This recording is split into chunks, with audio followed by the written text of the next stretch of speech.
Hey everybody, welcome. How's everybody's Halloween so far? How's everybody's Friday so far? I hope everybody is doing well. It was a long day for at work today. It was busy. So anybody who's ever worked or shopped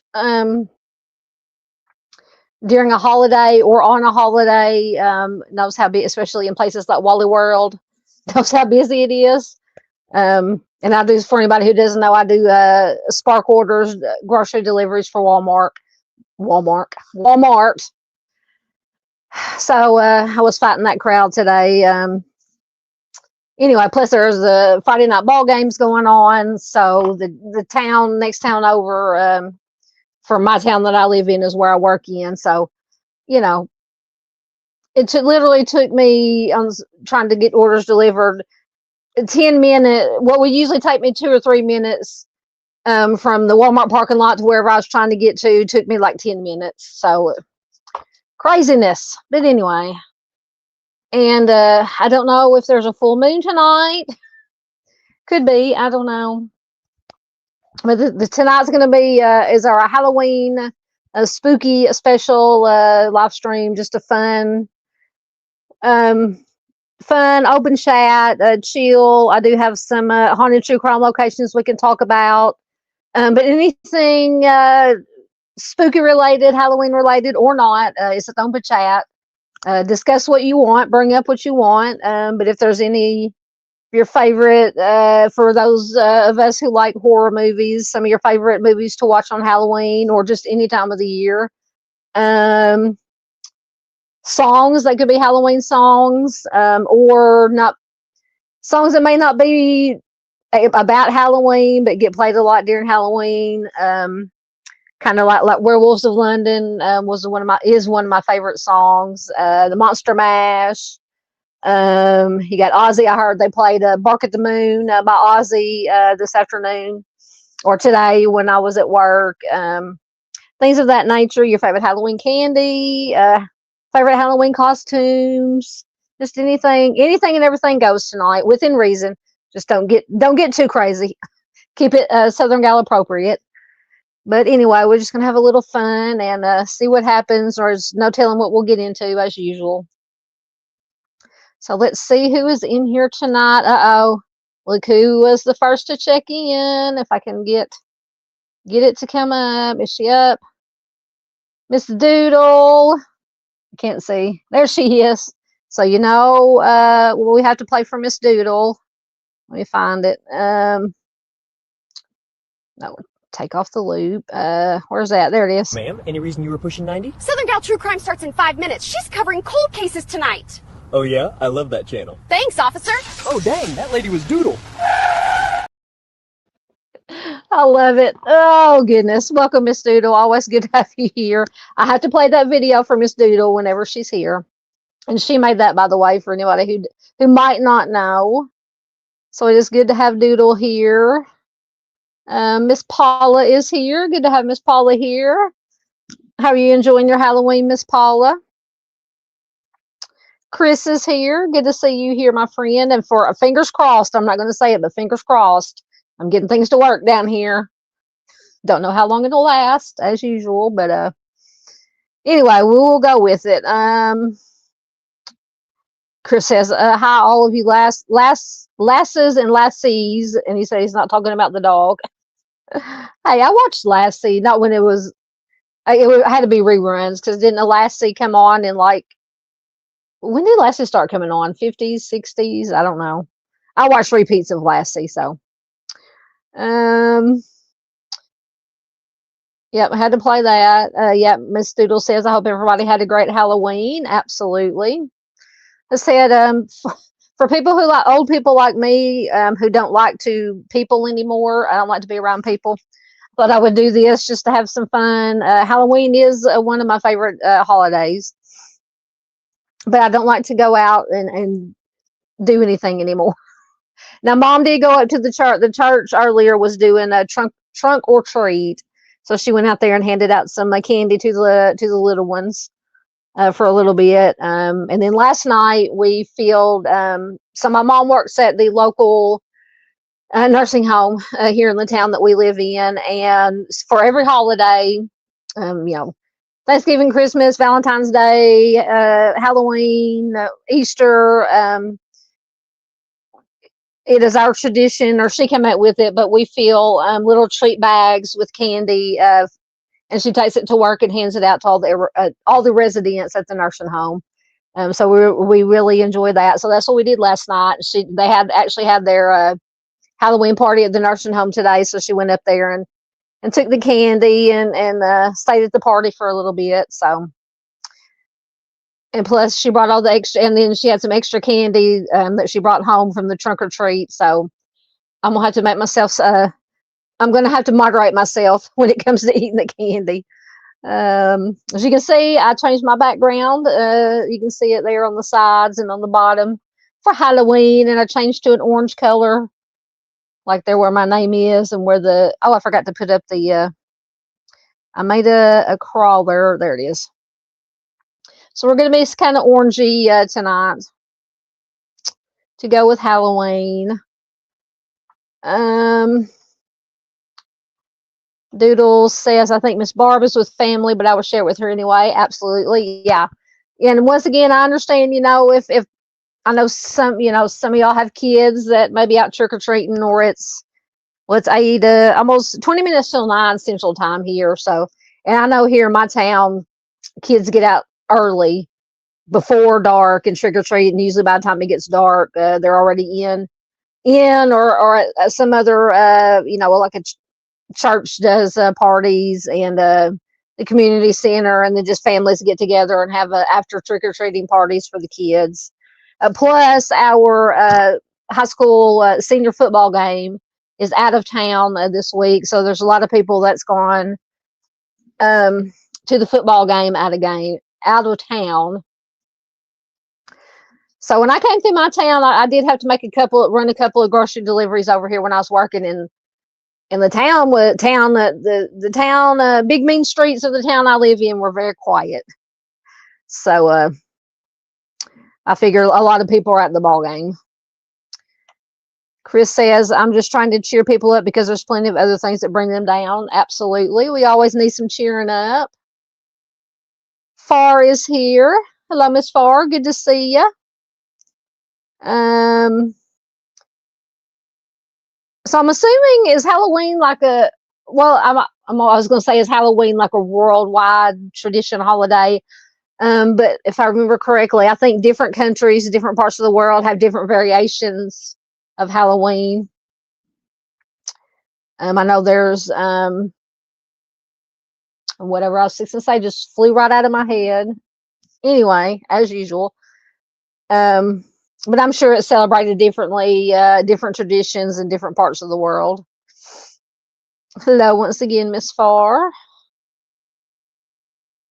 She said, Miss Farr says, got to put her phone on the charger. I'm here, but not with the phone. I understand. Hey, Princess, good to see you here. Welcome, my dear.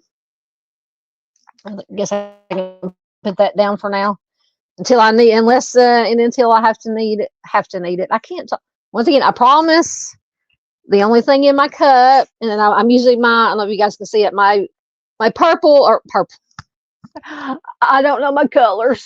My orange cup here in honor of Halloween with my sweet tea, nothing but sweet tea, I promise. I just can't talk, even without having any alcoholic beverages. Anyway, it's good to see you, Princess. Things just, I don't know if I have things set up right here. Set up right. Thank you, Miss Doodles, getting links in. There is Miss Paula's link. There's Miss Marion. Hello, Miss Marion. Good to see you. She says, hello, everyone. Blessings to all families. Justice for all. Absolutely. Don't know what that is. What is that, Doodlebug? I can't see what that is. With Doodlebug, there's no telling. Hey, Gibbo. Gibbo's here. Good to see you, sir. Please do check out Gibbo at I'll Be Frank. Please do check out Miss Doodle, Miss Paula. Yep, there is Gibbo's link. Lisa Jo made it. How you doing, ma'am? Did anybody that works? I'm assuming most of us work. Dress up for Halloween for their workplace, and if so, what did you dress up as? Yes, very important. Mr. Steve at True Crime Web, please check him out. Let's see if we can put up. I don't know what Mr. Steve is doing or where he's at, but we will put up the Mr. Steve signal. If it'll come up, there it is. Maybe it'll summon him.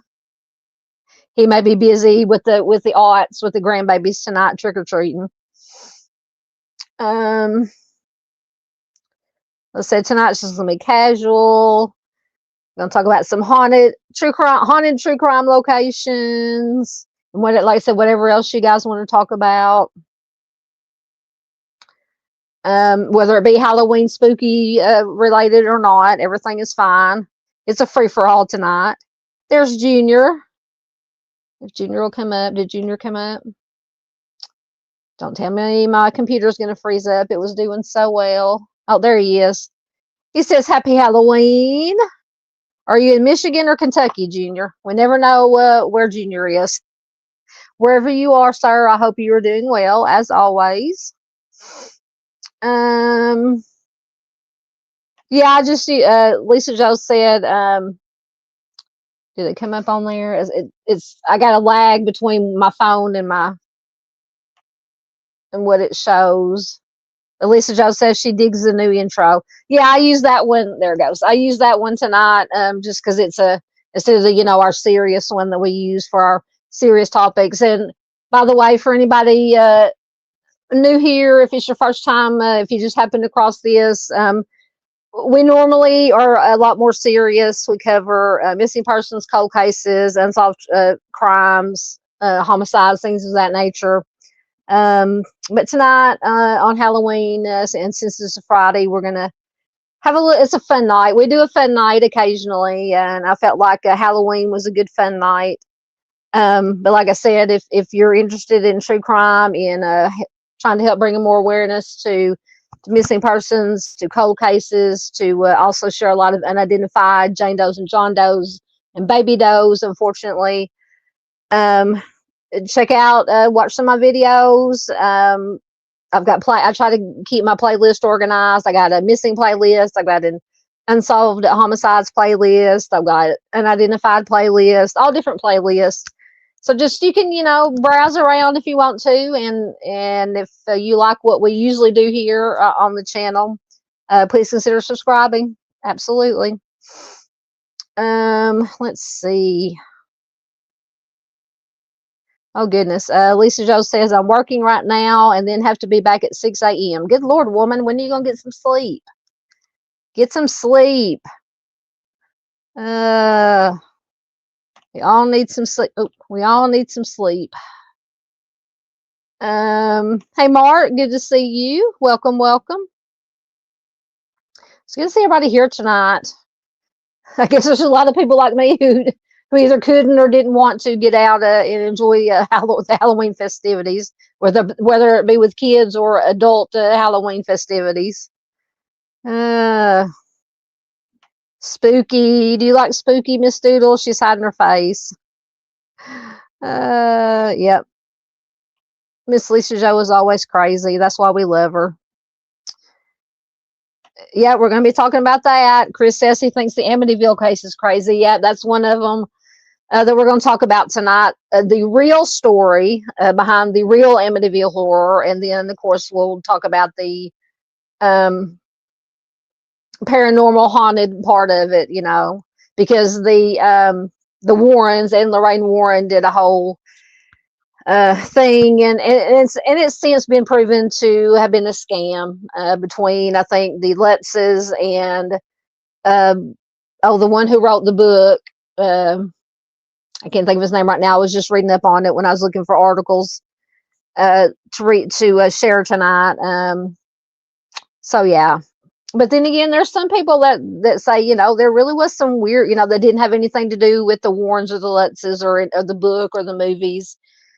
that happened to own the house or whatever, and said, there really was some things that they couldn't think. They just said they didn't go so far as to say it was paranormal or whatever, but just things happened that they couldn't explain. They didn't have a logical, reasonable explanation for it. So it's very interesting. Lisa Joe, I thought you said you were walking your vehicle. So Lisa Joe was walking her vehicle. She said she was walking to her vehicle. Oh, goodness. Thank you so much, Frank. Sent a 99 cent or whatever euro it is. Regardless, thank you so much. That is so appreciated. So we will, if I can find the cow. I always lose the cow.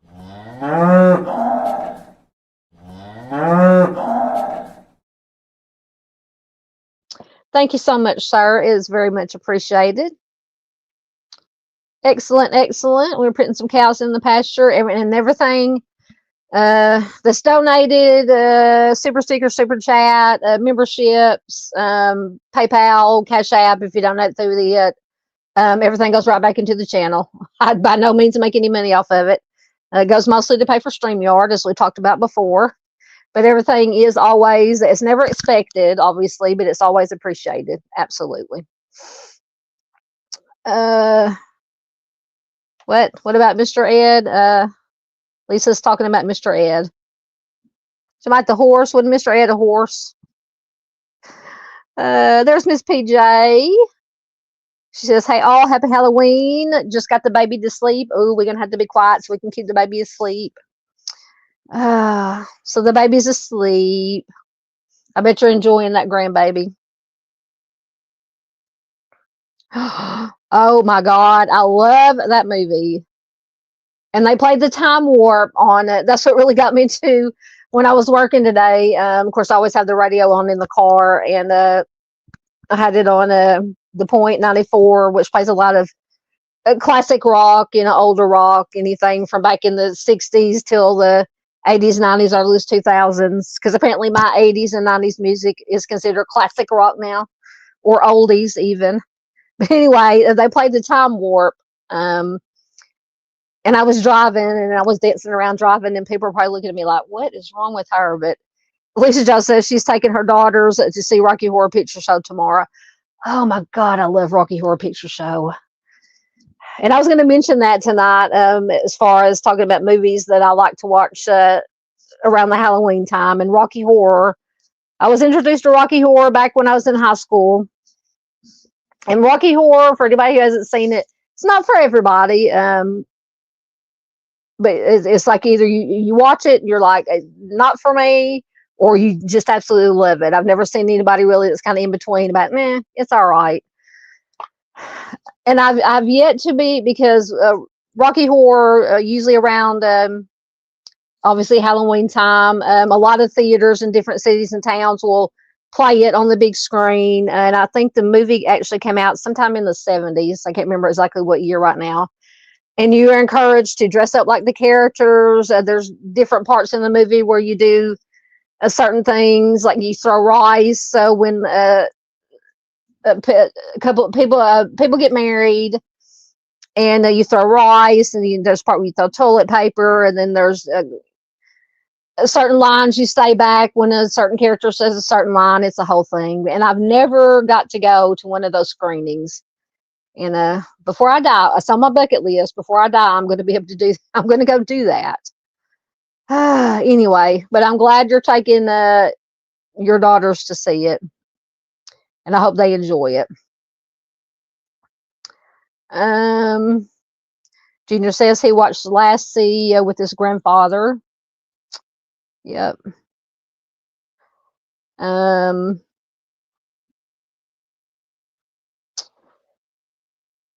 Oh, Echoes y'all must be on your way to Italy. Echo says happy Halloween from 35,000 feet. Yep, I believe, is it Italy y'all going to for anniversary? Good to see you, sir. Y'all be safe on your trip. Have a safe flight. I'm eager to see all the pictures that you guys post and to hear all about it. But good to see Echoes. Tell Mrs. Echoes I said hello, and all the kids. So your mother-in-law wants to go see it too? Or are you talking about going to see Rocky Horror? Lisa Jo says, my mother-in-law says she wants to go too. And I'm like, does she know about what it is? She said, yes. Oh, so she knows about it. So she's coming too. Excellent. So you have what, three generations basically, kind of.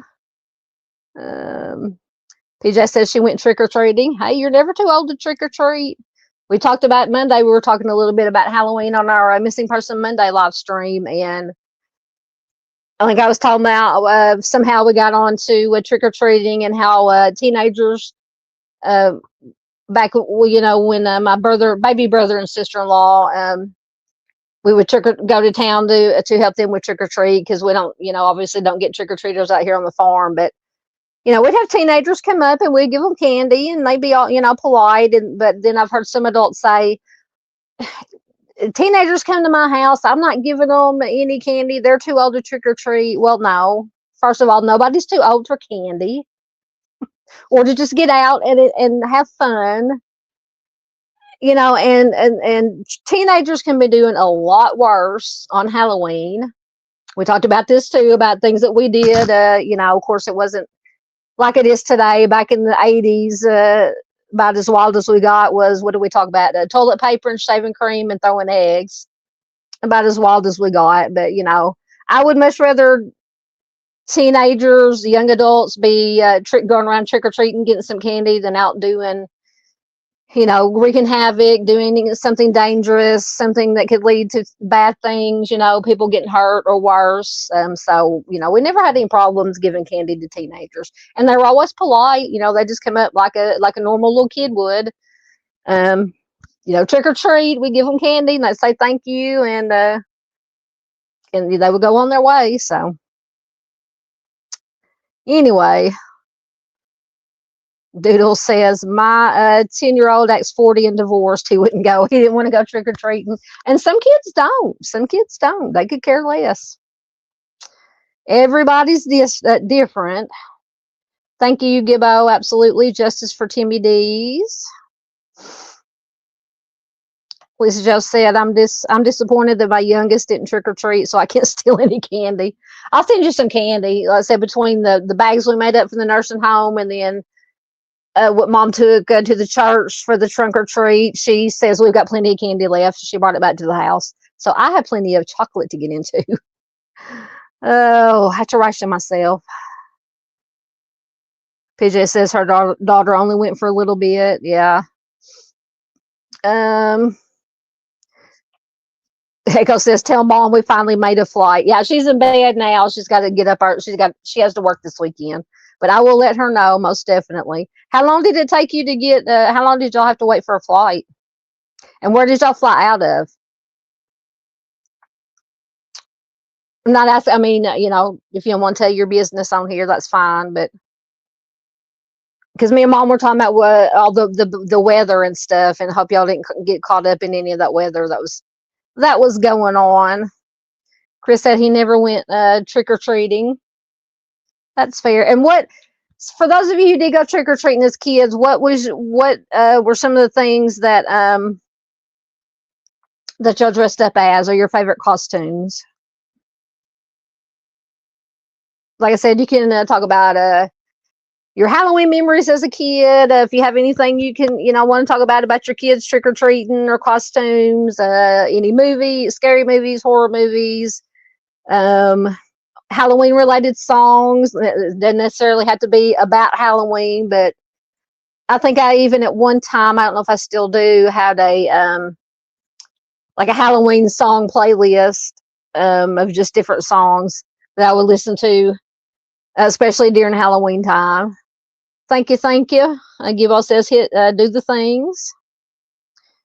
Oh, thank you very much. Echoes had to say, good to see my sister is in her Halloween mask. Thank you. I appreciate that.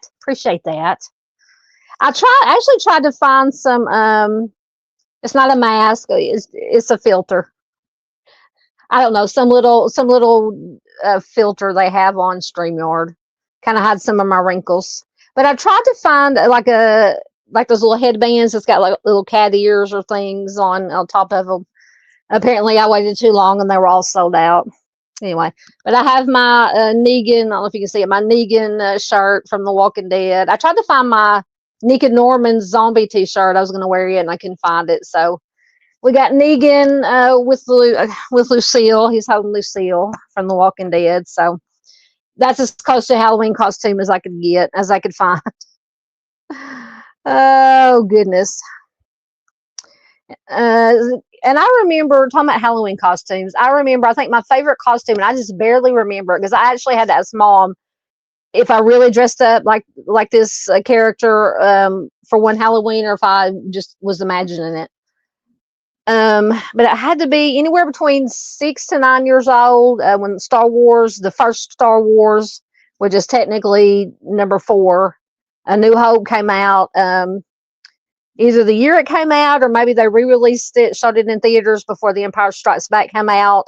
I actually dressed up like Princess Leia with the little buns in my hair, and then I had this, I don't know what it was. It was like a white robe or something, like she wore in A New Hope. And then I had one of those clear masks. It had like just the lipstick on it and then maybe a little bit of eyeshadow and stuff. So I went as Princess Leia. So that was probably one of my favorite, being the Star Wars fanatic that I am. That was probably one of my favorite costume. The homemade costumes that we did as kids were always my favorites. So we either did the homemade costumes or those torturous, anybody who grew up in the 70s remember those torturous plastic costumes. The whatever it was made of plastic, and then you had the thick plastic mask. God, they were torture chambers, I'm telling you. But they were cheap, so that's what we had. But we did a lot of homemade costumes too. Junior says they only have trick or treat for 2 hours, 6 till 8. Seems like it's not as long as we used to go. I know we talked a little bit about that on our Monday Missing Person Monday live stream. Is when we were kids back in the 70s, mid to late 70s, because I was born in 71. And then Echoes was born in 74, because we're 3.5 years apart. So in the 70s, we wouldn't start trick or treating until it was actually dark, full dark, and then we would load up in the truck or whatever, the car, and go to town and trick or treat. But now, as the years went on and on, they get out earlier now. For usually 4:30, 5 o'clock, no later than 6. They're starting the trick or treating, and then usually by the time it actually gets full dark, they're done. There's no more kids. Like I said, they either go to the churches, do a lot of after trick or treating things. The community centers do it. Like I said, families get together. Different families get together and go to, gather at a house. It's just a different world. They do things different now. Different times, different ways of doing things, and I can kind of understand now. Just unfortunately, the way the world is sometimes, you may not want to be out after dark. So Lisa Joe says Ireland. Wow, we're Irish on Dad's side, but Lisa Joe says Ireland is considered the birthplace of Halloween. Apparently. It's been a while since I brushed up on my Halloween origin and lore and of the different places. That's interesting. That's one thing I should have looked up. Let me look it up and see if I can find a origins of Halloween. While that's loading, let's see. So we got from Britannica. Wikipedia, once again, I'll determine what articles are loading. Well, we'll see if that's loading. We'll get back to some comments. Gibbo asked Chris, did you do something spooky, Chris? Why are you missing? Because you're with the baby. PJ says, unfortunately, she's missing an amazing costume party. Gosh, when I worked at the pizza place, we would dress up every Halloween. I would always go as a vampire because vampires have always been my thing. So I would always dress up like some kind of vampire. When I worked at Wally World, we didn't dress. They didn't, Walmart has a stick up their ass most of the time. Pardon my French. So they wouldn't let us get too crazy with costumes. We had a lot of fun working at the pizza place with costumes. Yeah. Doodle says, sure, that is tea in that purple orange cup. I misspoke. It is orange. It's orange. And I swear it's just tea, not Long Island iced tea. Oh, I promise I would tell my Long Island. I might have to tell my Long Island iced tea story from back in I was a young adult. I was graduated. I was old enough to drink, at least 21, but I think I drank one. No, actually it turned out to be 2 Long Island iced teas. And I think the second one is what did it. That's the story I'm telling you. Anyway. Oh goodness. Who is Doodle? Who's Doodle gonna boot? Wait a minute. Is anybody acting up? Yes, it is absolutely nice seeing everybody. We got 18 people here. I shan't dare what? What?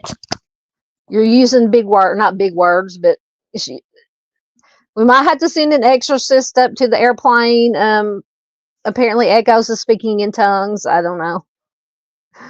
Oh, I shan't dare what? What? Miss PJ's got, is that frogs? Some froggies. You are putting some, I can't hardly see these emojis. I don't know what that is. That a ghost? I can't tell what that is. Or a chicken. No, it's a chicken. Sorry. It's a chicken. It's a chicken.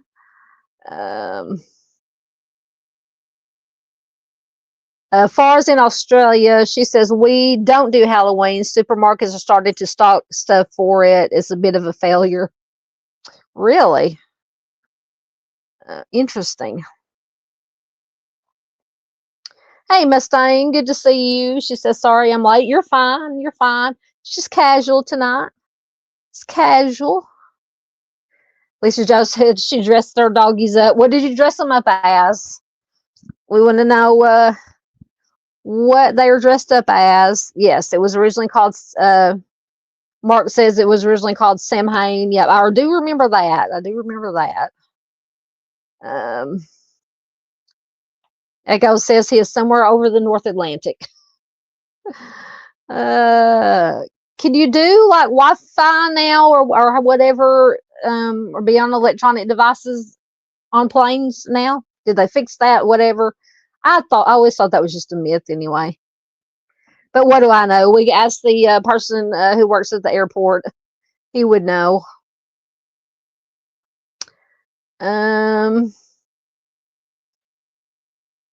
Yeah, I bet the doggies are adorable. Yeah, it's a free for all. It's a free for all. Who sang that song, Free for All? Dang, I had it in my head. Lisa Jo says Fever, who's one of her baby, says was not happy, but North knew treats were coming. Oh.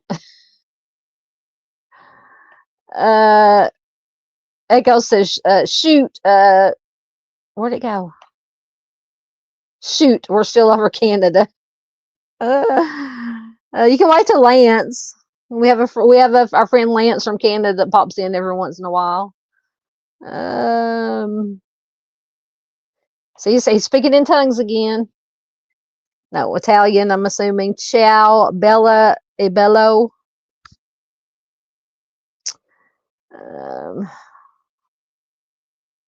Oh, okay. So Junior says he's in Michigan.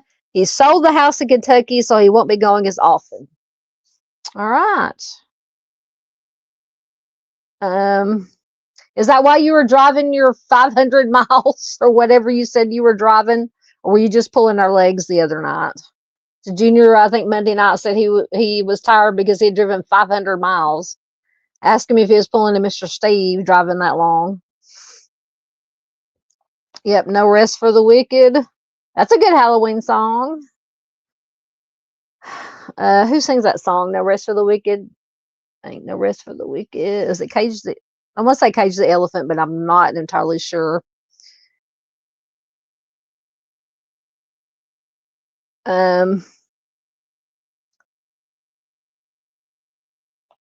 Yes, Lisa might be a vampire because she said she's working all night and she's got to be back at 6 in the morning to work. Echo says Mrs. Echoes and he are on their way to Italy via London.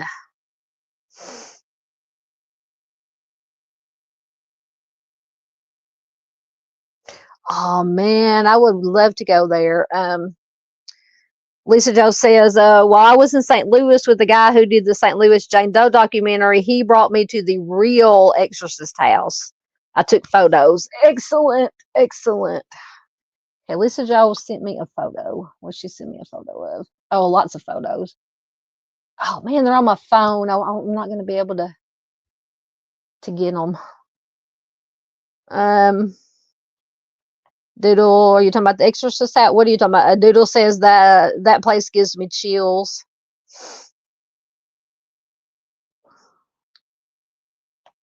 I imagine so. Junior said he's tired of driving back and forth. Yes, I believe it was. Mark says, wasn't the real exorcist case about a little boy? I believe it was.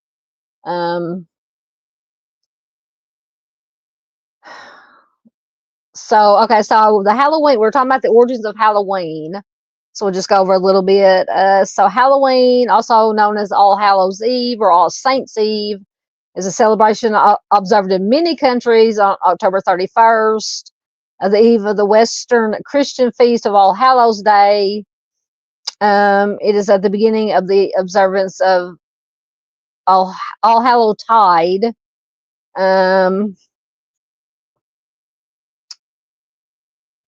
The time in the Christian liturgical year dedicated to remembering the dead, including saints, martyrs, and all the faithful departed. And pop culture, Halloween has become a celebration of horror and is associated with the macabre and the supernatural. One theory holds that many Halloween traditions were influenced by Celtic harvest festivals, particularly the Gaelic festival of Samhain, which Mark mentioned earlier, which are believed to have pagan roots. Some theories go further and suggest that Samhain may have been Christianized as All Hallows Day, along with its Eve, by the church. Other academics say Halloween began independently as a Christian holiday, being the vigil of All Hallows Day. Celebrated in Ireland and Scotland for centuries, Irish and Scottish immigrants brought many Halloween customs to North America in the 19th century. And then through American influence, various Halloween customs spread to other countries by the late 20th and 21st century. So I guess they kind of, Lisa Joe said, yeah, they kind of maybe got it started in the Ireland, Scotland. Popular activities during the Halloween include the trick-or-treating, attending Halloween costume parties, carving pumpkins. Did anybody carve pumpkins for the kiddos or for the adults? Carving pumpkins or turnips. Now, I've never carved a turnip. Into jack-o'-lanterns, lighting bonfires, apple bobbing, divination games, playing pranks, visiting haunted attractions. I used to love to go to the haunted houses. A lot of the radio stations around here back in the day, I don't know if any do anymore, put on good haunted houses. I love me a good haunted house to go through. And at one point, it's been a while ago, many years, one of the old hospitals did the haunted hospital. And that was probably the last one I remember going to. And it was so good. It was so good. Because I don't get scared at haunted houses. They don't scare me. You know, the people jumping out and touching you, where technically they're not allowed to really touch you. They can get really close to you. But a really good haunted house who has, you know, great actors and with the great costumes, and then have different scenes set up in different rooms, and the gorier the better, in my opinion. But it's been so long since I've been to one. So what else do we do, or people do? Tell frightening stories, watch horror or Halloween themed films.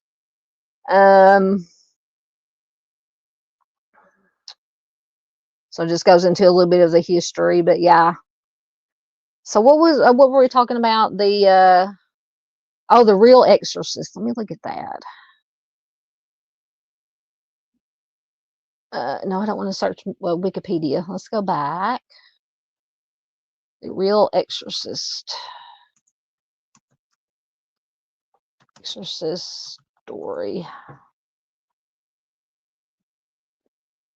But I believe it was, like Mark said, I believe it actually was a little boy. If it's going to come up, I may have too many things going on the computer.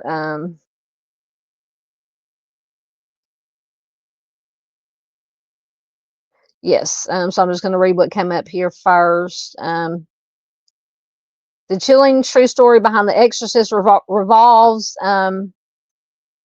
around a boy named Roland Doe. His real name was Roland Hunkeler, whose harrowing experiences in the late 1940s inspired the famous horror film. In 1949, a 14-year-old boy known as Roland Doe, once again, real name Roland Hunkeler, began exhibiting disturbing behavior in Cottage City, Maryland, following the death of his beloved aunt, who had introduced him to the Ouija board. Roland experienced strange phenomena, including scratching sounds behind walls, furniture moving, and unexplained scratches appearing on his body.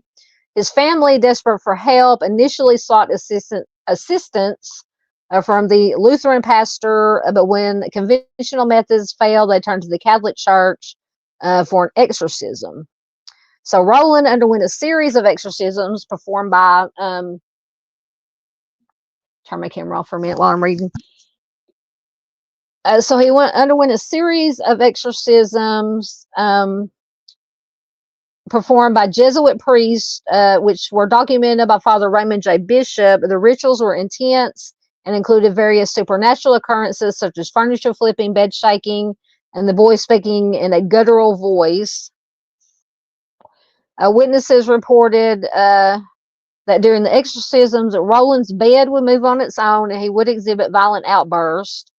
The most notable exorcism took place in St. Louis, where priests claimed to have witnessed miraculous events, including words appearing on Roland's skin.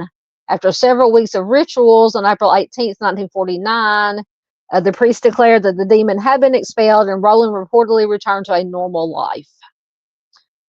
So the impact and legacy of the story of Roland became widely known after it was adapted into William Peter Blatty's novel The Exorcist. And if the movie The Exorcist scares you, read the book. I've read the book. After I watched the movie, I read the book. The book scared me more than the movie did. It was published in 1971, later turned into the iconic film in 1973. Once again, The Exorcist, no matter what genre, is one of my top 3 favorite movies of all time.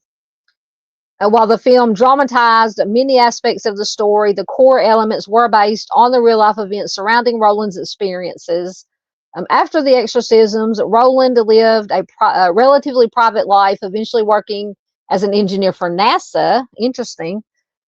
He did pass away in 2020.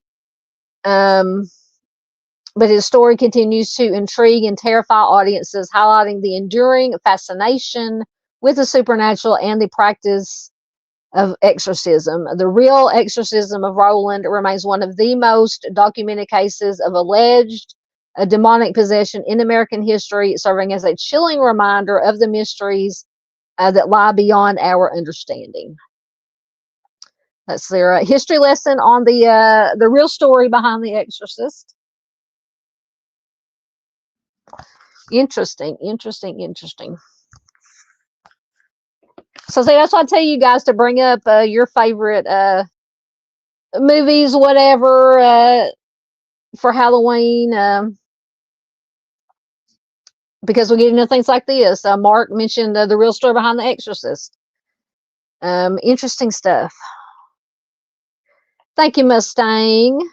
Sent $5. Thank you so much, my dear. So I put another cow in the. I should have decorated the pasture for Halloween for the cat for the moon.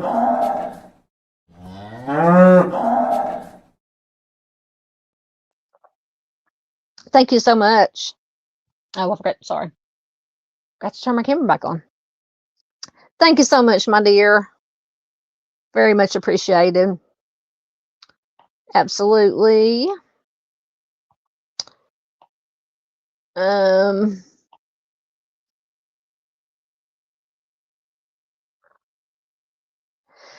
Gibbo says, I thought they were all loosely based off Emily Rose, but one was more factual. Now I have seen the movie. I think it's called The Exorcism of Emily Rose. I think I watched that. Now that one might have been based on a true story also. Let me check.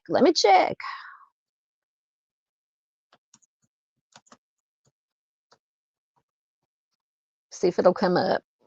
Oh, I don't want the film. I want the. Let's see what comes up.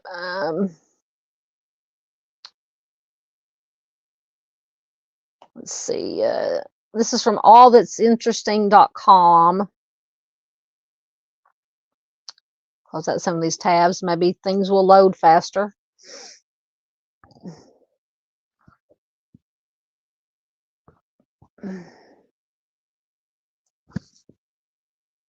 Loading.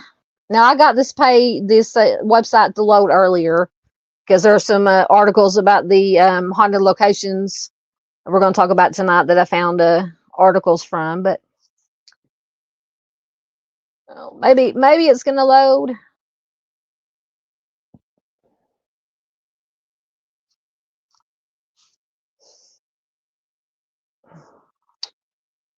It's taking its time, of course. I don't know if it's going to load or not.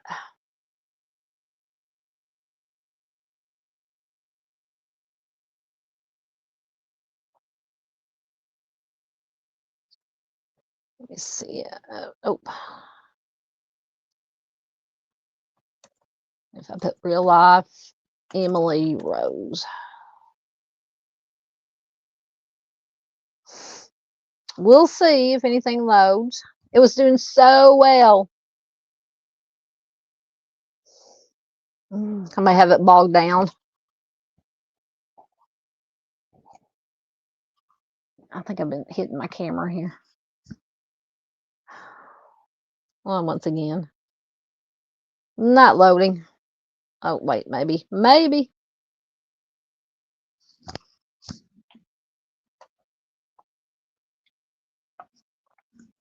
Or not.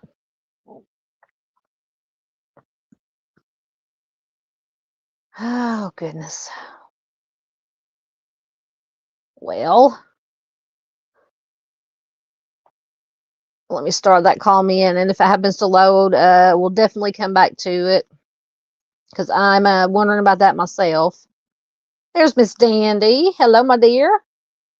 She says, Happy Halloween, spooky dookies. That is, Echo says, I watched Rocky Horror Picture Show with me, Dawn, and her friends. If you ever wonder why I'm so messed up in the head, you know you love it. You know you. And I remember one year, years ago, our baby brother and his wife, the one that we lost, Brandy, my baby and sister-in-law that passed away, they dressed up as Eddie and Magenta to go to a Halloween party with their friends. I thought that was very cute, very cool.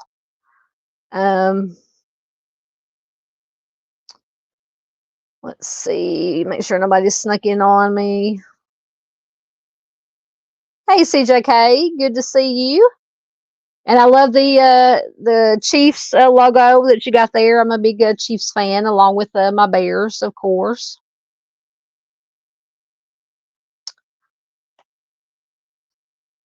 Does Paula have a costume? What was Miss Paula dressed up as? Yes, I time warped your fragile little mind. Does anybody know how to do the time warp? Just watch the movie. I still remember how to do it, but as old as I am now, I'd probably throw a hip out.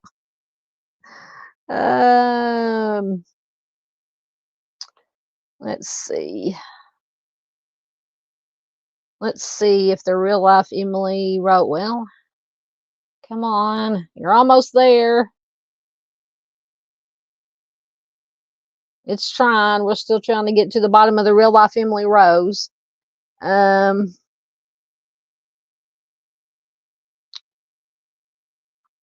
Julie. Good to see you, my dear. She says, Happy Hallows Eve. Good to see you, Julie. Thank you very much. Miss Doodle got Mustang's link in. Please check out Mustang. Did you do a live earlier, Mustang? I think I remember getting a notification. But I think we were eating supper at the time. We had a good nutritious supper. We had a Halloween supper tonight. Sonic was having their 50-cent corn dog night. So we had some corn dogs and some chili cheese tots, which are the best. The best. Thank you very much. There is. It'll come up. Julie's guitar link. Oh, Miss PJ says, I dressed up as Stitch with my daughter and people gave me candy too. Oh, yeah, we used to have like I said, back when we go to town. It's so cute when the moms and dads, or one or the other or both, the parents a lot of times would have costumes on too, and it was so cute. So cute. And thank you, Mustang. There is Doodlebug's link.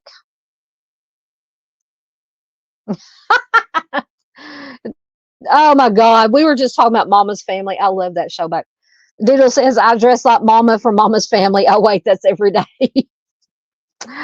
Oh God, me and Mom were talking about the Carol Burnett, about they don't make comedy in shows today like they used to back in the day, because I'm very picky about my comedy. A little raunchy comedy is okay, but I mean, to me, some of the funniest comedy I like is basically the clean comedy. Not a lot of cussing, maybe a little innuendos, but not blatantly sexual stuff. Things of that nature. So we're talking about like the Carol Burnett show. To me, the Carol Burnett show was one of the funniest shows ever. We love Mama's Family. All that good stuff. Red Skelton. I love Red Skelton. I personally would love to see Doodle dressed like Mama from Mama's Family. Oh, goodness. I feel like I'm moving everything here. Let's see. Exactly. Yeah, we were talking about that.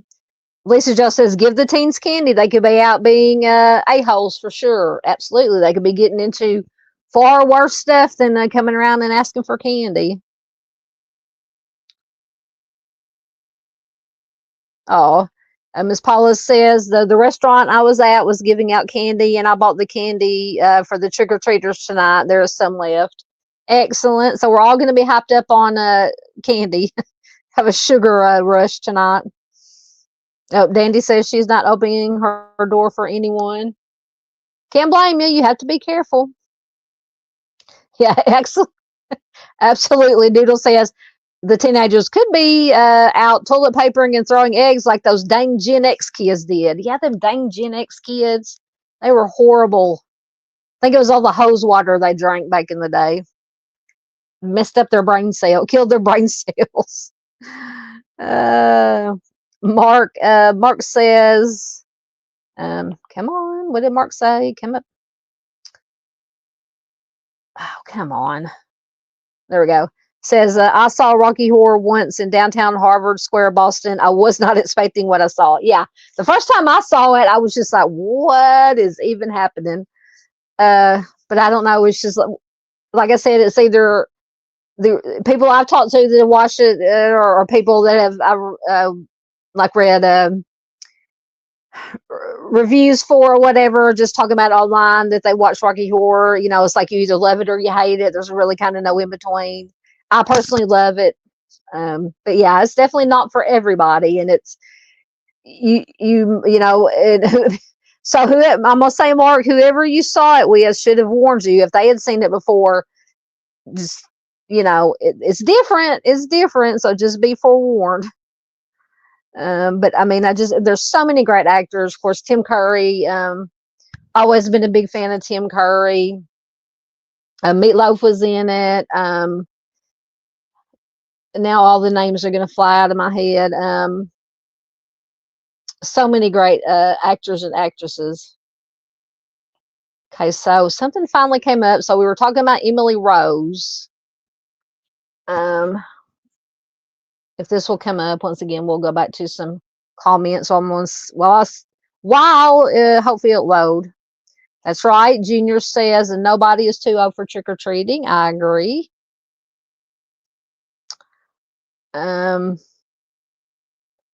Lisa Joe says,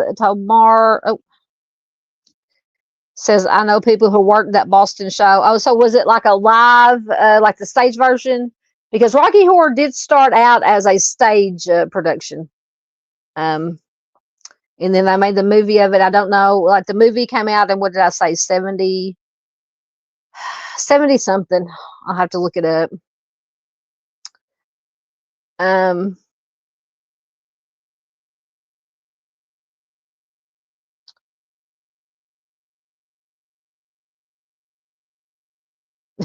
That is a valid point. Echo says, I like how people are scared that candy with drugs will be handed out. Who the hell is going to give their drugs to kids?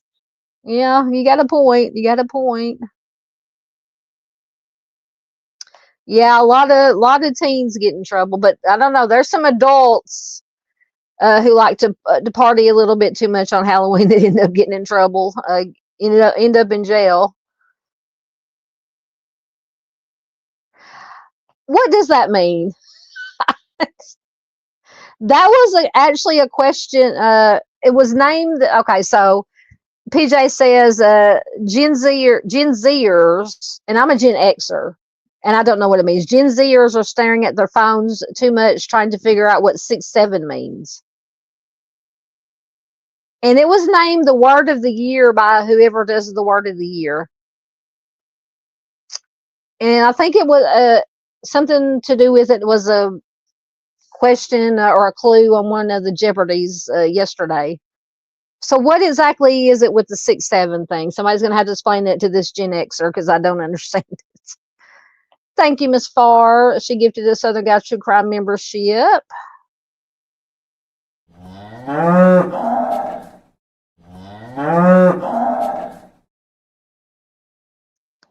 Thank you so much, ma'am. Very much appreciated. Dandy says she's never watched Rocky Horror. I'm telling you, it's not for everybody. It's not for everybody. So just, you know, if you decide to watch it, just be prepared. Be prepared. Yes, they are expensive. I got your point. I understand. Oh, Gibbo's watching something. What? Yeah, y'all, you guys can tell me who got the membership. I can't see it on StreamYard side. Y'all can see it on YouTube. Yeah, Lisa Joe agrees. She says, ain't no one putting valuable substances in candy and giving it away.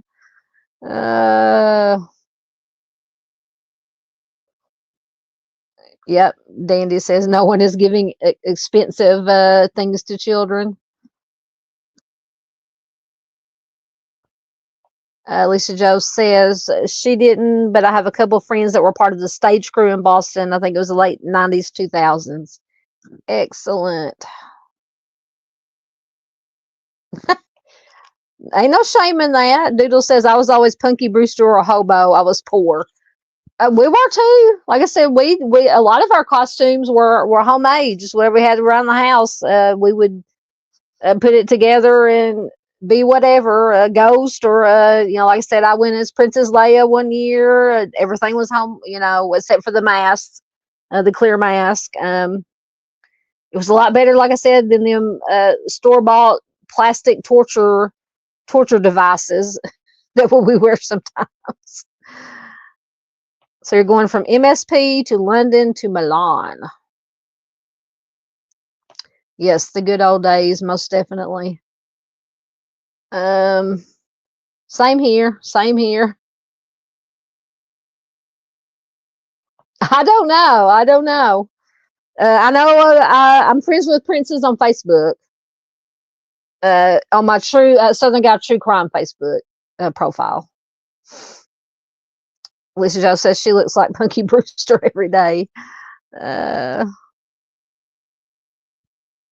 Yep, Gibbo says my mom used to cut head and armholes in bin bags, and we would wear cheap masks that dug into your eyes and mouth. That sounds like those plastic masks from those cheap plastic costumes from the 70s. Our faces will be so cut up, especially around the eye holes, the bottom of the eye, and around the mouth. Oh, torture devices. Yes, I love the audience participation. As far as go, like I said, maybe I don't know about the live. I'm sure it's probably about the same thing as a live production, as if you just go to the movie theater to watch the movie. Has the same kind of the audience participation things.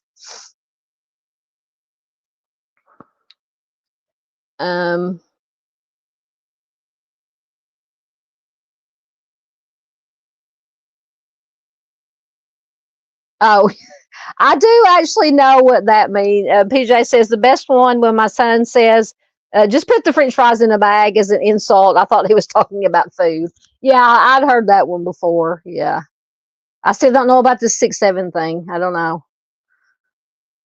Yep, Doodle says those masks in the 80s, I can still smell that plastic. Mm-hmm. Mm-hmm. What food? Who food? I mentioned food earlier. Is that what you're talking about, Gibbo? Dandy says, in a violent nature is a brutal movie to watch during now. I haven't heard about that one. I'll have to check it out. Man, I think one of them, and I'm started. I think we all, me and Echoes and Daniel, the baby brother, started watching horror movies way too young. But and I didn't watch the movie I'm going to talk about when I was young. I was a teenager, teenager to young adult. But so growing up watching horror movies, I love horror movies. Nothing about them scares me. Now I do love the blood and gore, the gory movies, but now I do, as I got older, I do love the psychological horror movies. But with the first time, and I think it's about the only time that I've watched it all the way through, is Last House on the Left. That is a brutal. I mean, I don't think I could watch it all the way through again. I don't know. It's a good movie. I will say good movie. I mean, it's a good movie, but very, very brutal subject matter. Yep. Mustang says, I was a ghost once, just used the sheet with eye holes cut out. Absolutely. Are you talking about Princess, when I dressed up like Princess Leia? Echo says you did. I remember. I was thinking, yeah, because I asked Mom today, I said, did I really do that, or am I just misremembering? And she goes, no, you were, yeah. Yep. Gibbo says, with the plastic doll hair stapled at the top and the plastic witch hats. Yep. Ew, wet smelling plastic mask. Yep. PJ says, we made our costumes in the 90s. Well, I mean, out of pajamas, or just wore the same witch hat every year. True. Yep, that plastic smell was strong.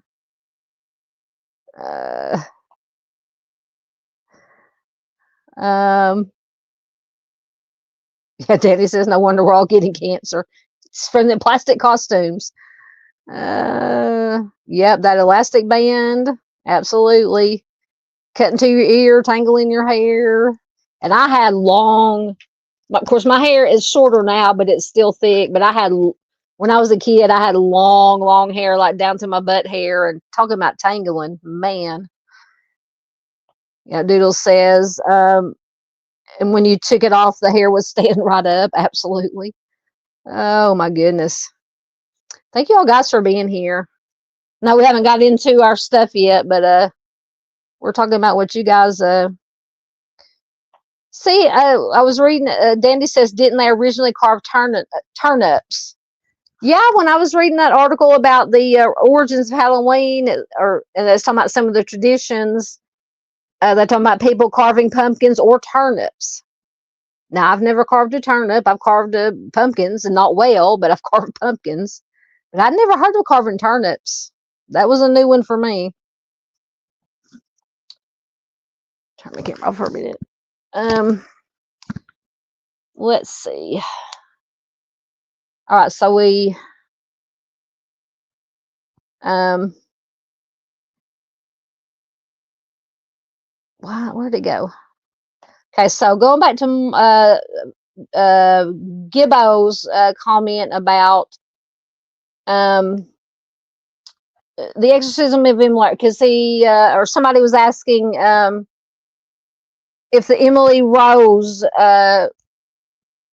if the Exorcist book and movie was based off the Emily Rose, but it was based off of we talked about him, Donald or Ronald, a little boy named Ronald, but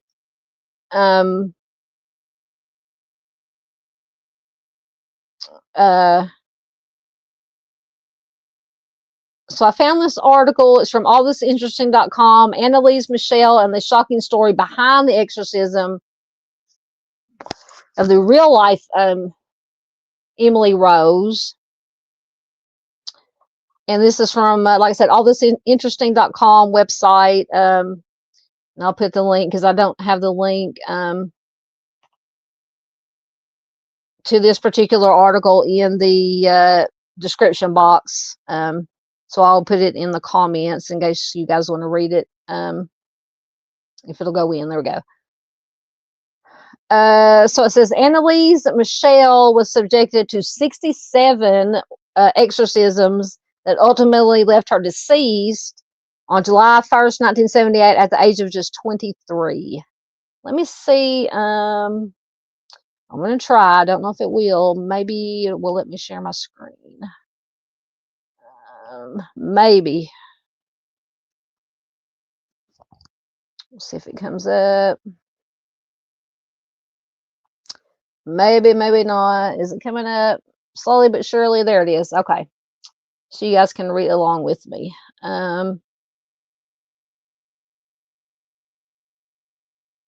Let me do that and make it a little bit bigger. Okay. So this is Annalise Michelle as a young child. She was roughly 15 years old before the exorcisms that took her life. So though many may not know it, the horrifying events of the 2005 film, The Exorcism of Emily Rose, were not entirely fictional, but rather were based on the actual experiences of a young German woman named Annalise Michelle. Why does my... Hold on. Oh, never mind. Okay, I thought my... Anyway. So Annalise Michelle grew up devoutly Catholic in Bavaria, West Germany in the 1960s. When Michelle was 16, she suddenly blacked out at school and began walking around in a daze. Though Michelle herself had no memory of the event, her friends and family said that she was in a trance-like state. A year later, Annalise Michelle experienced a similar occurrence where she woke up in a trance. She wet her bed. Her body then went through a series of convulsions, causing her body to to shake uncontrollably, leaving many of those closest to her certain that she was possessed by a demon. But what happened next was even more disturbing, and the exorcisms that her family used to treat her symptoms eventually left her deceased on July 1st, 1976, at just the age of 23. So this is the haunting story of Annalise Michelle, the real-life Emily Rose. So Annalise Michelle was born on September 21st, 1952, to her devoutly Catholic parents, Joseph and Anna. As a young girl, Michelle attended Mass twice a week and was devout herself. The Michelle family was fairly average until Annalise began experiencing bizarre episodes. At just 16 years old, Annalise experienced her first convulsion. Despite these occurrences, Annalise attempted, or the family attempted to live a normal life, or she attempted to live a normal life, even going on to attend college at the University of Würzburg, although her classmates described her as a closed off and deeply religious. However, the fits, as they called them, continued. After the second time she went into a trance, Annalise visited a neurologist who diagnosed her with temporal lobe epilepsy, which is a disorder that causes seizures, loss of memory, experiencing visual and auditory hallucinations. So temporal lobe epilepsy can also cause Geschwind syndrome, which is a disorder marked by hyper-religiosity. Someone smarter than me is going to have to figure out what that means. So after her diagnosis, Annalise began taking medication for epilepsy. However, the drugs she was given failed to help her, and as the year progressed, her condition deteriorated. Though she was still taking her medication, Michelle began to believe that she was possessed by a demon and that she needed to find a solution outside of medicine. She began to see the face of the devil wherever she went and said that she heard demons whispering in her ears. And when she heard demons telling her that she was damned and would rot in hell while she was praying, she concluded that the devil must be possessing her. So Annalise and her family sought out priests to help her with her demonic possession, but all the clergy she approached rejected her request, saying that she should seek medical help and that they needed the permission of a bishop anyway. So at this point, Michelle's delusions had become extreme. Believing that she was possessed, she ripped her clothes off her body. She compulsively performed up to 400 squats a day. She crawled under a table, barked like a dog for 2 days. She also ate spiders and coal. She bit the head off of a dead bird and licked her own urine from the floor. So finally, she and her mother found a priest, Ernst Alt, who believed that she was possessed. He stated that, quote, she did not look like an epileptic in later court documents. So Annalise wrote to Alt, I am nothing. Everything about me is vanity. What should I do? I have to improve. You pray for me. And also once told him, I want to suffer for other people, but this is so cruel. So Alt petitioned the local bishop, Joseph Stengel, who eventually approved the request and granted a local priest, Arnold Renz, permission to perform an exorcism, but ordered that it had to be carried out in total secrecy. So exorcisms have existed in various cultures and religions for millennia, but the practice became popular in the Catholic Church in the 1500s with priests who would use the Latin phrase Vada retro Satana, which means go back Satan, to expel demons from their mortal host. The practice of Catholic exorcism was codified in the Ritual Romanum, which is a book of Christian practices assembled in the 16th century. But by the 1960s, exorcisms were very rare among Catholics, but a rise in movies and books like The Exorcist in the early 1970s caused a renewed interest in the practice. So over the next 10 months following the bishop's approval of Annalise's exorcism, Alton Wrens conducted 67 exorcisms, lasting up to 4 hours. Through these sessions, Annalise revealed that she believed that she was possessed by 6 demons: Lucifer, Cain, Judas Iscariot, Hitler, Nero, and Fleischmann, who is apparently was a disgraced priest.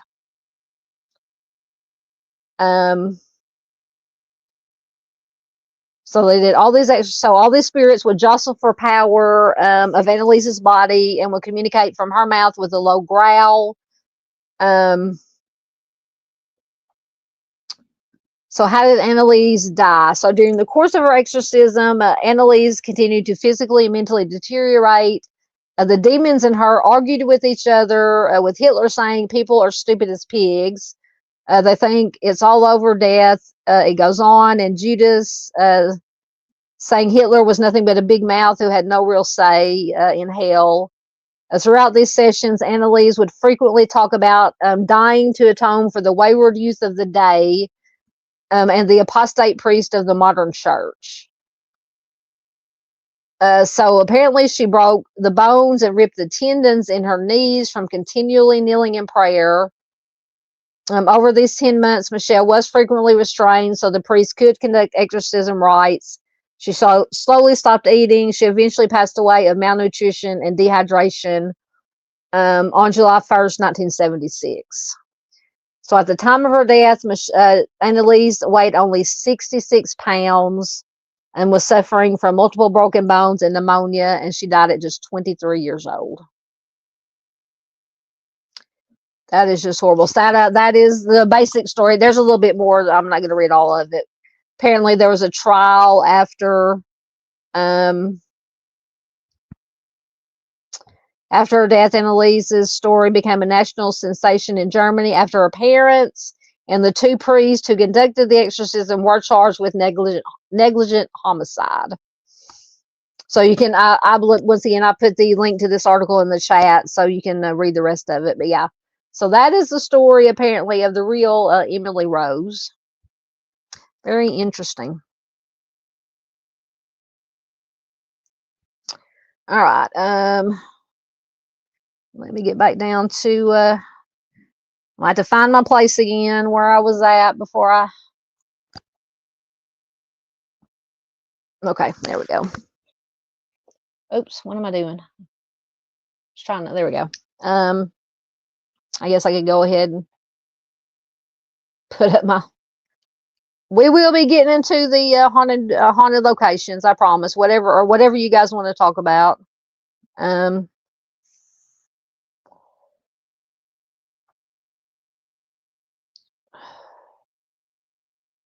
Get caught up in comments.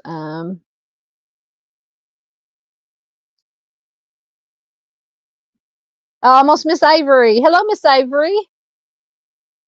Hello, my dear. Welcome. Good to see you. Good to have you here. Almost missed Miss Avery. Doodle says she loves turnips. I don't like turnips. I just never liked turnips. Of course, we all said hello to you, Miss Avery. Why is my screen so small on my computer? What did I do? I don't know what's going on tonight. Anyway, same old, same old.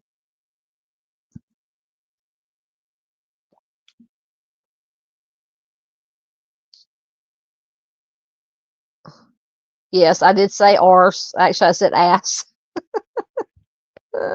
Yes, absolutely. Everybody is very kind here. Miss Avery says, I hope you all are having a very spooky night. Yep, except for us old people or people who don't like to people. Oh my God, that is so true. Dandy said Halloween is every day at Walmart. Honey, let me tell you. Once again, I feel like my camera's wonky. like I said, I worked today, did some spark orders today, and I did mostly because if you do spark, you can either do curbside pickups or you just pull into a pickup spot and they bring the stuff out and you deliver it, or you can do what they call shop and delivers, where you actually go in and do the shop the order and then deliver it. So I was doing shop and delivers, and I'm telling you, people, I don't want to. I'm trying to figure out how to say this without sounding like an arsehole. People who only come out at certain times of the year, once a year maybe, crawl out from under the rocks and come to get in the car and come and go to town. We're out today apparently for Halloween. But yes, I worked at Walmart for 15 years, so I know exactly what Dandy is absolutely correct. Absolutely correct. Oh, Lord. Ooh, that sounds good too. Mustang's speaking my language. She says rum and coke sounds good. I need some Crown and Coke. Oh goodness. You would Doodle says I can't imagine Dawn drunk. Telling you. Get a couple of Long Island iced teas in me and it's all over. That's all she wrote. That is all she wrote. Why am I half on the camera and half not? Hold on. Let me check something. I don't know what is. Oh, I've got the right setting. Anyway, yeah, very comical. I will put my email up. Miss Avery wants my email. Give me 1 second. Let me find it. Right there. southerngaltruecrime@hotmail.com. Please do send I forgot what you said you're going to send pictures of. Let me find it.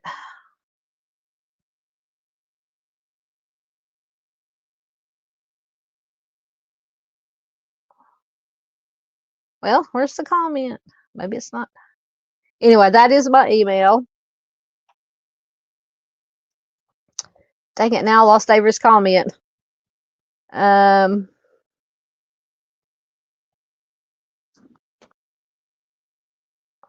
on. Okay, there it is. There it is. Yep. PJ says she's going to buy the tequila.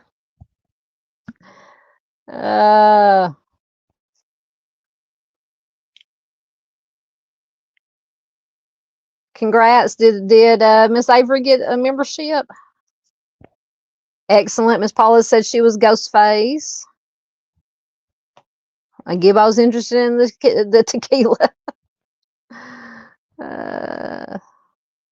I don't know if me and Miss Avery, I'm thinking we are. Yeah, we are, because she texted me, I think, under the sins, or not texted me, messaged me, sent me a friend request under a different, maybe it was the Sins and Secrets, and then she Facebook messaged me and said, it's me, Avery, or something to that effect. So yeah, I do believe we're friends on Facebook.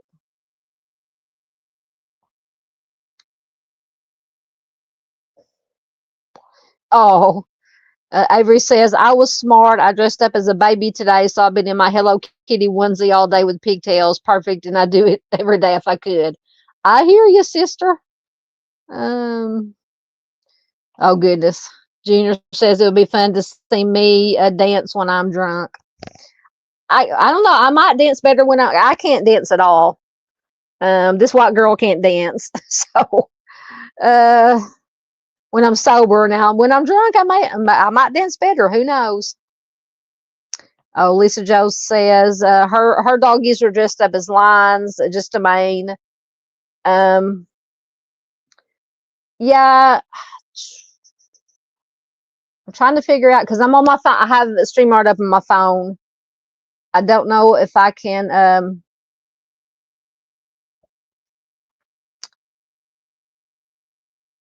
I don't want to mess I might completely shut down the whole live stream if I tried to go in on my phone and get the pictures.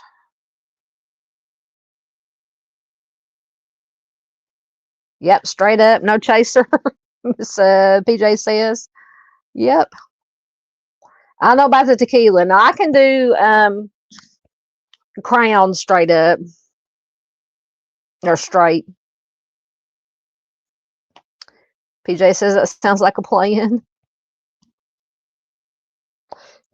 Doodle says ice cold grape Kool-Aid. That's where it's at. Oh, so Cage the Elephant was the one that sang No Rest. That's what I was thinking. No Rest for the Wicked. I'm behind in comments, y'all. So behind. Yep. I was right. Yay.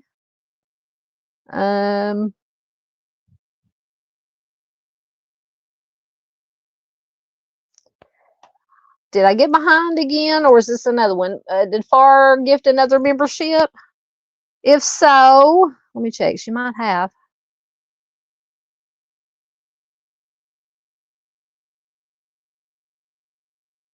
Or maybe that was the other one. I might be. Did I get behind? I don't know what I did. And then earlier, Miss Avery, it said she became a member, a new member. And then Far, it said Far was a new member. I think she might have just redone her membership. But thank you to both of you. Absolutely. I'm just going through my start comments, making sure I didn't miss anything. No, Far did gift another. That was her another membership, so she's gifted 2 tonight. So thank you once again, everyone.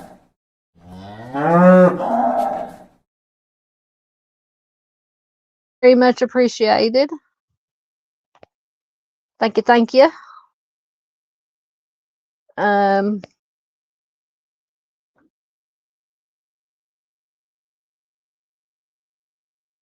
PJ says, Halloween is a pagan holiday. Oddly, where I taught a Catholic preschool, they loved Halloween, thought it was weird. Goodness. Okay, so the explanation for Junior driving 500 miles.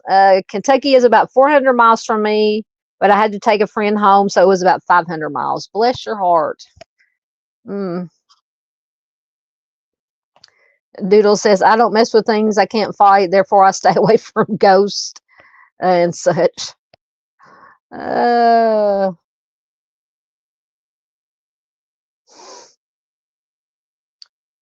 You wanted to carve pumpkins, but you ran out of time. That's the way mine turned out. Doodle said the grandson and I did. I'm assuming you're talking about carved pumpkins. His is perfect. Mine looks like I dropped it. Yeah. My pumpkins always look like they were drunk. Go figure.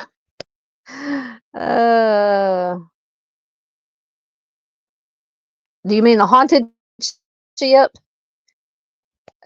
Lisa Joe says here in Duluth we have the haunted ship. Oh, I bet that's awesome. Yeah, that haunted hospital, and this has been years and years ago. That's probably the last haunted house I've been to, but it was great. It was fantastic.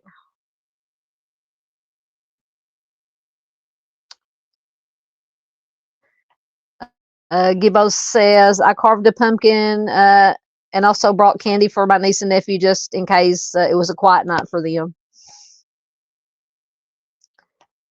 PJ says in New England we have a lot of haunted stuff and the asylums that are abandoned, and then there's Salem. Oh God, I want to go to Salem so bad. I would love to go to Salem. Yeah, we're gonna. When we get to the slideshow talking about the haunted locations. I think I have 3 haunted asylums or lunatic asylums, whatever you want to call them, that I put on there because I've always been fascinated with the haunted hospitals, haunted asylums, from back in the day, things of that nature, haunted prisons, old prisons, just anything abandoned and old with just such the history of the places just fascinates me. Yeah, Mustang says Salem has, where's that? There it is. Salem has to be haunted. Princess says she was born in Massachusetts.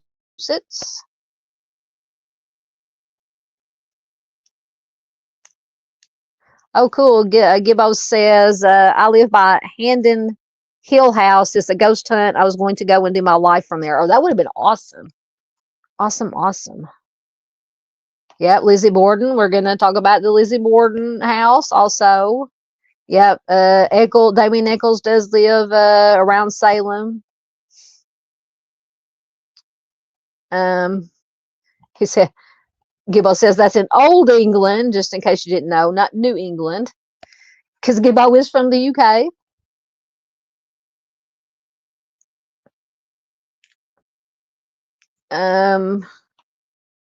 Who you talk about?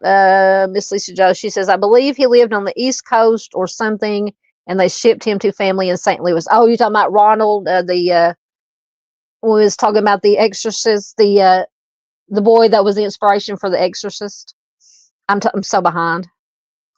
About 45 minutes behind in comments. Be nice, Junior.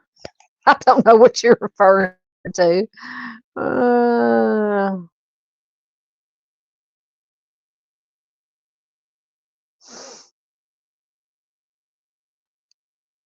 Yeah, Doodle says there is always some spooky crap everywhere in Missouri. Yeah.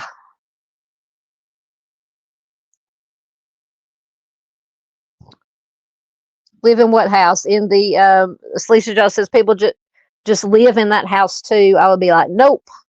Yeah, I don't know if I could live in a haunted house. Yep. Mark says, do you remember Jeffrey Dahmer? Of course. One of his victims said the two of them were watching one of the Exorcist movies. That's freaky.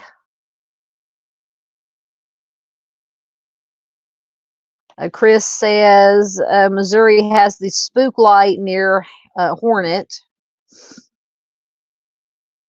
Yes, it was a German girl. Her name was Annalise Michelle. But yeah, that's who the exorcism of Emily Rose was. Hey, sweetheart. Good to see you. Or is that not Avery? Wait a minute, I'm getting confused. Anyway, happy Halloween, everyone. Just got in from passing out candy.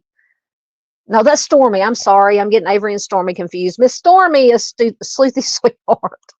Welcome. Good to have you here. Yes. Loosely based on Annalise Michelle. Thank you, Miss Doodle. Has got Miss Stormy's link in.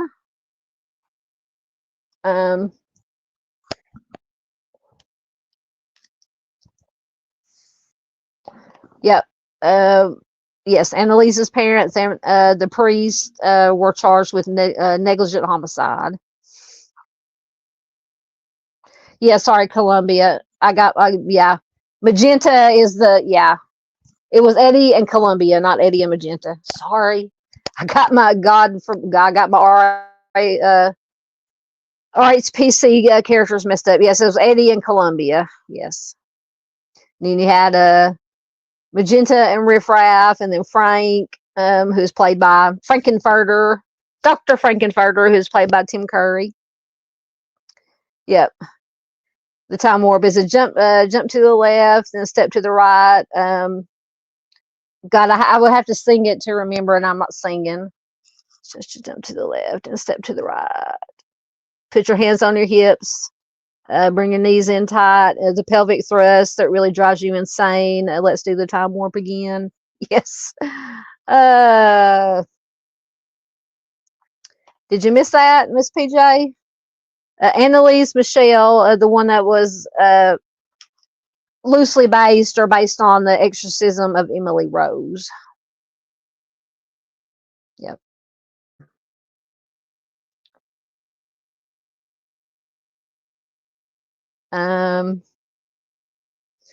Stormy says she was Oogie Boogie. What is Oogie Boogie? That's a new one. Stormy says she loves Mama's Family. Oh yeah, I love Mama's. And yes, Carol Burnett, I'm telling you, was one of the funniest.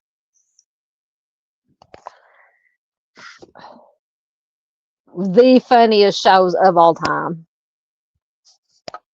And Mama's Family. Lisa Joe says she's all about raunchy comedy. Oh, I'm not adverse to raunchy comedy. I mean, I love me some. There was some back in the day. Eddie Murphy.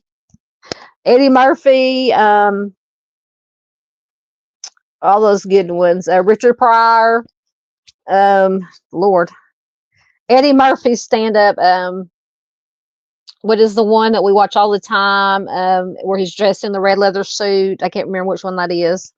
That's one of the funniest things I've ever watched. Period.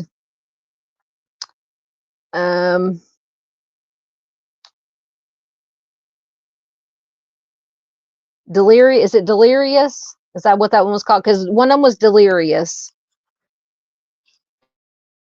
I don't know if that was the one that where he's dressed up in the red leather suit. That's the funniest one. He did a couple of them, 2 or 3 of them. Oh yeah, the hose water. Well, come on, you're gonna show. There it is. Stormy says, not the hose water. That's all I drank. That's what's wrong with us. Oh goodness. Yep, Susan Sarandon was in it. Yeah, Susan Sarandon played Janet. Damn it, Janet. And what's his name? I'm gonna have to look up I can't remember. My mind has gone blank. Cast. Yep, we have Barry Bostwick play Brad, who's Richard O'Brien. Love Richard O'Brien was Riff Raff. Patricia Quinn was Magenta. Nell Campbell was Columbia. Jonathan Adams was Dr. Scott. Peter Henwood played Rocky Horror, who was the creature that Dr. Frankenfurter. And then the Meatloaf was Eddie. Charles Gray played the criminologist. Jeremy Newsom was Ralph Hapshat. Hilary Farr was Betty Monroe. Christopher Biggins was the Transylvanian. You had all the Transylvanians.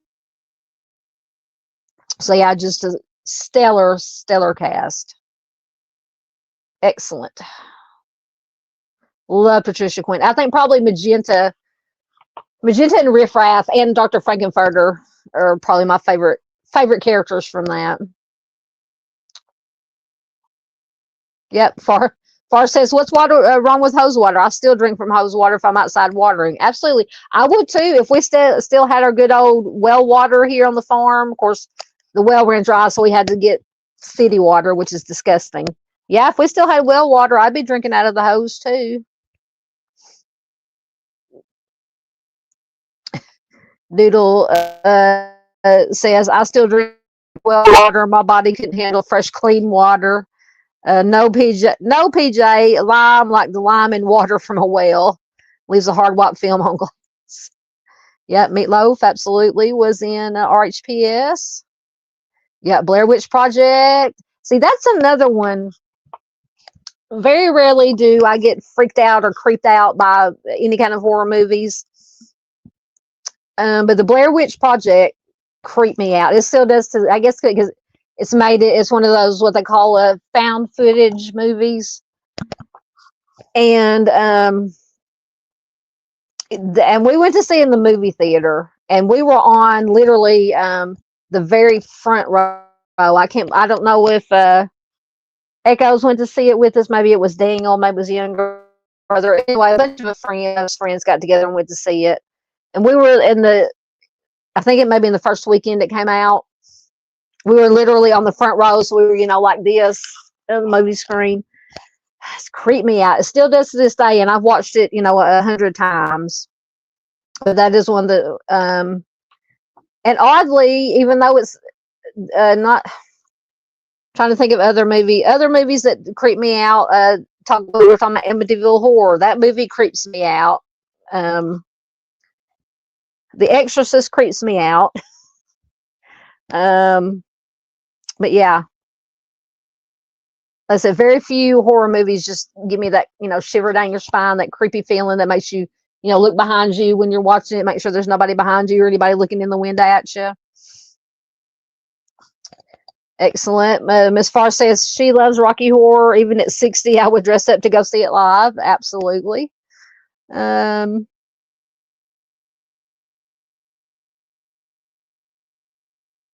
Oh, cool. So Lisa Joe says, we're going to see the movie with a shadow cast, so the actors acted out on stage under the screen that it's playing on. Cool. Lisa Joe says, I can get to come up. She doesn't know what the 6-7 thing is either. I don't know. Somebody young or somebody that knows what the 6-7 thing is. Are you talking about the 6-7 thing? Come on. There we go. PJ says it means absolutely nothing. It is just a line in the song. It has no meaning. Well, so then I just don't need to worry about it, right? Stormy, I'm assuming you're talking about Blair Witch, says, I love that movie. They're great with the marketing. Oh, yeah, they had a whole, sorry, everything keeps moving. They did a whole website about it. I mean, I think a lot of people thought that it was true. I mean, that it was true. That all this footage was actually real. They did such a good job with the marketing and the website and everything. See, Junior's never heard of the 6-7 thing. Okay, so Miss PJ says it has no meaning. It's slang for nothing. It's just 6-7. My son was like, it doesn't mean anything. It's just a line, and it is defined on Google as same things. So it's just okay. So Miss Farr says, welcome to the paddock, Mrs. Bojangles and Girl Next Door. So welcome. They were the recipients of the membership so kindly gifted by Miss Farr.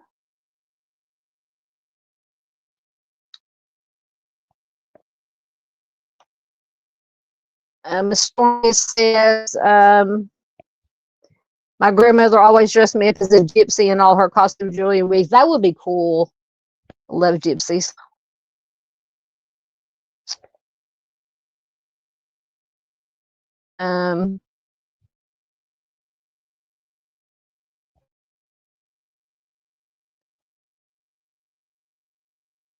Let's see. We'll get caught up. Oh, Miss Paula says,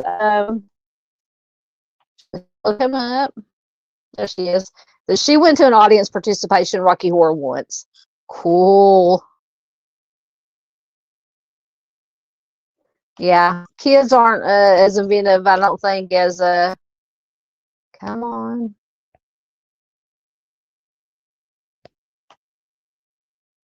Don't tell me I'm gonna lose my computer or my StreamYard on my computer. Anyway, Doodle said these kids need better punchlines, as some folks are disappointed. True. Oh no. If I disappear here in a minute, don't be. Oh, there it goes. Okay. Something.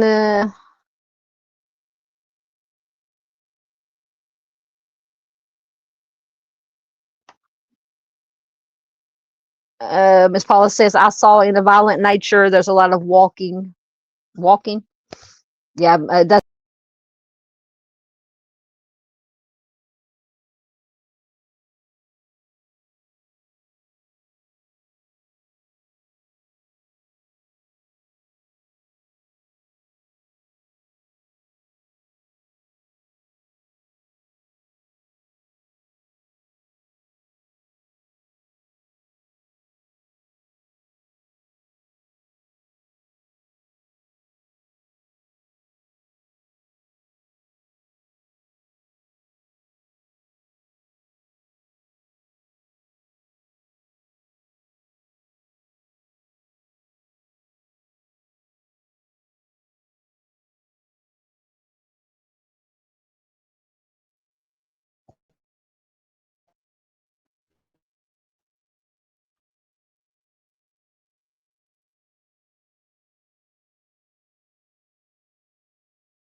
I think I'm back. Having trouble connecting. What's going on? Sorry about that. I'm back, I think. Anyway.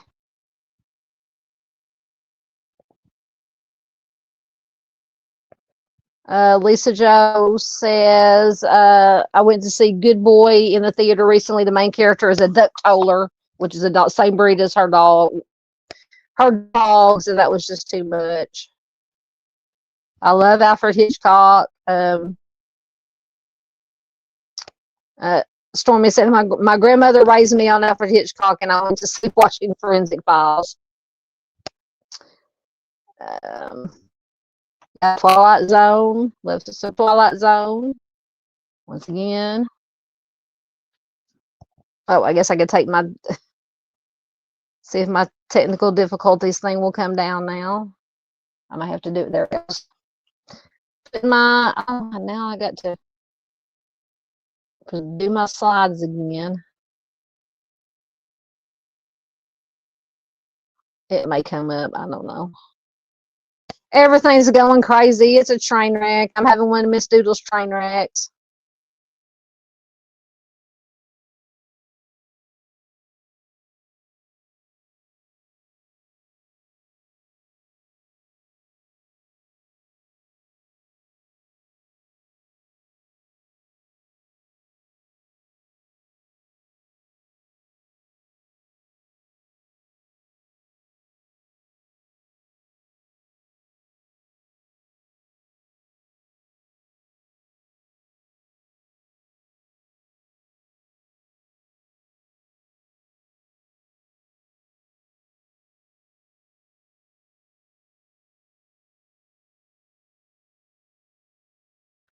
I'm back. I'm back. There I am. I'm back. Good Lord.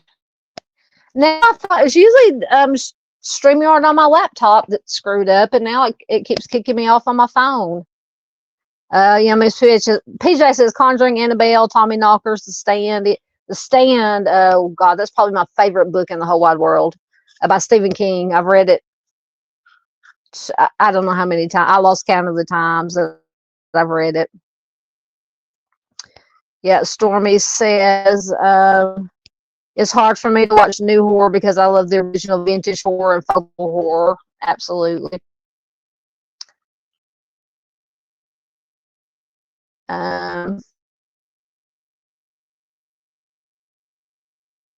Just making sure I keep looking at my phone to make sure I haven't disappeared, hadn't kicked me out again.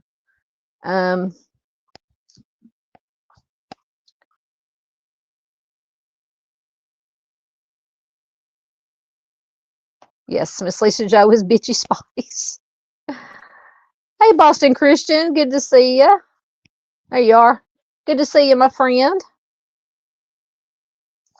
Oh, I love the original. Stormy says going all the way back to Nosferatu, that's 20s. Yes, I love the original Nosferatu. I have watched that. Paula wants to know, ever heard of Resurrection Mary? That sounds somewhat familiar. Maybe if I turn my camera. Oh, no, I don't want to kick myself out of the studio. No, I keep pushing the wrong button. There we go. Turn my camera off for a minute, see if that helps. I've not heard of Resurrection Mary. Is that like a urban legend, a movie?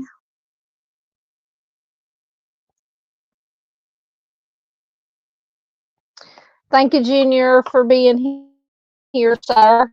Always good to have Junior here. Yeah, we're fixing to get into our spooky true crime locations. See how many of them we can make it through. Hey, Miss Peggy. Good to see you, love. She made it. She is dealing with trying to order on a healthy benefits card. Miss Peggy's got a drink. What kind of drink you got, Miss Peggy? Oh, goodness. I don't know what I keep hitting. There we go. Avery says they have birthday parties here for the doggies. Well, of course. The doggies have got to have birthday parties. Oh, I love playing solitaire. Miss Avery says she's been listening while playing solitaire. I'm telling you, I'm turning into an old person. I did home health care giving for 10 years. And it's only been like a year and a half, 2 years. I quit doing the home health care giving. And a lot of my clients, one in particular, would always, all she wanted to do was, she had a tablet. And all she wanted to do was just sit there all day and just play games on her tablet. I'm like, how does anybody sit there for hours and hours and hours and just play games on a tablet? Well, guess what? Given the choice of going out and doing something, going to a movie, even though if I could afford it, which I can, or do whatever. Hey, you want to go out and do something? No, I just want to sit here and play games on my tablet. And I will sit and play. If I'm not working on stuff for the channel content, I will sit for hours and hours and play games on my tablet. So I understand. You know, I could never understand, you 2 years ago, but 2 years later, I understand. Anyway, it's just a fun fact for the day. Thank you, ma'am. Thank you, ma'am. Miss Lisa just, she emailed me some photos. Miss Peggy says, we used to draw faces on pumpkins, and I could bake them to pie bread. That is a good idea. Oh, goodness. Bill says, whatever you do, don't play the new YouTube playables. I'm stuck on Prison Life. Stupid game, but yet I play daily. The kind of games I play are like, and I don't know if it maybe helps calm my brain or calm my anxiety, but like sorting games and matching games, merging games, things of that nature. And I've started playing Kingdom something Kingdom. You see, I see commercials for it all the time on TV. I've got playing that lately, and I play Marble Crush is another one of my favorite one. I play solitaire every once in a while. Just any kind of spin games, stuff like that. I don't know. Don't ask me. It keeps me from, squirrel, from my mind going all over the place. Stormy, does it come up? Stormy, come up? Come on, Stormy.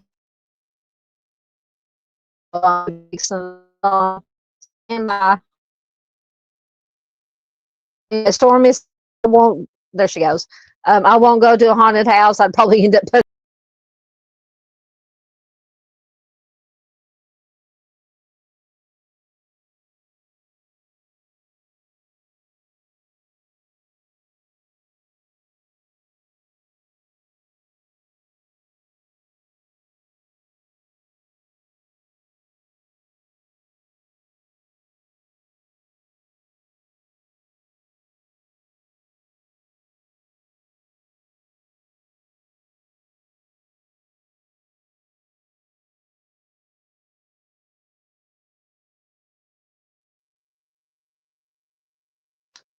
I'm back again. Man, StreamYard hates me tonight, even more than usual. Yes. Stormy says, I'm excited for the new Lizzie series. Yeah, I think that's what it's the 4th season of the Monsters or whatever they call it on Netflix is going to be about Lizzie Borden. Absolutely. And once again, Charlie Hunnam is going to be in that one. He was the one, he played Ed Gein in the 3rd season. And I think in the Lizzie series, he's going to play Andrew, the father. Okay, so Miss Paula says, Resurrection Mary was a woman that was tragically involved in a hit and run crash, passed away in the late 1920s, early 1930s. Her parents had her buried in Resurrection Cemetery on Archer Avenue. So did she resurrect? Is that the urban legend or the folklore? Interesting. I'm going to have to check that out.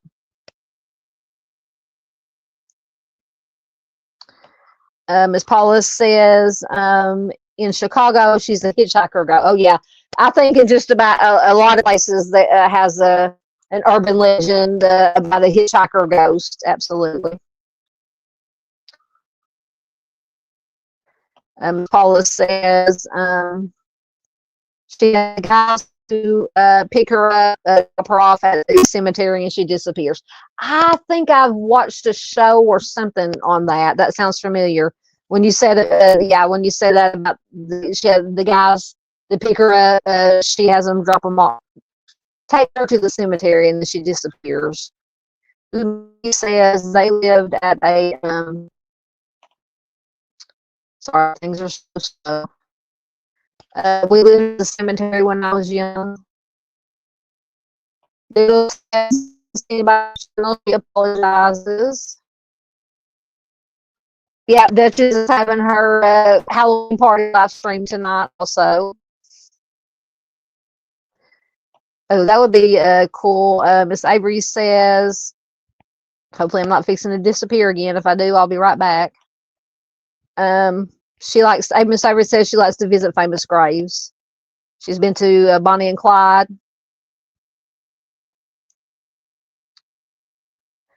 Mark wants to know, has the ghost ever done anything bad to the guys that drop her off at the cemetery? Oh, how did it been? Okay, I got you. Stormy says Oogie Boogie from Nightmare Before Christmas, but a cute dress version. Okay. That would be cute. Once again, I can't get half the comments to come up. I apologize. Lisa says my boyfriend now is Paul the Blue Locks a while back. Um,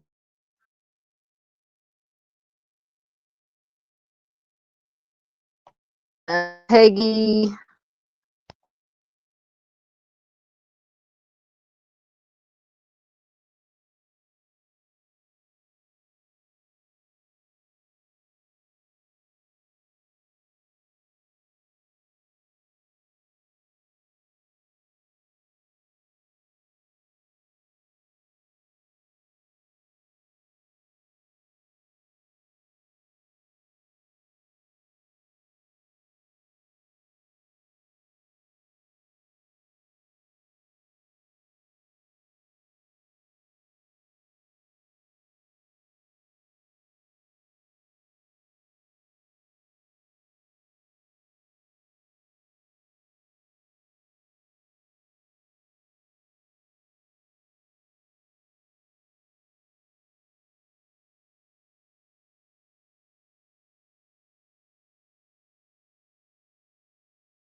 There I am. Okay, I'm back. Jeez.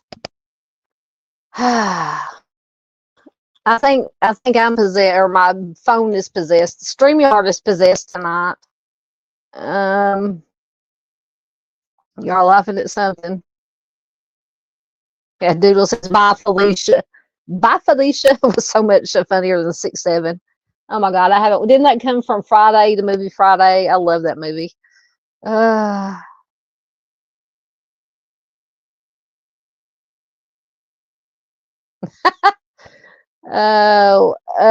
Stormy says, sorry, y'all, I got distracted. We left a basket of candy out, and two grown adults came up. I was watching the cam. They were just looking through it. Took a couple things, probably high AF. Oh, Lord.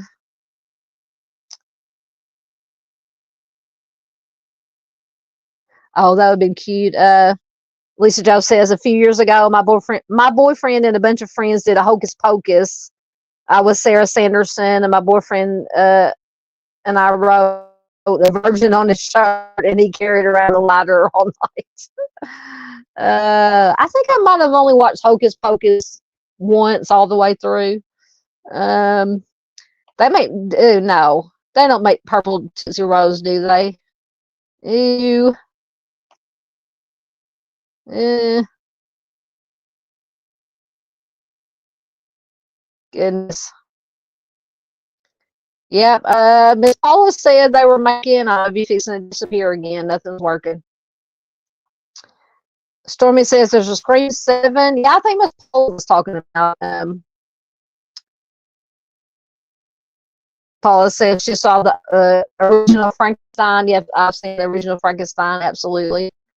Sorry, I'm not putting the comments up on the screen, but I can't. They're taking so long. This thing says the Hunchback of Notre Dame. Notre Dame is in black and white. Is a good movie. I don't think I've watched that one yet.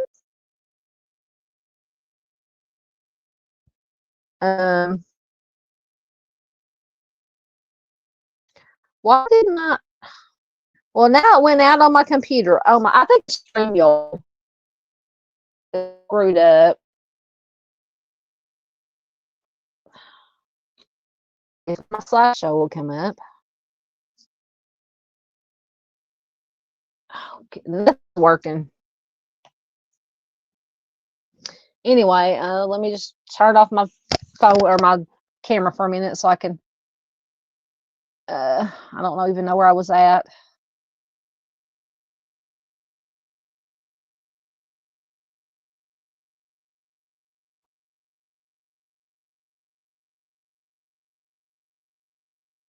I don't know if StreamYard will come back up on. Oh, can y'all hear me? I don't know if StreamYard will come back up on my phone.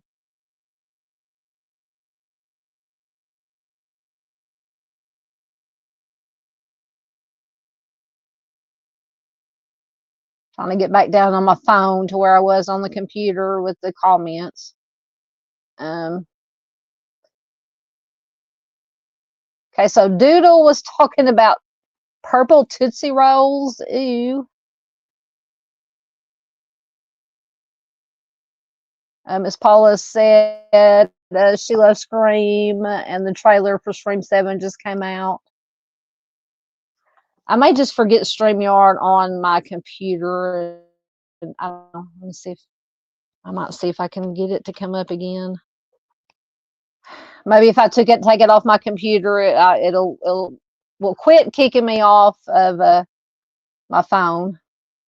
Yep. Apparently, there's going to be Scream 7. Stormy says she loves the first one. Oh, you tried to do a live today? Doodle says I tried a live today. It was a disaster. Maybe next time. Yeah, I don't know if I can get StreamYard back on my computer. We'll see. Oh, yeah, she said the internet wasn't having it, so I wasn't either. Well, it's coming back up, so we will see. We will see.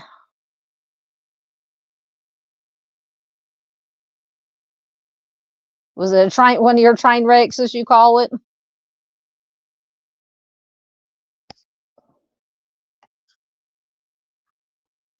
Okay, let's see if I'm back in. Okay, I'm back in on StreamYard. We'll see how long it lasts. Now I got to see where I am on comments here. Okay, there I'm at. There I'm at.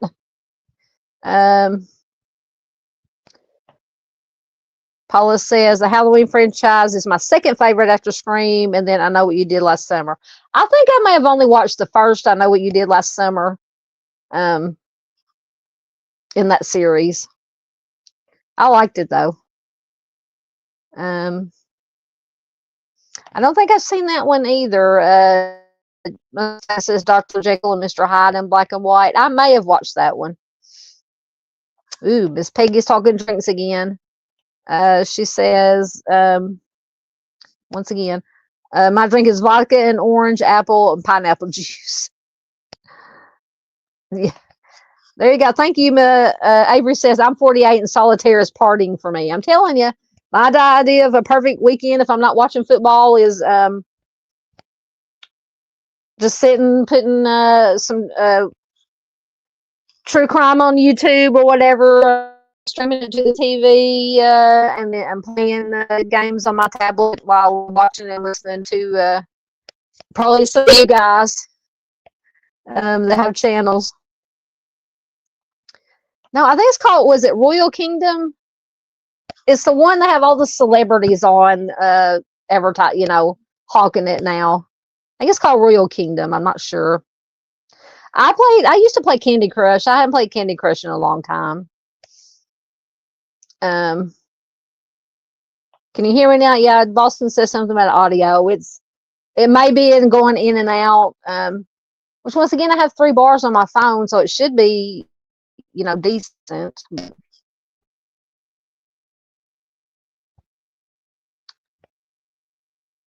All right, I'm gonna pause for a minute. With some comments and get to some of our.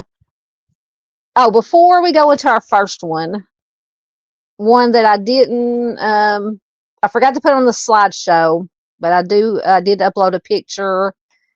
If it'll come up, this is the Crescent Hotel. It's actually here in Arkansas. I think it was for my 40th birthday. That was my birthday present because I'd always wanted.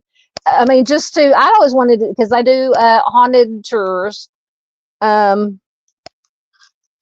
for my 40th birthday party, and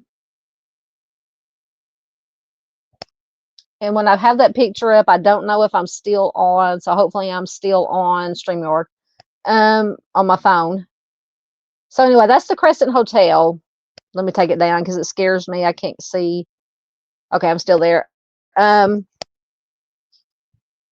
So my 40th birthday present was we got to go to the Crescent Hotel, and it was a surprise, and actually got to spend the night there. So we spent one night at the Crescent Hotel, and then one night, and this is in Eureka Springs, Arkansas, and one night at the Basin Hotel. Fantastic. We did both the ghost tours at both of them. But the Crescent Hotel is actually a fascinating place. I've talked about it a little bit before, but the Crescent Hotel is an historic hotel at 75 Prospect Avenue in Eureka Springs, Arkansas. It is billed as America's most haunted hotel and offers a ghost tour for a fee. The Crescent Hotel and Spa is a member of Historic Hotels of America. It has an interesting history. So it was built in 1886. I'm not going to go through this whole thing. It was built in 1886. It was originally built as a resort for the rich and famous, but quickly became unmanageable. It fell into disrepair. In 1908, it was reopened as a Crescent College and Conservatory for Young Women. That part of it closed down in 1924. It opened again in 1930 as a junior college. And then that closed down. And in 1934, it was opened as a summer hotel. So in 1937 is where it gets interesting. So in 1937, it got a new owner, Norman G. Baker. He turned the place into a hospital and health resort.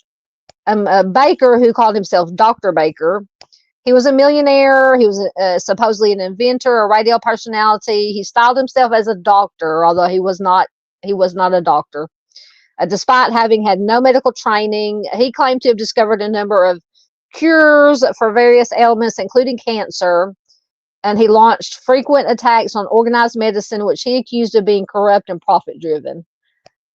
I can't say I disagree with him on that part, but so having been, he was ran out of Iowa for practicing medicine without a license. So he then moved his cancer patients to Arkansas and advertised his new health resort at the Crescent. His cure consisted primarily of drinking the area's natural spring water. And that part of Eureka Springs, Hot Springs, Arkansas, is known for its spring water, hot spring water. Supposedly it helped, maybe it doesn't cure things, but it's supposed to, be healthy or do something. I don't know. It's supposed to do stuff. In 1940, federal charges were filed against Dr. Baker for mail fraud. He spent 4 years in prison. So after that, the Crescent Hotel was left ownerless until 1946. In the spring of 1946, the Crescent was purchased by John R. Constantine, Herbert, a whole bunch of men, 4 men. And on March 15th, 1967, the hotel was nearly burned to the ground. And the only living owner at that time was Dwight Nichols. In 1997, Marty and Elise Ronick purchased the Crescent for $1.3 million. They oversaw a 6-year restoration and renovation of the hotel. So in 2009, Marty Ronick passed away in a car crash. So now it's just owned by Elise, his wife. She is the sole current owner, and the building was listed on the National Register of Historic Places in 2016. So in popular culture, and is rumored once again, obviously, to be haunted. 2005, the hotel was featured on Ghost Hunters, where the cast claimed to see what they described as a full body apparition. So that is the basics of the hotel. Like I said, I just love the history of it, and we could do a whole live stream on this Dr. Baker and everything that he did. A lot of his patients didn't make it out of there alive. Let's just say that. So I just want to talk a little bit about that. The Crescent. So let me see what we have. I gotta go back to the. Hold on. So I'm sure we have heard about the Villisca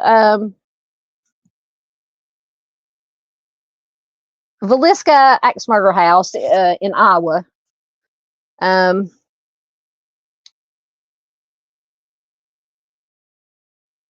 just getting caught up in your comments right quick. Oh, let me hopefully let me find it. There it is. Get the audio or the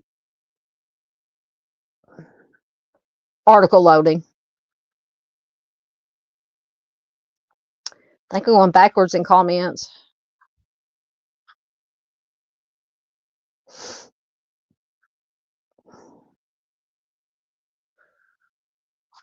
I thought I marked where I left off at, but are y'all ever going to visit Miss Peggy and have some drinks?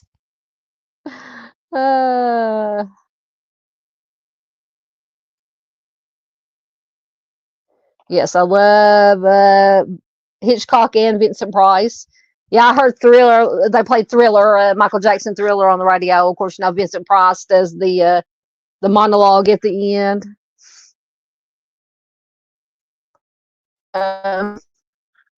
Yep, Psycho, another good one, excellent one. Love Psycho, the original one. I have watched the remake, but love the original. Yep. Miss Paula's singing Thriller. What? Farr said, I watched Psycho with my dad. He said my horror was stupid. How could anybody think Psycho was stupid? Oh, that movie, that I almost consider that a horror movie. I mean, psychologically, it was a Mommy Dearest. No, that was a mess. See, I read the book and I've seen the movie. That's based on a true story. Yep, there are a bunch of springs in Arkansas. Yeah. Mustang says there's a bunch of springs. Yeah, you got Hot Springs, which is obviously probably more famous than Eureka Springs. Hot Springs is known for its hot springs. It's restorative, curative water from the hot springs. But to me, I've always been more fascinated with hot springs with the mafia aspect, because back in the day, a lot of the gangsters and mafia came to visit hot springs. Al Capone, we talked a little bit about that the other night too. Lots and lots of gangsters hung out in hot springs back in the day.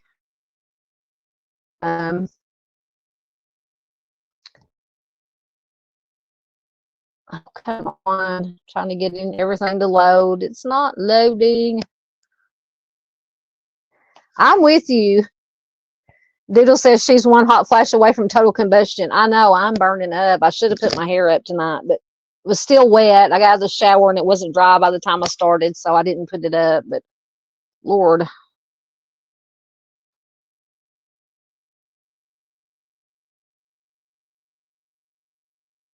Oh, okay. I got you. So far, oh, come on.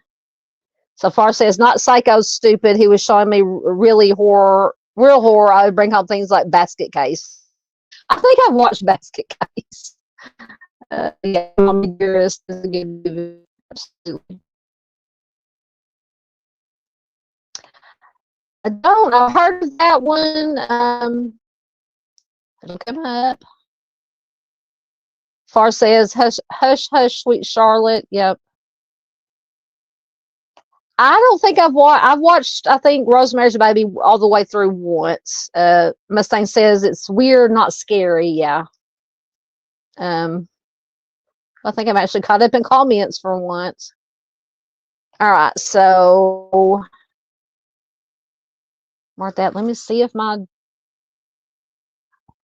article is loading on the Villisca axe murder house.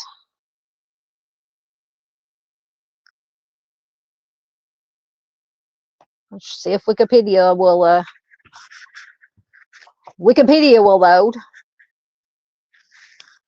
Give me a drink. Oh, I'm almost out of tea, y'all. I think I forgot to bring me a water back here. Okay, so this says from Wikipedia, the Villisca axe murders. So the Villisca axe murders occurred during the night of June 9th and into the early morning of June 10th, 1912, in the town of Villisca, Iowa. So the 6 members of the Moore family and 2 guests were found. So trigger warning, obviously, on this stuff. Were found bludgeoned in the Moore residence. All 8 victims, including 6 children, unfortunately, had severe head wounds from an axe. Lengthy investigation yielded several suspects, one of whom was tried twice. The first trial ended in a hung jury, and the second ended in an acquittal. And so the house was restored in the 1990s and is known as the Villisca Axe Murder House. So the victims consisted of parents Josiah B. and Sarah, and their 4 children, Herman Montgomery, who was 11, Mary Catherine, who was 10, Arthur Boyd, who was 7, and Paul Vernon, who was 5. An affluent family, the Moores were well known and well liked in their community.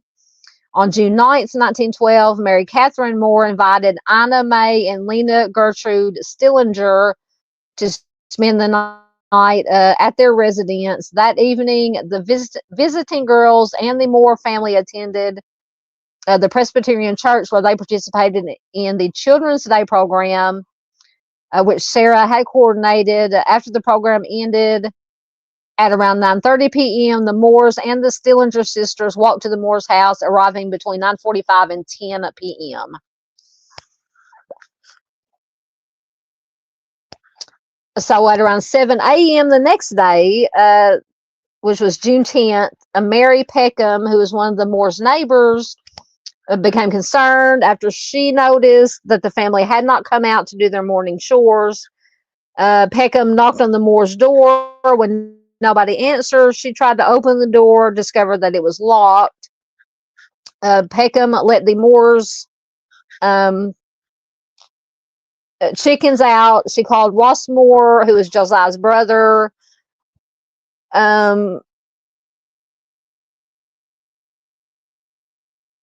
Like Peckham, Moore received no response when he knocked on the door and shouted. Ross unlocked the front door with his copy of the house key. While Peckham stood on the porch, Ross went into the parlor, opened the guest bedroom door, where he found Anna and Lena. Lena's bodies on the bed. He immediately told Peckham to go call Henry Hank Horton, who was Villisca's primary peace officer. he arrived shortly thereafter. Horton's search of the house revealed that the entire Moore family, plus the two Stillinger girls, had been bludgeoned to death. The weapon, which was an axe that actually belonged to Josiah, was found in the guest room where the Stillinger sisters were found. Doctors concluded that the homicides had taken place between midnight and 5 a.m. Two spent cigarettes or smoked cigarettes in the attic suggested that the offender or offenders patiently waited. It says, according to the official tour, there were no cigarettes found. But the assumption was that or the theory was that the offender or offenders waited in the attic until the Moore family and the Stillinger, the two sisters guests, were asleep. The offenders began in the master bedroom where Josiah and Sarah Moore were sleeping. Josiah received more blows than any other victim. His face had been cut to such an extent that his eyes were completely destroyed. The ceiling in his room also had a gouge mark from when the offender lifted the axe. The offender or offenders used the blade of the axe on Sarah while using the blunt end on the rest of the victims. Herman, Mary Catherine, Arthur, and Paul were next. The same manner. Afterwards, the offender returned to the master bedroom to inflict more blows on the elder Moores. So you would assume that maybe they were the targets for one reason or another. Knocking over a shoe that had filled with blood from the previous attack before moving downstairs to the guest bedroom where they took the lives of Anna and Lena, the two friends that were spending the night. Seemingly afterwards, so this is always, I don't know, this confuses me, as I always found this strange, obviously. So seemingly afterwards, a 4-pound slab of bacon was taken out of the ice box and laid next to the axe. Investigators also found untouched food and bloody water on the kitchen table during the search. Investigators believe that all of the victims, except for the Stillinger sisters, who were the guests, had been asleep when the homicides took place. So unfortunately, they think that Anna and what was the other one's name? The Stillinger sisters had been awake, unfortunately.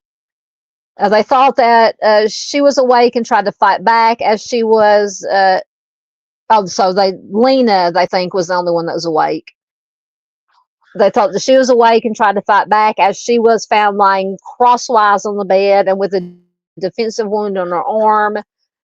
She was lying on her stomach. Her body had also been moved and her undergarments removed. Her leg had been positioned in such a way for shock value. This led to law enforcement speculation that the offenders had essayed her or attempted to do so. Later investigations showed no evidence of this. So in another bizarre twist, every mirror in the house was covered with blankets or clothing or any means of covering, and garments were removed from the dressers to cover the mirrors.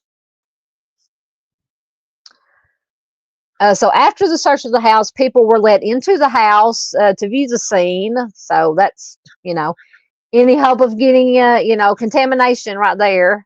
So at around 8:40 a.m., the town's central telephone office issued an all-call alert advising every household in the town of these crimes. Within minutes, the house was rushed by town folk. So personally, I don't know why. I don't know if it was a thing back then. So they sent out this all-call. Everybody in the town came rushing into the house, contaminating everything. So they said this completely contaminated the scene, with some people even stealing pieces of Josiah's skull as souvenirs. Was it there? Just asking for a friend. The weapon was handled by hundreds that came through the house. The sheriff was unable to gain control of the scene for hours. So can you just imagine? Just imagine something like that happening today. So the county coroner, Dr. Lindquist, arrived at the scene at approximately 9 a.m. After viewing the scene himself, he met with Horton, who had been the town's night watchman that Sunday, and Sheriff Orrin Jackson to review the information they had collected. Lindquist was upset by the constant influx of town folk interfering with the investigation, you think, and urged the sheriff to get the National Guard to secure the scene by 10:30 a.m. The National Guard had established a secure perimeter to keep people out. What, I appreciate that, but it's too little too late. So a local druggist whose hobby was photography showed up to take photos. He was dismissed and told that taking photos was, quote, too ghoulish. He may have had an economic motive. Many drugstores sold postcards of crime scenes at the time. Really? Okay. Although Lindquist called members of the coroner's jury together in late afternoon, it was several hours before they entered the Moore home to view the bodies. After 10 p.m., he called County Attorney Ratcliffe to finally give permission to the undertaker to remove them. The fire station had been set up as a temporary morgue, and it was close to 2 a.m. before all the bodies had been transported there, likely around 24 hours after the homicides occurred. So the doctors estimated that the homicides occurred between midnight and 2 a.m. The victim's autopsy revealed they all died from severe head trauma. Some wondered how an offender could maneuver in a compact, creaking farmhouse without waking anyone. At the time, newspapers proffered a theory that the offender put a sedative in milk or a cocoa eaten by the family. Toxicology studies were not a routine part of autopsies at that time. So investigators found an imprint in the hay in the barn next to a knothole where they believed that the offender observed the family for some time. Supposedly, these two cigarettes were found in the attic, suggesting that the offender could have entered the house via a window or unlocked back door and hid until the family returned from the church. So 2 curious bits of evidence were uncovered: a gas lamp with its glass chimney removed and its wick turned down so it would give off only the faintest bit of light. It was discovered upstairs. A fragment of a keychain not belonging to any member of the Moore family was found downstairs. After this limited investigation, the coroner held an inquest the next day on June 11th, where 13 people were interviewed as potential witnesses. So they've had lots of suspects over the years. We're not going to go. There was Andrew Sawyer, who was a transient. Reverend George Kelly, he was an English-born traveling minister in town on the night of the homicides. He was described as peculiar, reportedly having suffered a mental breakdown as an adolescent. And as an adult, he was accused of being a peeping Tom, and several times asking young women and girls to pose nude for him. It says in the weeks that followed, he displayed a fascination with the case. He wrote many letters to the police investigators and family. You had Frank Jones. He was a Villisca resident and an Iowa state senator. Josiah had worked for Frank. So this could be as far as the motive. It said Josiah Moore had worked for this Frank Jones at his implement store for many years before leaving to open his own store. Moore reportedly took business away from Jones, including a very successful John Deere dealership. Moore was rumored to have had an affair with Jones's daughter-in-law, though no evidence supported this. So that could be a motive, because I did say that the father, Josiah, received more blows than anybody. And there's William Mansfield. He was an the theory was that Senator Jones, who we talked about before, hired William Insane the Blackie Mansfield, who was an ex-convict and former U.S. Army soldier, to do the crimes. So 9 months before the Villisca crimes, a similar case occurred in Colorado Springs, Colorado. Two accidents followed in Ellsworth, Kansas, and Paola, Kansas. The cases were similar enough to raise the possibility of having been committed by the same person. Other homicides reported as possibly being linked to these included numerous unsolved homicides along the Southern Pacific Railroad, the unsolved Axeman of New Orleans, as well as several other such homicides during this time period. The homicides in Colorado Springs were closely related in execution to those in the Morehouse. I'm not going to read through all this, but so Henry Lee Moore was a suspected, serial offender who was not related to the Moore family who was killed. He was convicted of the homicide of his mother and grandmother, and several months after the homicides in Villisca, his weapon of choice was an axe. Before and after the homicides in Villisca, the very similar murders of his mother and grandmother were committed. All of the cases showed striking similarities, leading to strong suspicion that some or all of the crimes were committed by an axe-wielding serial offender, just like this Mansfield that we mentioned earlier. And Henry Moore can also be considered a suspect in some of these slayings. So there's Samuel Moyer. So apparently Samuel Moyer is Josiah's brother-in-law, often threatened to kill Josiah. However, upon further investigation, Moyer's alibi cleared him of the crime. There's Paul Mueller. Let's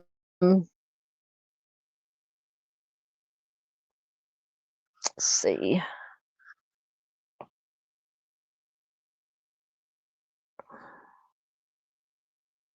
So he was mentioned in the book. So today, the house is a tourist destination in the small rural town of Villisca. A couple had purchased the home in 1995 and undone all the modern renovations to the house. They restored it to the 1912 condition. The couple now offers tours and overnight stays in the house. And its selling point is that the house is now haunted because of the events that occurred in it. So it said that two people were tried. I don't know. I might have skimmed over that part. Were actually tried for it, but I don't think they were convicted.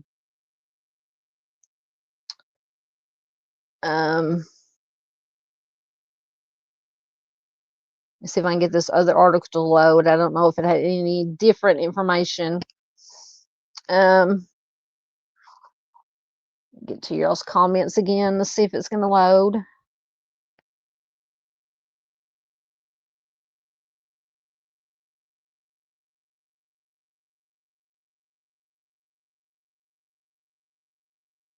Okay, there's where I left off. Gotta have a drink here.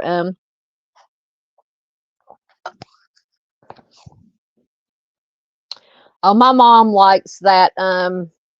Miss Peggy said, "Hush, hush, sweet Charlotte, and whatever happened to Baby Jane." I like Betty Davis. Yeah, Mom loves Whatever Happened to Baby Jane. She's always telling me I need to watch that. Miss Peggy says she saw a Rosemary's Baby at a drive-in. Ooh, Mark says the Satanist Anton LaVey was a consultant on the movie Rosemary's Baby. That's terrifying, horrifying. I know. I remember there was a drive-in here in Arkansas. I can't somewhere in Little Rock, I think. I remember vaguely remember going to some drive-in movies with mom and dad when I was little. Yes. Far says, wasn't what's his face making that movie when Manson's crew? Yes. Oh God, what's his name? The director. I had his name in my head until I read that. She was married to him. Dadgummit. what was his name? Somebody will have to say it. I can see him. But yes, her husband, Sharon Tate's husband, was out of town making a movie when it happened.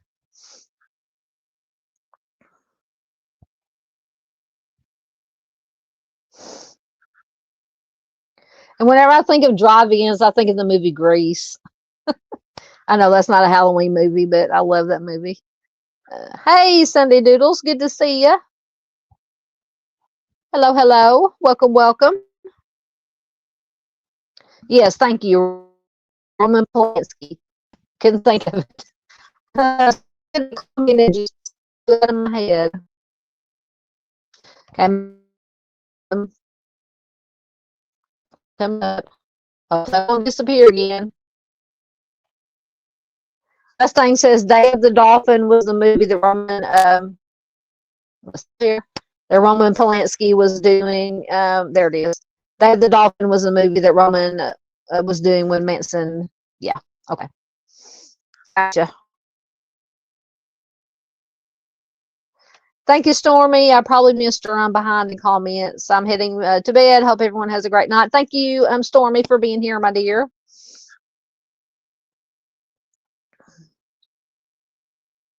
No, I think I think you're right on the spelling. I think that's how it's spelled. Are you going to, Mark? Mark says good night, everyone. Thank you, Mark, for being here. Let's see how far am I behind the comments. I'm not too about 10 minutes. I'm not too bad. I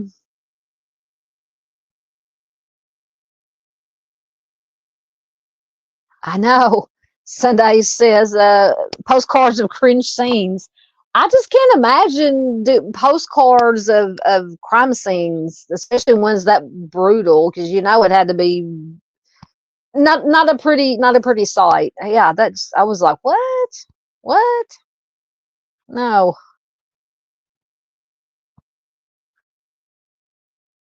Peggy said woman plants is same as far as the spell as mine. Sorry, Sunday. Sunday said I'm eating a caramel apple. Oh, I hadn't had a caramel apple in so long.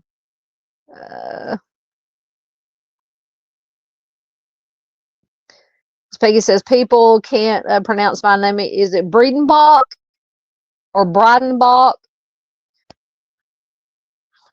You let me know. I don't know if I ever said it out loud. I think I've said Breedenbach. I could be off both of them, so just let me know. You're welcome.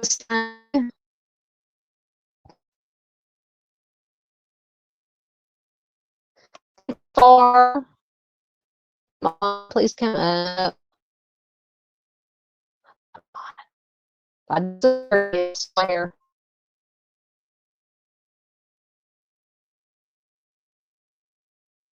Come on.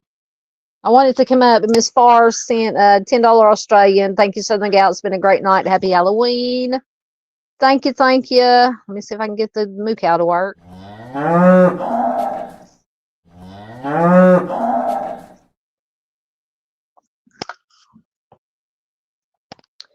Thank you, Miss Farr. Very sweet of you once again.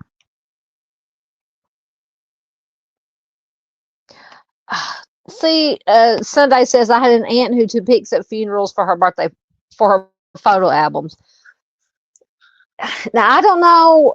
My grandmother used to do that.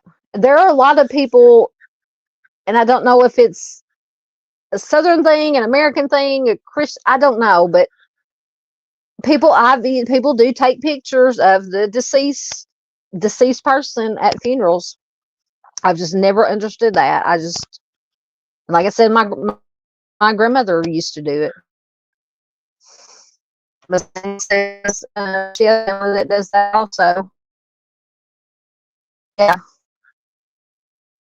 Okay, gotcha. Miss Peggy says the second one was right. Gotcha.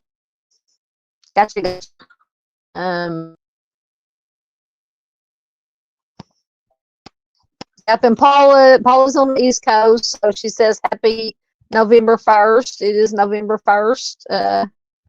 In her area. Yep, far as mooing. For some reason, it's my computer's going. I have to go all the way down through my comments to.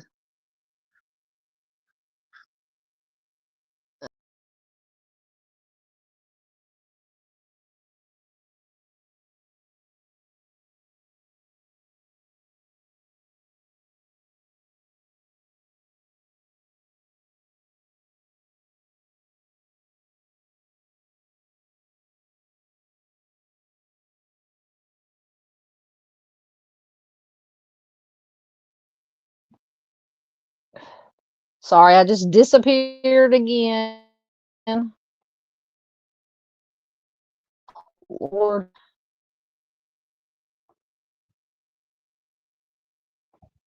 Okay, so we were still in the Villisca house. Okay. I hate StreamYard. I swear to God.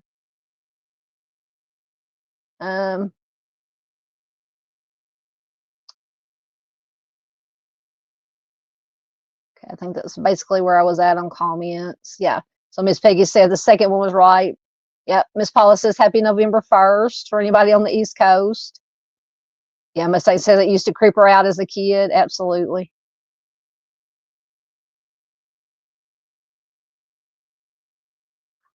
Far says I took pics of my mom in the coffin. Yeah, like I said, it's my grandma did it. I remember her doing it. Because my grandpa passed away before, her husband, my grandpa passed away before she did, and it was just she took pictures. Yeah, Miss Peggy says long ago they would display dead in a casket in the street and take pictures. Yeah. Oh no, Miss Paula has already started her Christmas shopping. I have not even started thinking about Christmas shopping. Yeah, Far says, Paula, you're good. I think I may skip Christmas this year.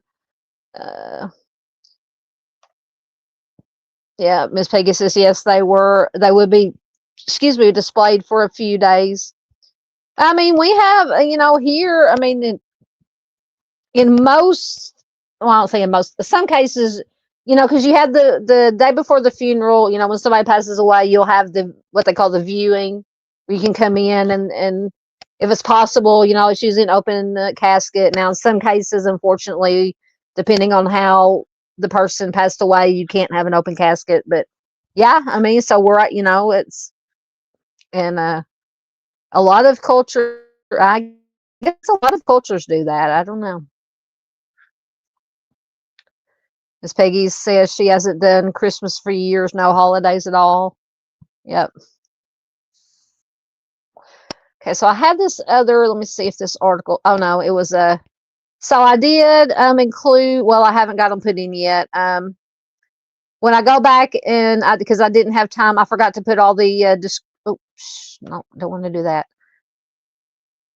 I haven't got all the links put in the description box to all the articles and that I'm using, but also most of these places had a website. So if you happen to visit any of these places, estates or whatever where these places are, and a lot of them have tours, ghost tours. I included the link. I'm going to include the links to the websites that gives all the information about you can stay overnight, book a tour. As far as the Villisca house, you can stay overnight, you can book a tour, things of that nature. So I will include those when I get around. I'll try to do that tomorrow when I'm watching football, get all the links put in. But I thought I had another article on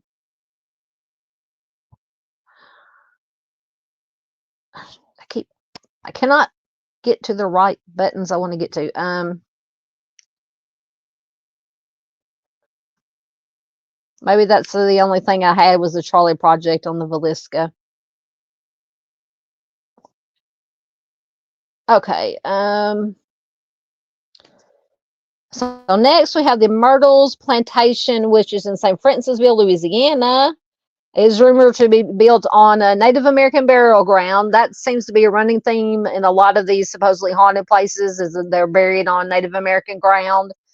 The mansion has been the site of multiple documented deaths. The ghost of Chloe is said to appear in photos, while the ghost of a former owner, William Winter, is said to reenact his death on the staircase. So let me get the information loading for that. I should have already had it done.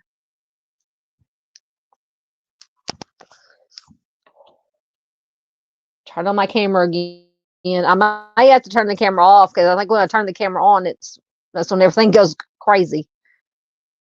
So the Myrtles Plantation is an historic home, a former antebellum plantation in St. Francisville, Louisiana. It was built in 1796 by General David Bradford. It is reportedly a haunted place and has been featured on television. It has been listed on the National Register of Historic Places since 1978. So we're not going to go through all the architecture, the interior, the grounds. So it was built once again 1796. I'll try to get to the haunted part or some of the history. So ghost tourism. So the Myrtles has long been promoted as a ghost tourism site based around the plantation's many legends and ghost stories. One of the first accounts of the haunted presence was noted in 1948 in Clarence John Laughlin's book Ghost Along the Mississippi. This place in the lore of Mississippi's haunted sites was cemented with the Louisiana Department of Commerce and Industries 1960 publication, which claimed that the Myrtles, quote, is popularly reputed to have at least one ghost. The Myrtles' early alignment with ghost tourism resulted in it being heavily marketed, resulting in it having more entries in guidebooks of ghost hunting and haunted places than in other registries. So in the 1980s, the Myrtles was named America's Most Haunted House by National Enquirer. A few books have been dedicated to the history, but these histories scantily discuss the lives of the enslaved people who are forced to live and work on the site. The many ghost stories contain the few accounts of these residents.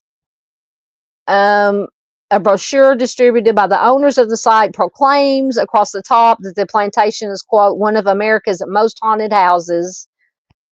Today, as was chronicled by Taya Miles in 2015, the Myrtles offers evening mystery tours that explore the many ghost tales surrounding the history, in addition to daily daytime historical tours. Miles explains that the two main ghost stories told on the tour, those of Chloe and Cleo, are fundamentally stories of violence against Black women, sexual violence, physical violence, ideological violence, which is very horrible things. So in 2002, Unsolved Mysteries actually filmed a segment about the alleged hauntings. The Myrtles was also featured on a 2005 episode of Ghost Hunters. Yeah, I've seen most of the ghost hunting shows that I watch have done at least one episode on the Myrtles. On most of these that we're going to look at tonight. Other television shows which qualify to include Ghost Adventures and Most Terrifying Places in America. It was featured on the second episode in the first season of Files of the Unexplained, which was aired in 2024. So that's your basic history. It also does have a website where you can, I believe, they offer, let's see. You can stay there. It says take in the views from a terrace in the garden, make use of amenities. You can enjoy meals at the restaurant. So once again, it does offer ghost tours and then historical tours. So I've always been very fascinated by the Myrtles. Into your comments again. Let's see.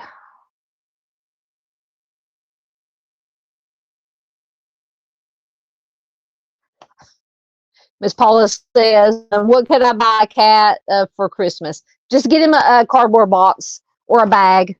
That's all you need. If you have a spare cardboard box or a bag, I found out cats, at least my cats and a lot of cats, they're satisfied playing in cardboard boxes. Cardboard boxes, playing with bags. But yeah, Miss Peggy says the catnip toys, yeah. A perch, yeah, they like them. You could buy, there it is. Well, anyway, it disappeared. Well, they have what they call towers, cat towers. They're usually made like with the rug-like material. They can climb up it. They've got perches, like because cats like to be up high. And they can play on it. They can scratch on it. There's usually like little things they can bat around that you can put on it that they can play with.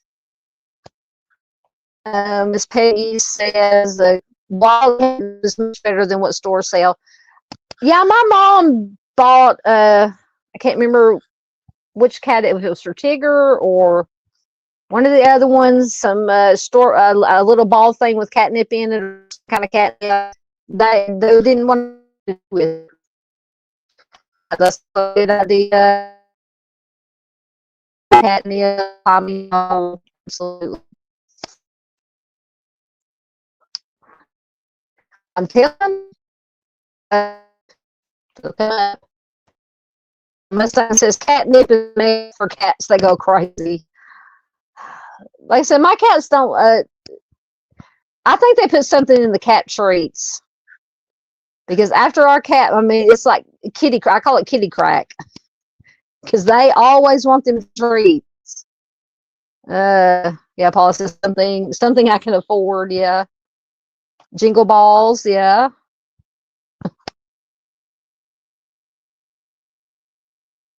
Doodles said, or Sunday says, those cute, nice with catnip in. The catnip balls are under $10 at Walmart.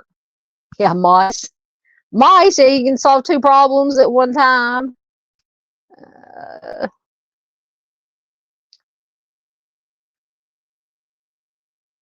Oh, sorry, comments jumped up on me.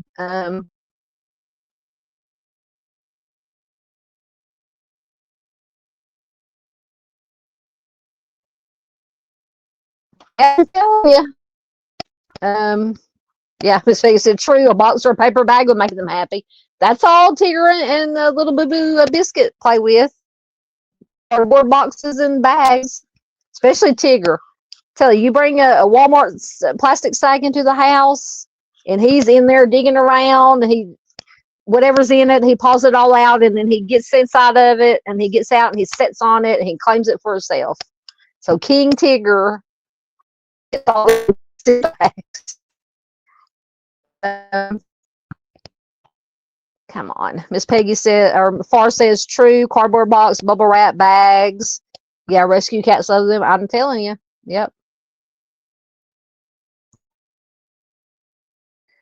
Far said that have catnip, he would get vicious on it. If you okay.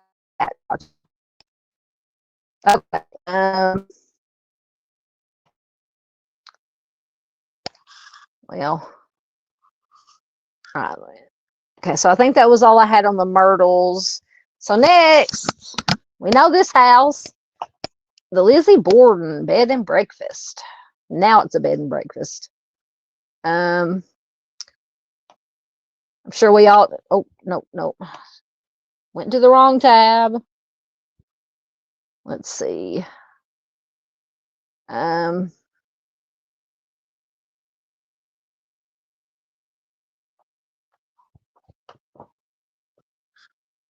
Hopefully this will come up. I think I just have Wikipedia information on this one. It might come up, maybe not. You're welcome, Miss Paula. Says thanks for the ideas. I have it between a pet ID tag. That's also good. A rope toy or a collar. All those are good ideas. Yep. Miss Paula says Monster Lizzie Borden is the next season. Absolutely. All right. So the Lizzie Borden house is notorious, obviously, for being the home of Lizzie Borden and her family. It is the location that the 1892 unsolved double homicide of Lizzie's father and stepmother, Andrew and Abby Borden, is located on 230 2nd Street in the city of Fall River, Mass. So from 1872 to 1892, the house was the property of Andrew Borden, who was Lizzie's father. He was a bank president, and he was a member of Fall River High Society.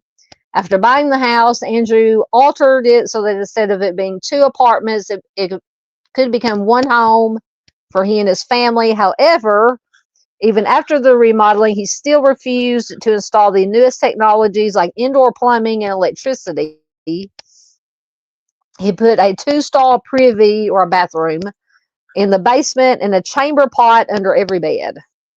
So this house was considered middle class, and it was unusual for someone of his status to live in. Andrew purchased it due to its proximity to his business on Main Street. He moved his 4-person family, which was his wife Abby, his 2 daughters Emma and Lizzie, and himself, into the home, as well as 1 maid who lived in the attic. Her name was Bridget. Under the ownership of the Bordens, it was quiet. There was not many parties, anything. As socialite, Lizzie was too embarrassed to show her house to her wealthy friends. So Abby and Andrew relinquished their ownership upon their deaths to their daughter Lizzie in 1892. After Lizzie's trial and acquittal for the homicides of her father and stepmother in the home, she bought another house located at 7 French Street that she named Maplecroft. Lizzie lived there until her death on June 1st, 1927. And the house number of 92 2nd Street was changed to 230 in 1896. So from 1990s to present, it has operated as a bed and breakfast since 1996 under the ownership of Martha McGinn and Ronald Evans, who inherited the house. Martha's grandparents purchased the house on October 4th, 1948. According to Martha McGinn, the room where Lizzie's stepmother Abby was found was the most requested room of the bedroom for people to stay in at the bed and breakfast. The Fall River Historical Society promotes the Lizzie Borden Bed and Breakfast as a tourist attraction. Donald Woods and Leanne Wilbers then bought the house, kept it open for 90-minute tours and bookings in 2004. Tour guides were only allowed to talk about the facts of the case and nothing else. But a Ouija board was also available for use. Many of the what they call homicide paraphernalia was put into the house during this time, including a mannequin in the guest room where Abby was killed. I wonder if Mr. Steve could donate his creepy Kohlberger mannequin to put in there. Autopsy photographs are also on the dining room table. Memorabilia from media inspired by the case was put into the house, such as photographs of actresses from the movie The Legend of Lizzie Borden. It is not known when they were installed. Bathrooms were eventually installed. Wilbur, I don't know who Wilbur is. Leanne Wilbur.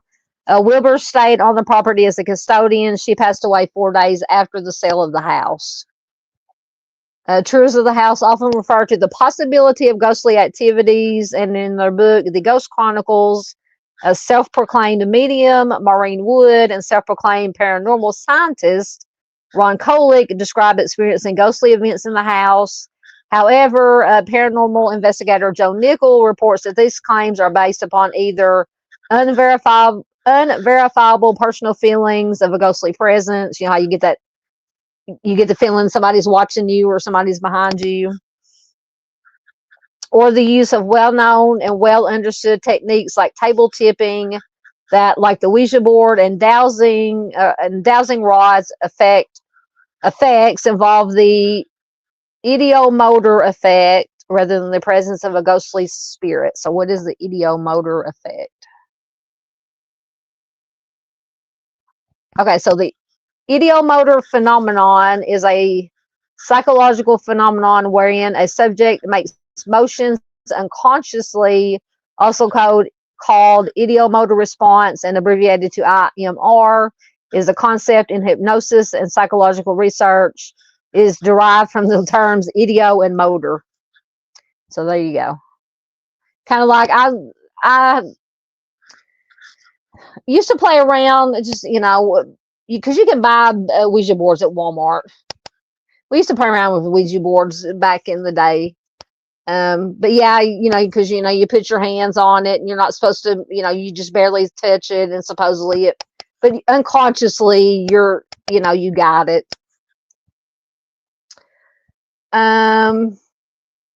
So the house was listed for sale in May of 2021. It was sold to Lance Zoll for $2 million. Zoll stated that he would keep the property operating as a bed and breakfast and hoped to expand the business to include other Lizzie Borden themed activities in the future. As the owner of the tour company U.S. Ghost Adventures, his goals are to introduce 2 ghost tours, one 90 minutes, the other 2 hours, as well as keep the historical tours going. He also plans to implement a podcast, virtual experiences, themed dinners, bedtime ghost tours of Fall River, murder mystery nights, a wedding venue, and add a 6-bedroom to the property. Despite all this, Zoll has tried to keep the house as is, with original furnishings, duplicated decor, and original hardware. July 2021 article in Smithsonian Magazine indicated that he was planning to replace the iron stove with a more modern one due to the risk it posed to residents.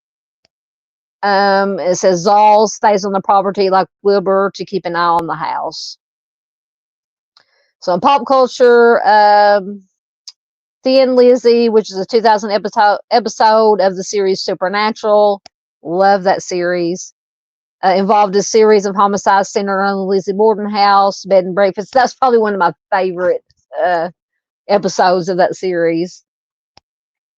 The house and its history were the subject of a season 2 episode of BuzzFeed Unsolved, in which the house is explored by host Ryan Bergara and Shane Madej. Also reputed, supposedly haunted. Let's see if I had anything else.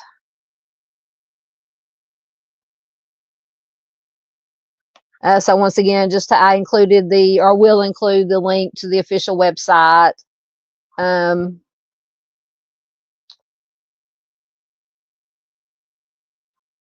You can book a tour, you can book a room, so you can stay there. Of course, like I said, they had the ghost tours and the historical tours. Tourist attraction, as I said. All right.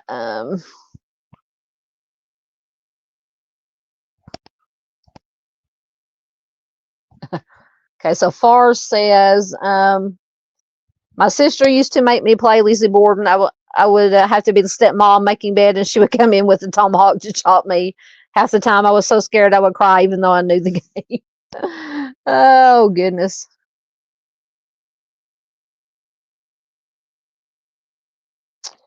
I don't think I've seen that one. Miss Peggy says Elizabeth Montgomery. Wasn't she the one that was on Bewitched?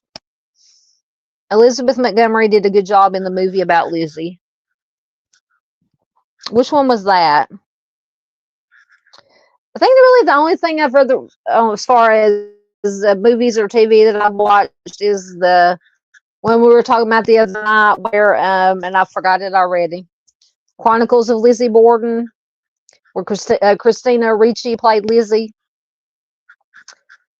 I think that's the only like fictionalized version of anything about Lizzie Borden's case that I've watched.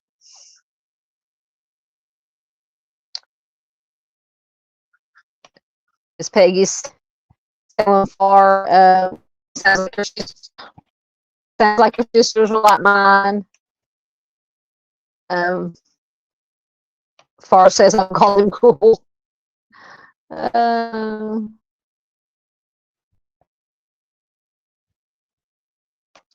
Yeah. Can't get it to come out, but Miss Paula says this is a red flaggy case. Yeah, because Lizzie was tried and acquitted. Now there's two camps, that yes, that people think, yeah, Lizzie did it, and some people think somebody else did it. And I think somebody else was named as a suspect at the time, but I can't remember right now who it is. And I've read or saw somewhere on some show or something that, because they never found any bloody clothes or anything, you'd think that if Lizzie or whoever did it, if Lizzie did it with two axe murders, that you would have blood on new clothes. But they refer to the fact that there was no, that they had these what we call outhouses, so that maybe she took the clothes. There's a theory that some people put out that she took the clothes and put them down the toilet or whatever in the outhouse, and just nobody ever thought to look there, I guess, and just never found them. And so that's how she did the evidence. I don't know about the axe. Or I guess was the axe left there? Somebody had to refresh my memory. I don't remember. Thank you. Yes, she was on Bewitched. Oh, Bewitched. Yeah. So I think that is all I had on Lizzie Borden house. So next, I keep forgetting to switch tabs before I.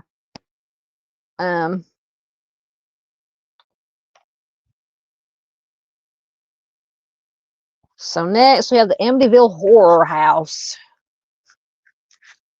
So just looking at the house, because that's the way that they have changed the house, the look of the house since. And this is, the actual house. And I think they ended up changing the address of the house because so many people, obviously fans, would come by. But to me, just looking at that picture with the two windows that always look like eyes to me. And I said earlier, the movie, one of the few movies that creeps me out. But to me, the real story, the actual, homicides that the DeFeo, Butch DeFeo committed is the real horror in this story. So first, just some info from Wikipedia about the movie. So the Amityville Horror, it was originally a book written by Jay Anson. It was published in 1977. It's the basis of a series of films released from 1979 onward. The book is based on the claims of paranormal experiences by the Lutz family, but has led to controversy and lawsuits. I think it's pretty much been debunked. Even the Lutzes, I believe, have come out and said, we basically made it all up, and we, got together with Jay Anson too, and I think the Warrens were probably in on it to make up this whole story to get money and fame and whatnot. So the historical basis, on November 13th, 1974, 23-year-old Ronald DeFeo Jr. Took the lives of 6 members of his family at their home. They lived at 112 Ocean Avenue. It's a large Dutch colonial revival house. It was in the suburban neighborhood of Amityville, which is on the south shore of Long Island, New York. After a trial lasting 7 weeks, DeFeo was convicted of second-degree homicide in November 1975. He was sentenced to 6 terms of 25 years to life in prison, and then he passed away in prison in March of 2021.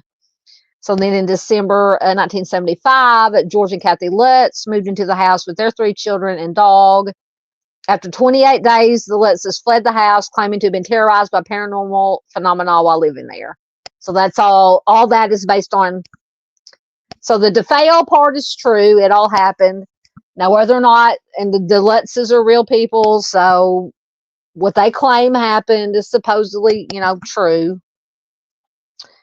So the plot of the book and the movie describes the house as remaining empty for 13 months after the DeFeo homicides. In December of 1975, George and Kathy Lutz bought the house for what was considered to be a bargain price of $80,000. The 5-bedroom house was built, once again, Dutch colonial style, had a distinctive gambrel roof, had a swimming pool and a boathouse. It was located in the canal. George and Kathy married in July 1975, and each had their own homes, but they wanted to start fresh with a new property. Kathy had 3 children from her previous marriage. Daniel, who was 9, Christopher was 7, Melissa was 5. They also owned a dog named Harry. During their first inspection of the house, the real estate broker told them about the DeFeo homicides and asked if this would affect their decision. After discussing it, they decided it wouldn't be a problem, no problem. So they moved in on December 18th, 1975. Much of the DeFeo family's furniture remained in the house, was included for $400 as part of the deal. A friend of George learned about the history of the house and insisted on having it blessed. At the time, George was a practicing Methodist. He had no experience of what this would entail. Kathy was a non-practicing Catholic and explained the process. Apparently, George knew a Catholic priest named Father Ray who agreed to carry out the house blessing. And in Anson's book, Real Life Priest, Father Ralph J. Picaro, don't know if I pronounced it right, is referred to as Father Mancuso for private reasons. So Father Mancuso was a lawyer, judge of the Catholic court, psychotherapist who lived at the local Sacred Heart Rectory. He arrived to perform the blessing while George and Kathy were unpacking their belongings on the afternoon of December 18th, 1975. And to me, at least the movie version, it's one of the creepiest parts of the movie, as it, this part as it was depicted in the movie. So he went into the building to carry out the rites. When he flicked the first holy water and began to pray, he heard a masculine voice demand that he get out. When leaving the house, Father Mancuso did not mention this incident to either George or Kathy. On December 24th, 1975, Father Mancuso called George and advised him to stay out of the second floor room where he had heard the mysterious voice, which was the former bedroom of Mark and John DeFeo, that Kathy planned to use as a sewing room. But the call was cut short by static. Following his visit to the house, Father Mancuso allegedly developed a high fever and blisters on his hands, similar to the stigmata. At first, George and Kathy experienced nothing unusual in the house. Talking about their experiences subsequently, they reported that it was as if they were, quote, were each living in a different house. So by mid-January of 1976, after another attempt at a house blessing by George and Kathy, they experienced what would turn out to be their final night in the house. They declined to give a full account of the events that took place on this occasion, describing them as, quote, too frightening. So after getting in touch with Father Mancuso, the Lutzes decided to take some belongings and stay at Kathy's mother's house in nearby Deer Park, New York, until they had sorted out the problems with the house. They claimed that the phenomena followed them there, with the final scene of Anson's book describing, quote, a greenish black slime. And if you watch the movie, the slime coming out of the walls. Coming up the staircase towards them on January 14th, 1976, George and Kathy Lutz, with their 3 children and the dog, left, leaving all of their possessions behind. The next day, a mover arrived to remove the possessions to send it to the Lutzes. He reported no paranormal anything happening while he was in the house. So the book written by Jay Anson was written after Tam Mossman, an editor at Publishing House, introduced George and Kathy to Jay Anson. The Lutzes did not work directly with Anson, but submitted around 45 hours of tape-recorded recollections to him, which were used as the basis for the book. Estimates of the sales of the book are around 10 million copies from its numerous editions. Anson is said to have based the title of the Amityville Horror on the Dunwich Horror by H.P. Lovecraft, which was published in 1929. So there were other there were other books written about it. There's been disputes over accuracy, what really happened and what Anson wrote in the book and the movie.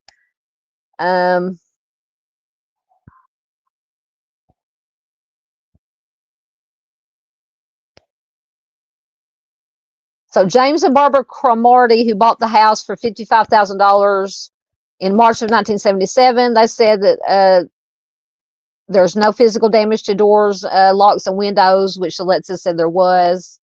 Barbara argued that they appeared to be the original items and had not been repaired. The couple also revealed that the Red Room was a small closet in the basement and would have been known to the Lutzes because it was not concealed in any way. Local Shinnecock Indians rejected the claim made in Chapter 11 of the book that the house was built on a site where the tribe had once abandoned the mentally ill and the dying. So it's just some interesting things that were, like I said, I think over the years, the Lutzes have come out and said, yeah, it was all a scam to get money, basically, for the book, from the book and the movie. And of course, the Warrens had to get in on it.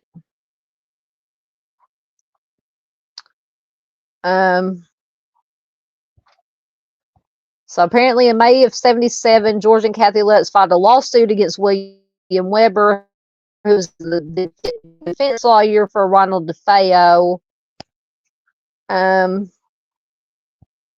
Lutzes alleged misappropriation of names for trade purposes, invasion of privacy, mental distress, blah, blah, blah. So George Lutz maintained that events in the book were, quote, mostly true. In June of 1979, George and Kathy took a polygraph test relating to their experience at the house. The polygraph tests were performed by Chris Gugas and Michael Rice, who were reportedly among the top 5 polygraph experts in America. The results, in Rice's opinion, did not indicate lying. However, skeptics have pointed out that polygraph tests, we all know, are notoriously unreliable, and that quote, there is little evidence that polygraph tests can accurately detect lies. So in October of 2000, the History Channel broadcast Amityville, The Haunting, and Amityville Horror or Hoax. And I think I watched both of those. A 2-part documentary made by the horror screenwriter and producer Daniel Farrens. The debate continues concerning the accuracy of the Amityville Horror. Various owners of the house since 1976 have publicly reported no problems while living there. James Cromartie bought the house in 1977, lived there with his wife Barbara for 10 years. He commented, quote, nothing weird ever happened except for people coming by because of the book and the movie. So, we could do a whole, I know we're already 3.5 hours in. We may do a live stream at some point about the DeFeo, Butch DeFeo, the actual, the DeFeo homicides, because it's very horrifying, but yet fascinating, if that makes any sense. So Kathy Lutz passed away of emphysema in August of 2004. George passed away of heart disease in 2006, but they had divorced in the late 1990s, but remained on good terms.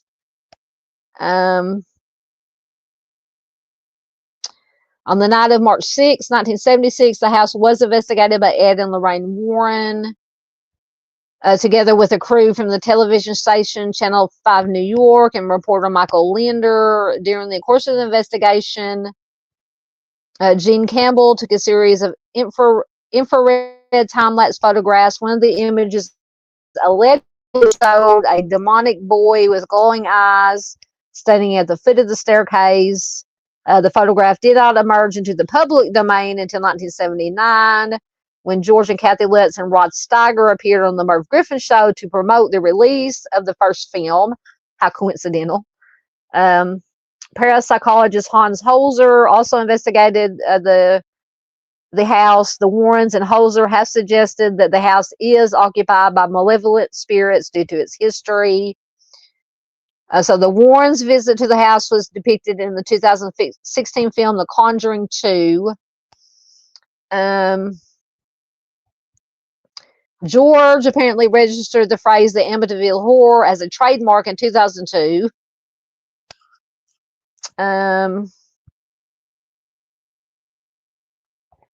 So in the convening years, has been renovated. The house has been renovated. The address was changed to discourage sightseers.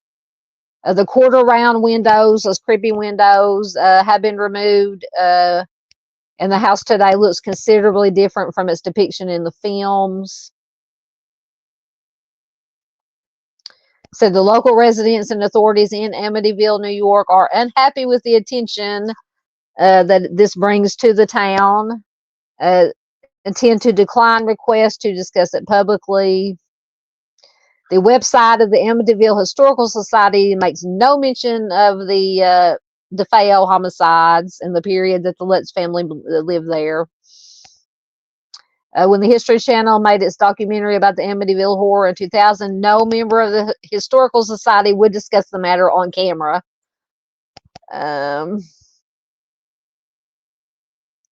In May of 2010, the house was placed on the market with an asking price of $1.15 million.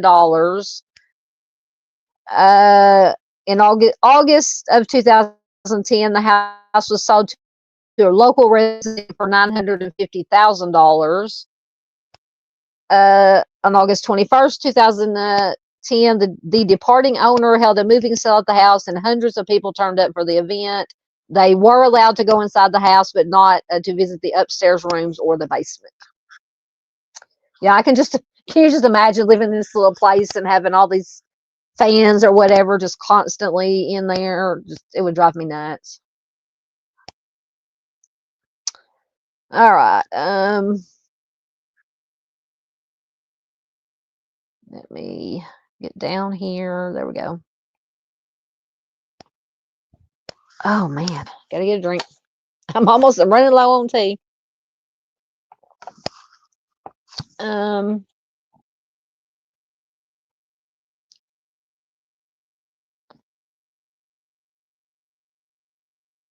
Let's see.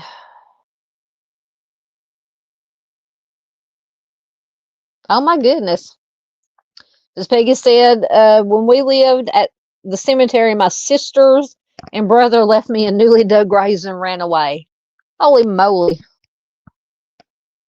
Yeah. Yeah. Goodness gracious.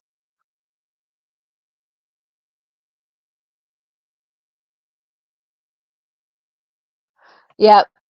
Far said if they took the two windows on side up top away, it wouldn't look as scary. Yeah. And they did. They changed, took those windows out. Yeah, and I thought I uploaded a picture of what the house looks like actually today.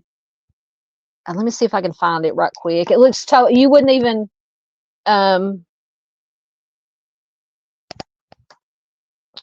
recognize it. Let me see if I can find a new picture. If it'll let me screen share.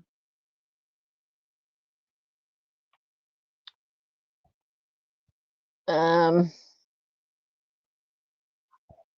to find a good picture of what it looks like. Come on. Let's see if it'll let me share my screen. I think this first one is probably the best. Oh, let me hold on. Cancel. Take that down for a minute.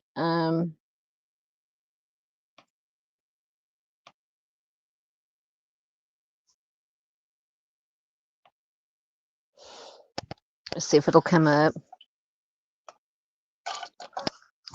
Okay, I don't know if you can see my cursor, but this first picture here, it'll come up, make it bigger. Come on. Well, it may not load like that, but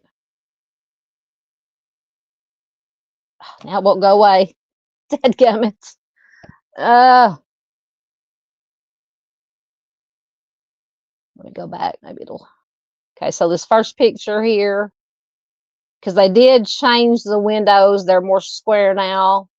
I think you can see my cursor, the hand. They're more square now. Trying to find some other ones of what it looks like now.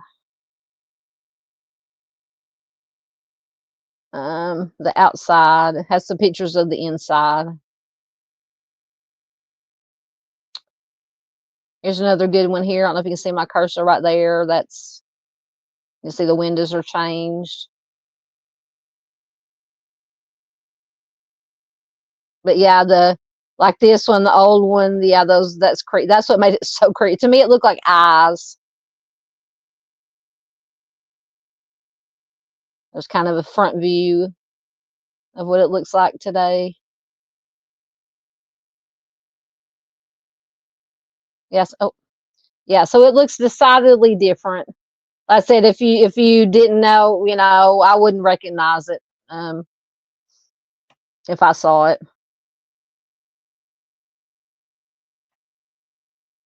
Most definitely not.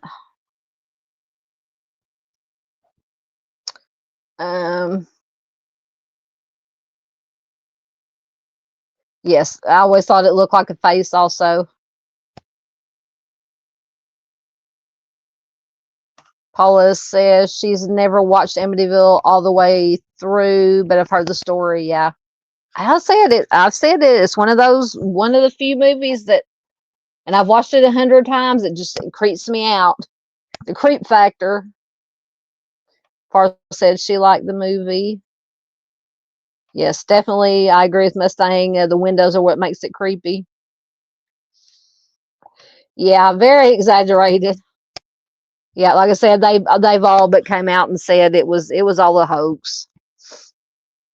Yep, they did divorce. Yep. And if I remember correctly, I know it said what year, but I think they divorced. I think they said, it was over the strain of all, the haunting and the whatever happened. But I think they actually divorced around the time that everything started coming out about it being a hoax and people weren't believing. I think that's when they divorced. Yeah, Amityville is made up. Yep. Yes, I did too. Miss Paula says she loves the first Conjuring. I did too. I don't think I haven't watched the second one yet. I don't think, and I haven't got into all the Annabelle and then the one with the nun, whatever those are. That whole franchise. Yeah, Miss Peggy says it was all done for greed. I absolutely agree. Glad it took the windows out. Yeah. It looks way different. Yeah, the real story is not made up. The DeFeo part is all true. And like I said, we could do we may do that at some point. If you would be interested in the whole, because that in itself is a whole other, the DeFeo murders are a whole other, there's rumors of the mafia possibly being involved, or that Butch was involved in the mafia, and then he would suggest that he had mental health problems. So it's a whole interesting, to me, that story, the DeFeo story is more interesting than the supposed haunting. Although, I'm into the weird stuff, so the haunting is entertainment. Ghost in the Machine, I think I watched it a long time ago.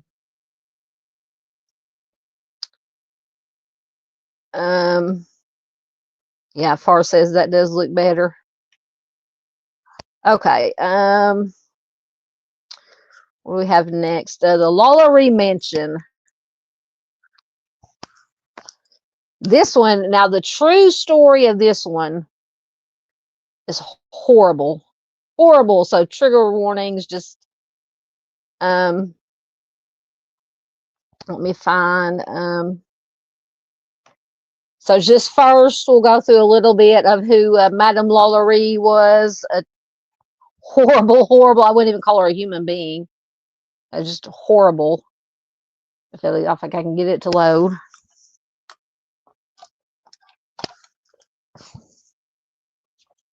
It's taking its time. All right. So Delphine LaLaurie, Marie Delphine LaLaurie, more commonly known as Madame Blanc, or after her third marriage, Madame LaLaurie was a New Orleans socialite, a suspected, mostly proven serial offender who tortured and took the lives of enslaved people in her household. Born during the Spanish colonial period, LaLaurie married 3 times in Louisiana, twice widowed. Now I have questions about what happened to her husbands. She maintained her position in New Orleans society until April 10th of 1834, when rescuers responded to a fire at her Royal Street mansion. They discovered bound slaves in her attic who showed evidence of cruel, violent abuse over a long period of time. The house was subsequently sacked by an outraged mob of New Orleans citizens, and she ended up escaping to France with her family. Now, we talked a little bit about in the last kind of spooky live stream we did. I think when we were talking about how true crime influences pop culture, that one season of American Horror Story, the anthology series, was it Coven or was it a different one? It might be a different one. Kathy Bates played Madame LaLaurie, and in their depiction of it, she was ended up being killed in New Orleans by this angry mob, but in reality, she did escape to France with her family, unfortunately. So the mansion traditionally held to be at LaLaurie's is a landmark in the French Quarter, in part because of its history and for its architectural significance. However, her house was burned by the mob, and the LaLaurie Mansion at 1140 Royal Street was in fact rebuilt after her departure from New Orleans. No, get rid of the ads. So she was actually born in New Orleans, Spanish Louisiana in 1787. She was one of 5 children. So her family moved to New Orleans from Ireland around 1730 during the French colonial period. We're not going to go through all this history, but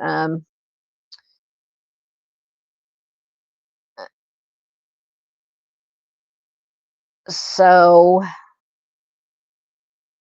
we're not going to go through all her marriages.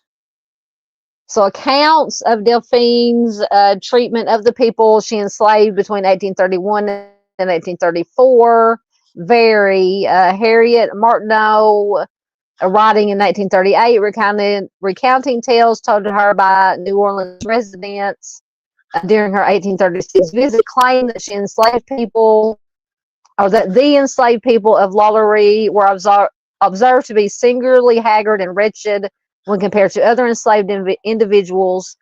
However, at least in public appearance, LaLaurie was seen to be generally polite and she appeared to treat her enslaved people nicely, which she did not. So funeral registers between 1830 and 1834 documented the deaths of 12 enslaved people at the mansion, although the causes of said deaths are not mentioned. Some of the women, or some of the people that died, were a cook, a laundress, and her 4 children.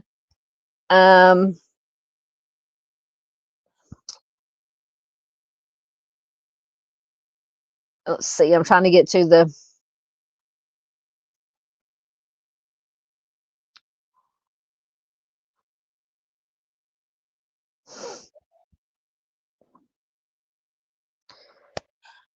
Martineau also recounted other tales of LaLaurie's cruelty that were whispered amongst New Orleans residents around 1836, saying that one of LaLaurie's neighbors saw an 8-year-old girl fall to her death from the roof of the mansion while trying to avoid punishment. The girl's body was subsequently buried on the mansion grounds. So just horrible. So that, according to Martineau, this incident is what led to the investigation of LaLaurie. So yeah, she was just a horrible. So she did escape justice. Her life after the 1834 fire is not well documented.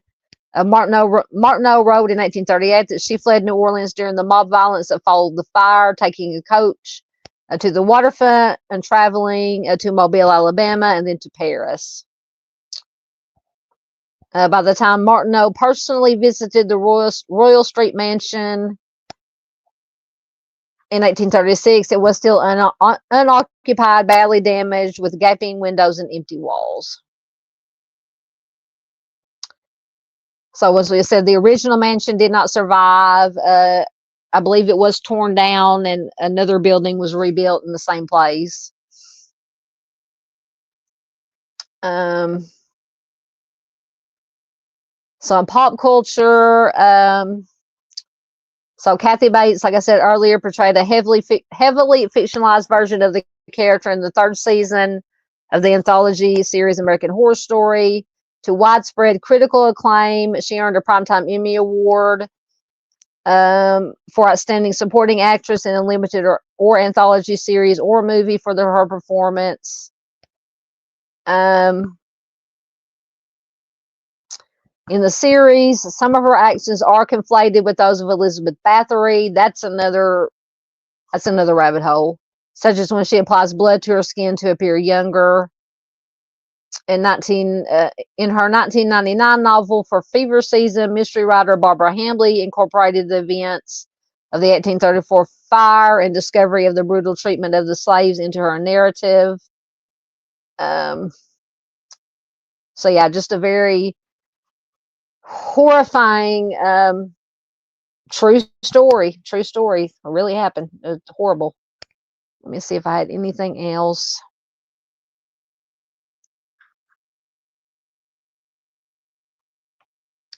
I had another article, but I don't know if I had anything different from what from allthisinteresting.com. Thank you guys that are hanging in with me. We're almost 4 hours. That's not bad. Not bad.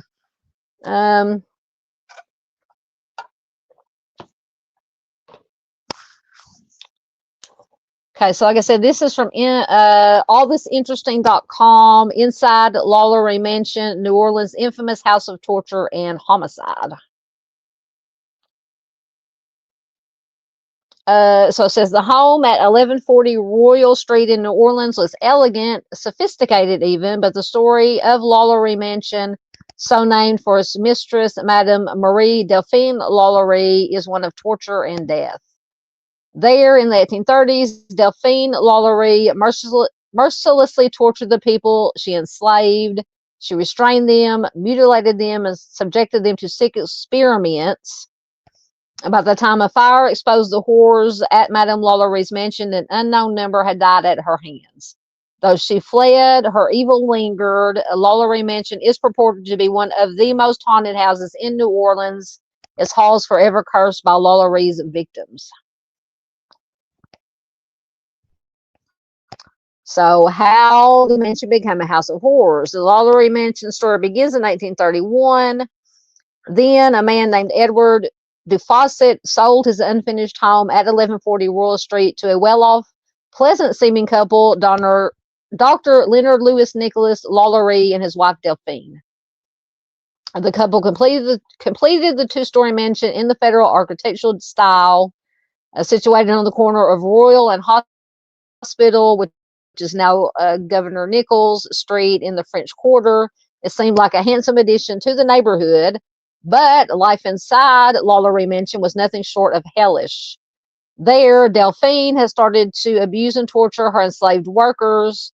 Though she was kind to her people in public and had even freed 2 of them, she made life in the mansion a living nightmare. 2 people she enslaved even jumped to their death from the mansion's roof rather than face her brutality. But the extent of Delphine's cruelty remained just a rumor until April 1834. Then a sudden fire in the house broke out and revealed the depths of her depravity. When volunteers first arrived on the scene, they encountered a cook chained to the stove. She told them that she had started the fire on purpose in hopes of ending her own life.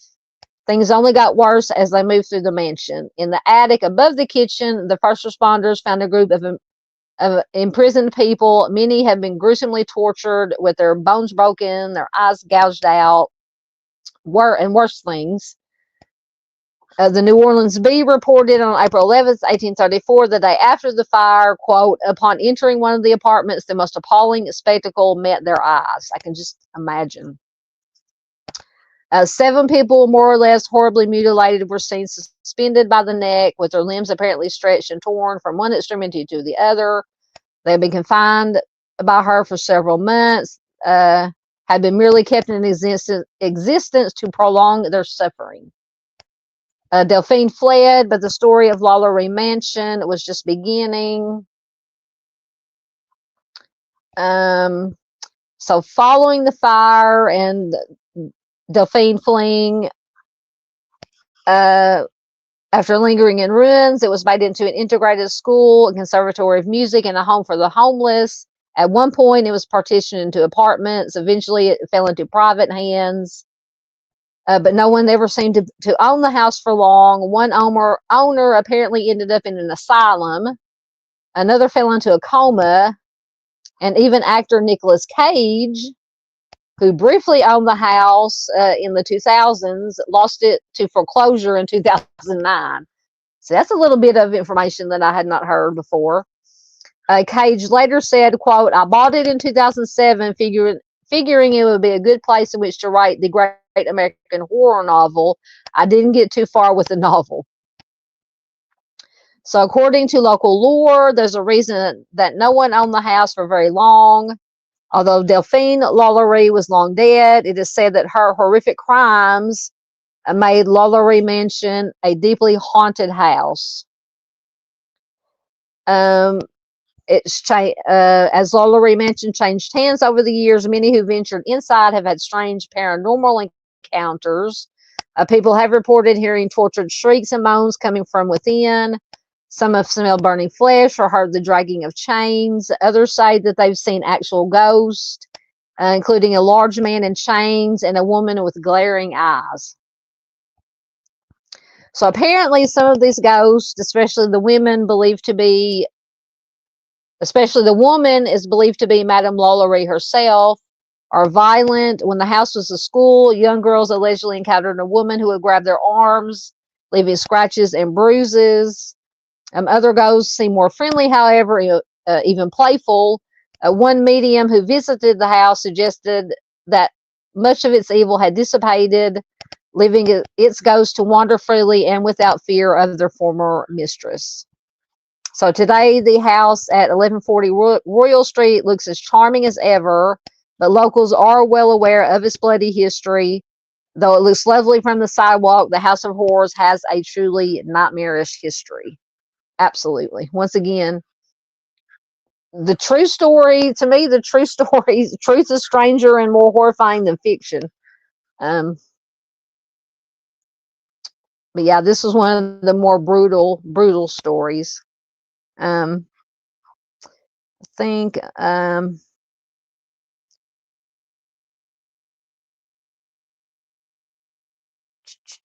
Well, I went up too far.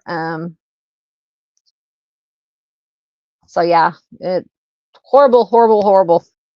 But Kathy Bates did do an excellent job portraying Madame LaLaurie in the season of American Horror Story.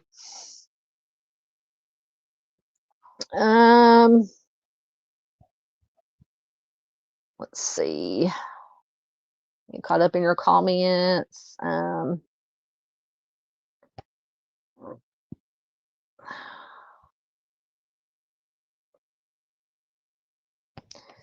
Hey, patriotism. Good to see you, friend.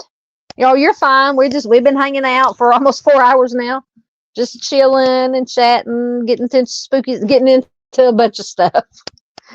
Spooky or not spooky, it's good to see you.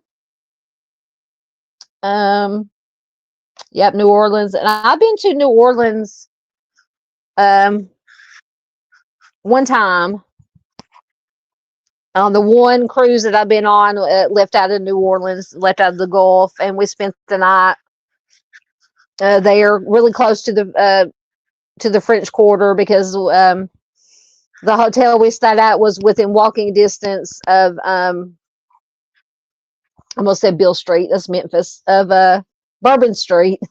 So we went down there after we had supper. We went down to Bourbon Street, walked around, went to one of the Irish pubs there, and I had a hurricane. Another mistake, I was talking earlier about the two Long Island iced teas I had a long time ago, but that hurricane wiped me out too. Ooh, Lordy. So that is now. If I would love to go back to New Orleans, maybe not to the French Quarter, to all the the Bourbon Street and all that, but to the Garden District. I'd love to go to the Garden District. I'd love to go to where all the old cemeteries, graveyards are. I would love to do that. Of course, I'm a big fan of Anne Rice. Her vampire Interview with the Vampire series was set in New Orleans, so I would love to go to. I've always been fascinated by it, so I'm hoping to get to go back there someday when we can spend time doing the things that we wanted to, seeing the things that we wanted to see there. Yes, Madame LaLaurie was, as Miss Peggy says, she was a really horrible creep. Yes, she was. I wouldn't even call her human. Yeah, that was one of the better seasons of yeah. Miss Peggy says the French Quarter is cool. Yeah, see, I just don't. If I could go down to Bourbon Street without the crowds, maybe go in the daytime when there's nobody there. I just don't like a big crowd of people. I can't do it anymore. I mean, patriotism says they've been there more than once. Oh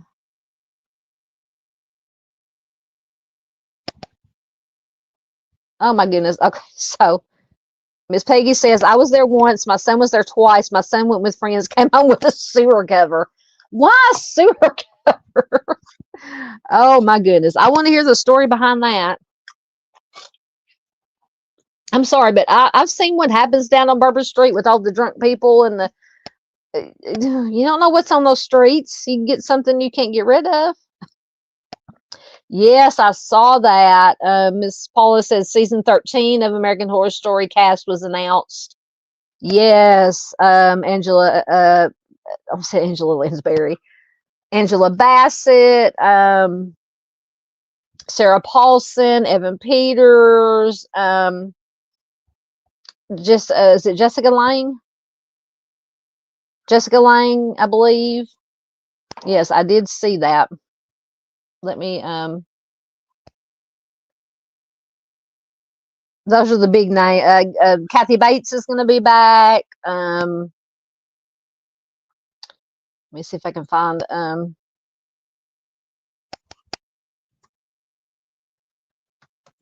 season 13 American Horror Story. Yeah, that popped up on my notifications. Ariana Grande is going to be in it. So this is from the Hollywood Reporter. It'll come up. 1 second. Speaking of Ariana Grande, I haven't even seen Wicked yet.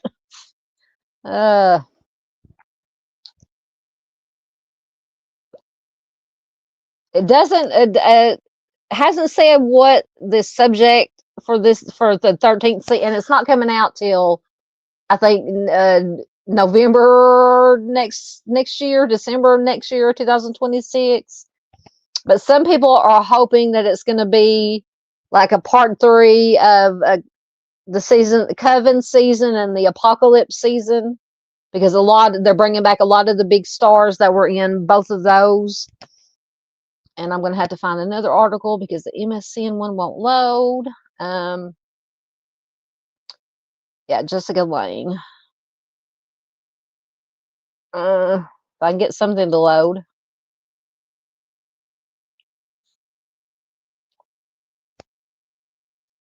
Which is looking doubtful.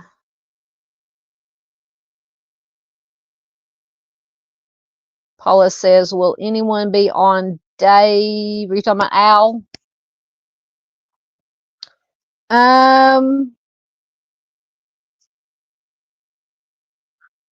Crap. It's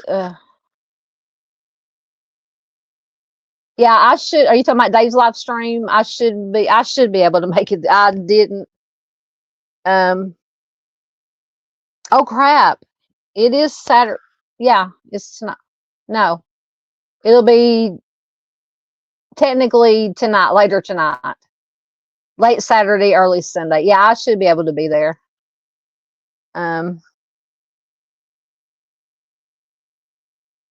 Really? Patriotism says, I used to have a friend that was on American Horror Story. Who was it? Far says she loves American Horror Story. I do too. It's one of my favorite series of all time. Hey, we're glad to have you here. We are glad to have you here, Patriotism. Yes, I love Kathy Bates. Of course, first thing I saw her in probably was Misery. I loved her in, she played Molly Brown in Titanic. She's got the new TV series, the new Matlock, reboot of Matlock.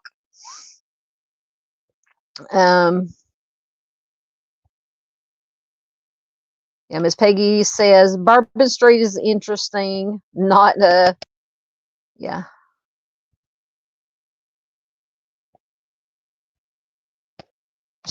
So they couldn't explain why they came home with the manhole cover. Yeah. Hey, Black Knight, good to see you, friend. You been lurking? Black Knight says, I love New Orleans, especially around Mardi Gras. I love Mardi Gras, but see, I don't like big groups of people. I guess I'm claustrophobic or just nervous. I mean, I have trouble even going to concerts now, even because we went to see a few months ago, me and Mom and a married couple of her friends went to see a Three Dog Night again, and oh crap, who's with them? Since Cool Change, oh shoot. Anyway, and it was an outdoors at Riverfront Park, which is an outdoor venue. It's got an amphitheater, and we weren't crowded. There was a lot of people there, but I was still, so I just don't like big groups of people. Now the Mardi Gras that we go down to most of the time we go down to Shreveport, Bossier City. With Little Rock Tours, we've gone like 10 times down there with them. The last time we went with them, we went down to Lafayette. Lafayette was okay. I really enjoyed. We got to do a swamp boat tour. Got to see some alligators. That was really cool. Then we got to go to the ball or to the coronation ceremony for the Mardi Gras royalty. It was okay. It was like a prom on steroids or whatever, homecoming on steroids. But I really like Shreveport, Bossier City because there's people there, but not as many as I would assume. Down on Bourbon Street, just packed in like sardines. But in Shreveport, Bossier City, it's very family friendly. You don't have the flashing. You have they serve drinks and stuff, but people don't get all, you know, wild and crazy like I've heard and seen down in New Orleans during Mardi Gras. But now, if I was rich enough or lucky enough to be able to get like in the hotels, or you can get rooms there, like maybe be on the second floor out on the balcony, so I could just look down and watch it without all the people, I could do that. But I would assume that it would be very hard to get one of those rooms. But it's good. It's good. Always good to see Black Knight here. Very long time supporter of the channel.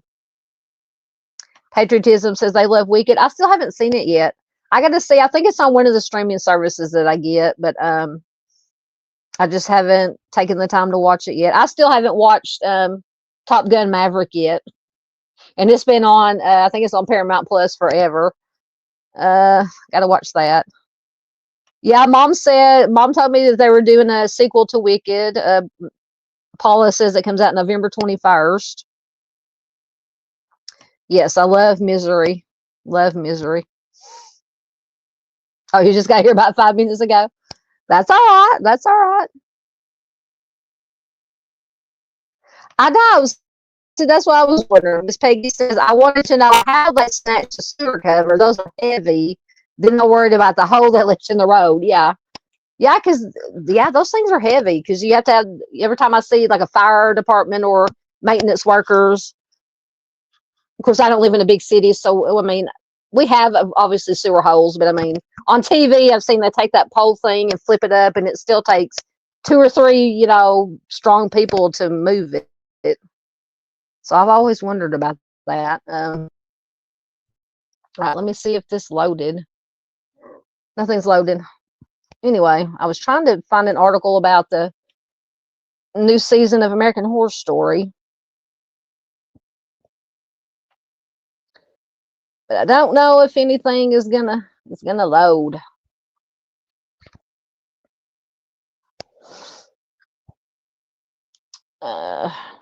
See, of course, nothing's loading. Maybe if I put cast in, because I know I'm forgetting.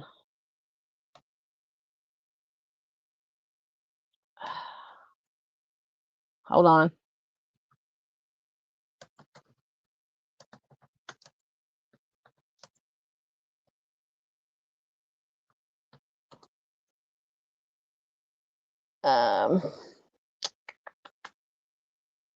Okay, so Sarah Paulson is going to be in it. She's been in a lot of seasons. Evan Peters, Emma Roberts, Zachary Quinto. I love Zachary Quinto. Like I said,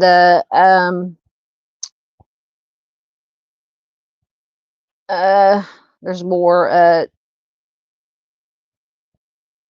The Ariana Grande, Jessica Lange is coming back. I think Angela Bassett. I love Angela Bassett. I loved her. She played Madame Laveau in the Coven season.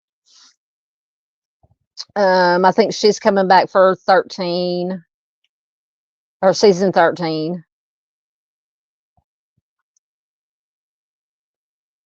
God, nothing wants to load tonight. But yeah, there's going to be lots and lots of, as they say, the heavy hitters coming back.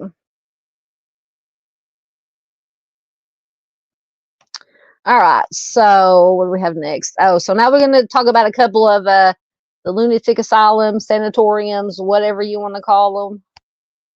Once again, if anything will load.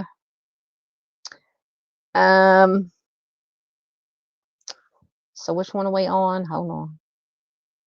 Waverly Hills. I tried to keep my bookmarks in order, but I don't know if I did. Waverly Hills Sanatorium. Once again.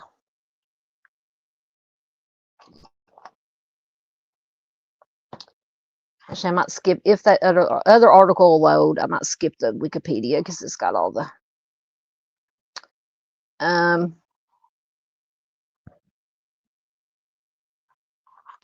maybe this will load. This is from grunge.com. If it will load. There we go. the disturbing true story of the Waverly Hills Sanatorium. So it's in Louisville, Kentucky. In Louisville, Kentucky stands a lofty, bat-winged Gothic building that has a reputation that fits its somewhat spooky appearance. A lot spooky, in my opinion. That reputation is as one of the most haunted places in America, being featured on such ghost hunting shows as Ghost Hunters, Ghost Adventures, Paranormal Lockdown, and BuzzFeed Unsolved. Its name is Waverly Hills Sanatorium, and in spite of its modern ghostly reputation, it was established as the best hope of peace for people struggling with tuberculosis in the first half of the 20th century.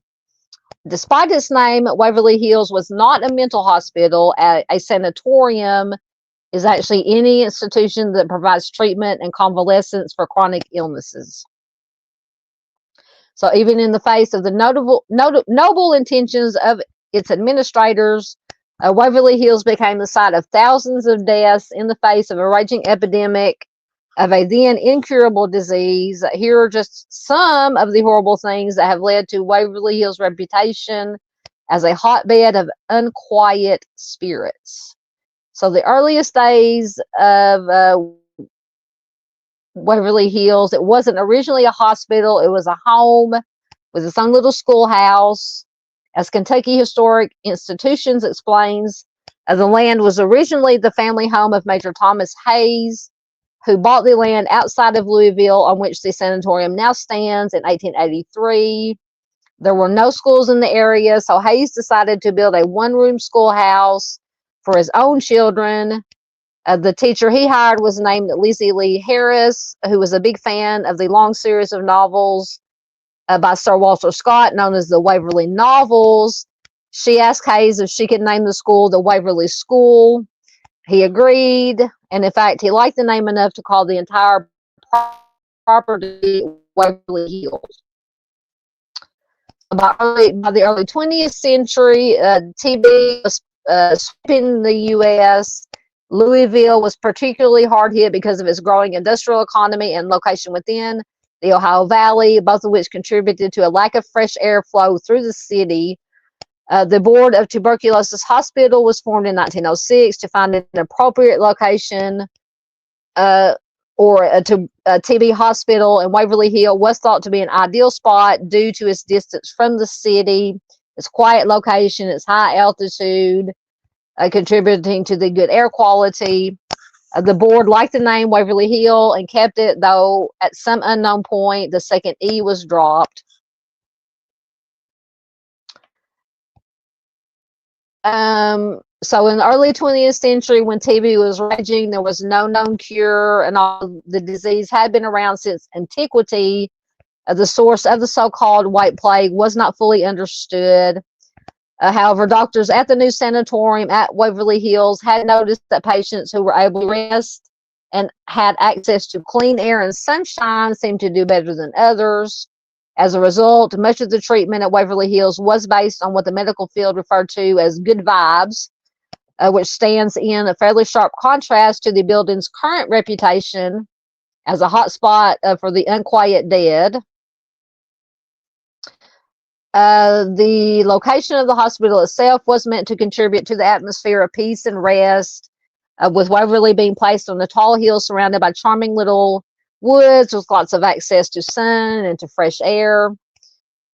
The original facilities at Waverly included two large open-air pavilions where the patients were placed to receive their prescribed fresh air and sunshine. Other original treatments at Waverly included diets rich in vitamin A and C, protein, lots of bed rest. So obviously these things weren't going to cure the disease, but the goal was to reduce suffering and, most importantly, help stop the spread of the infection. So as the official Waverly Hills site explains, the original sanatorium was a two-story frame building so the patients could be exposed to air and sun. The original building was only meant to hold 40 to 50 patients at one time, roughly half male and half female. However, TB's reached epidemic proportions by 1910. Louisville was particularly hard hit. And Waverly was soon overwhelmed with over 140 patients in its facility designed for 40 people. And as a result, construction soon began on a much larger, more permanent facility. So they began construction. They designed the new hospital. So I'm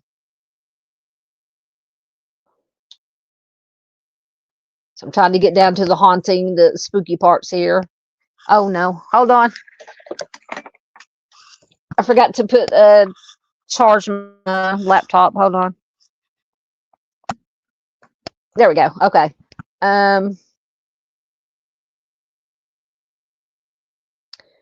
So while it might be nice to think about living in a community like Waverly Hills where the philosophy of treatment is sunshine and good vibes, it's important to remember that TB was an incurable, highly contagious disease that was spreading in epidemic proportions.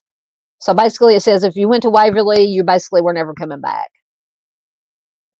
The sanatorium subsequently became a self-contained community for not only their patients, but also the families of those committed to its care. Although for some reason a visitor's day was allowed in which visitors could come hang out with people with infectious disease and then go back out. So they were trying to contain it. They would have visitors who would come in and be infected from the patients and then go spread it around even more. So that obviously does not make any sense. So the community, it basically became its own city. It had its own zip code. It had its own post office. Most of life's necessities were carried out within the community, including raising their own fruits and vegetables, providing their own meat, raising their own meat, maintaining their own water treatment facility. But Waverly wasn't all sunshine and fresh air. While it's nice to imagine Waverly's philosophy of making things as pleasant as possible for their patients, in fact, there is a limit to how pleasant you can make life for someone who's constantly coughing up nasty stuff. So while it's true that the most common treatments were exposure to sunlight, bed rest, healthy food, and fresh air, several other methods were applied to patients, including surgical methods that were cutting edge for the time, but that might sound barbaric now, including perhaps most famously artificial pneumothorax, which involved blowing air into either the lung itself or the cavity between the lungs in order to artificially collapse the disease portion of the lung, allowing it to rest and theoretically allowing it to heal. Patients who were unlikely to survive this procedure tried to maximize rest by laying on their side, doing things to try to do it naturally. So now we come to the body shoot. So in all the ghost hunting shows that I've watched that have investigated this place, they always talk about the body shoot. So it's impossible to say exactly how many people passed away at Waverly Hills during its time as a TB hospital. But the fact is that during its years of operation, TB was the leading cause of death in Kentucky, had no known cure. So patients at Waverly were dying at a pretty steady clip. While the legendary claims that some 60,000 people passed away at Waverly are grossly exaggerated, historians who say the actual number is more like 8,000 total, with a recorded 152 in 1945, which was the height of the epidemic. Either way, there was no shortage of bodies that had to be moved out of the sanatorium, and patients seeing corpses being wheeled out on a regular basis would be pretty traumatizing, counterproductive, they said, to Waverly's, good vibes, no bummer approach to medical treatment. So as a result, for the purpose of maintaining as high morale among the patient's populace as possible, doctors and staff would move bodies in secret. So the hospital housed a secret tunnel through which the administrators would wheel the bodies of those who had succumbed to the disease. This enclosed tunnel led from the hospital to train tracks at the bottom of the hill. where the bodies could be lowered to trains that would carry them away. Perhaps needless to say, the Grim Passage earned itself an equally grim nickname, the Body Chute. It is very spooky, just from what I've seen on TV.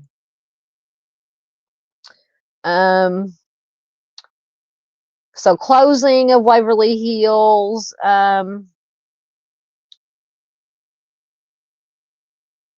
Let's see, when did it close? 1962, Waverly Hills closed as a TB hospital. All of its patients were transferred to a regular hospital.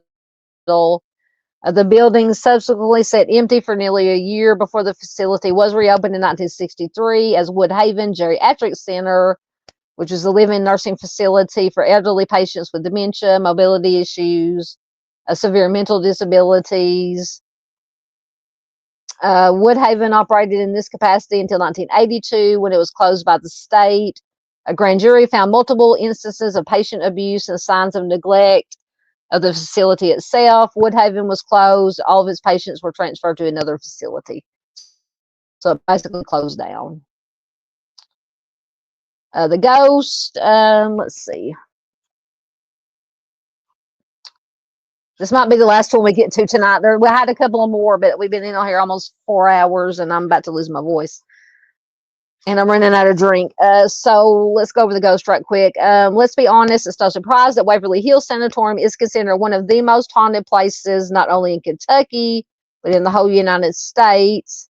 Despite its being founded on the principles of feeling good all the time, no matter what your lungs are doing, it's still a big spooky building where thousands of people passed away before being wheeled through a body chute. Various ghost hunters and spook chasers have reported encountering all sorts of creepy phenomenon within the halls of the long abandoned hospital. You know, you got the old standards like the unexplained footsteps, slamming of doors, weird noises, so on and so on. Obviously, as Waverly was a hospital, the sound of screaming patients is thought to emanate from the long empty rooms. The hallways are said to be the scene of phantom shadows running around. And there are numerous reports of footsteps, voices, other sounds within the hallway known as the body chute. Sightings of more specific apparitions, including a ghostly hearse seen dropping off coffins at the back of the building, a woman with bleeding wrists begging for help, and a man in a white coat seen wandering around, a trashed kitchen full of broken windows, and destroyed furniture accompanied by the scent of food. So it has the infamous 5th floor. As legend goes, the most haunted location in the entirety of the Waverly Hills facility is the 5th floor. The legend is that the 5th floor was where the mentally disturbed patients were housed. This floor, particularly room 502, is the center of much of the ghost story surrounding Waverly, and was the area of prime interest for ghost hunting teens breaking into the abandoned hospital for years. The stories say that it is on this floor that people have seen shapes moving in the windows. They've heard voices telling them to get out. Why is it always get out? I mean, in all the horror movies, ghost story is get out, Now I lost my place. Where'd he go? I don't know if y'all can hear Biscuit is caterwauling in the hall out there. He's running amok. He's mad because I have my door closed. Well, I lost my place. Where did it go? Okay, so the stories say that it is on this floor that people have seen shapes moving in the windows, voices telling them to get out. And even so, they say, jump to their own deaths. The stories say that a nurse was found in room 502 in 1928, having hanged herself from a light fixture. Apparently, she was in despair over finding out that she was pregnant out of wedlock. Another nurse who worked room 502 in 1932 is said to have thrown herself off the roof patio onto the ground below, though some say she was pushed by a ghost. Who knows? By the other nurse ghost. Who can say? It says we're just asking questions here. There's a report that some pregnant visitors have felt extremely comfortable uncomfortable in room 502, while others have felt supernaturally compelled to jump from the window, even to the point of having to be talked down.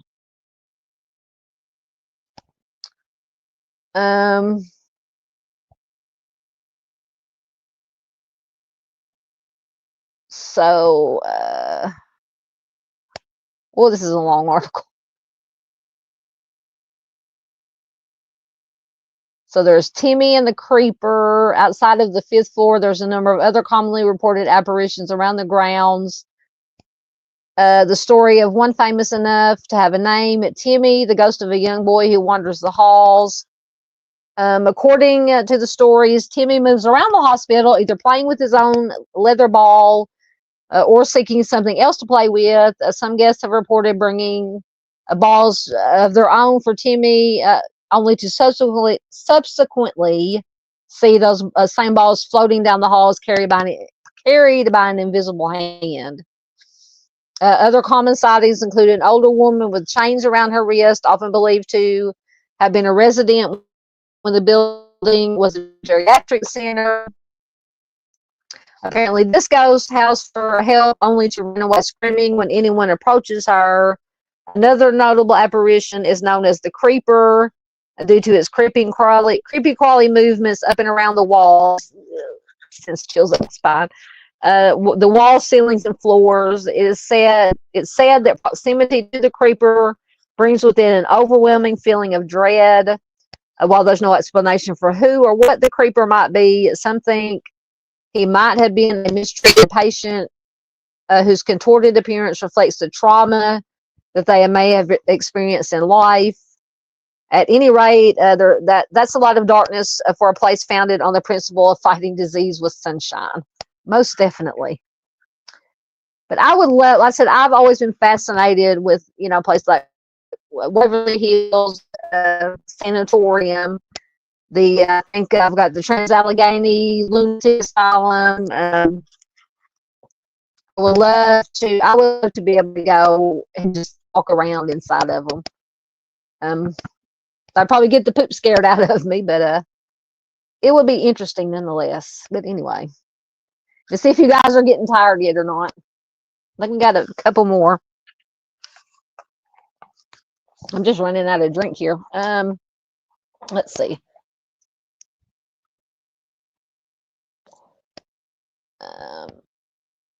I'm trying to remember if I marked. Okay, I remember that.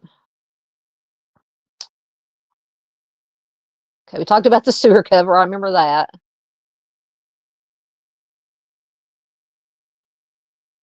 Oh, that would have been awesome. Black Knight says, the first time I went to Mardi Gras, the original Interview with the Vampire came out and everyone was Lestat, Louie, or Claudia.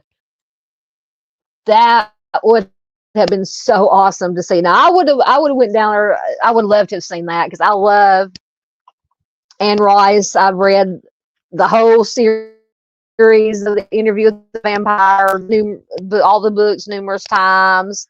I've read the kind of spin-off books, the Mayfair Witch books. Love those. So that would have been awesome to see everybody dressed up. Oh, so let's get back to the, if I can get it to come up. Come on.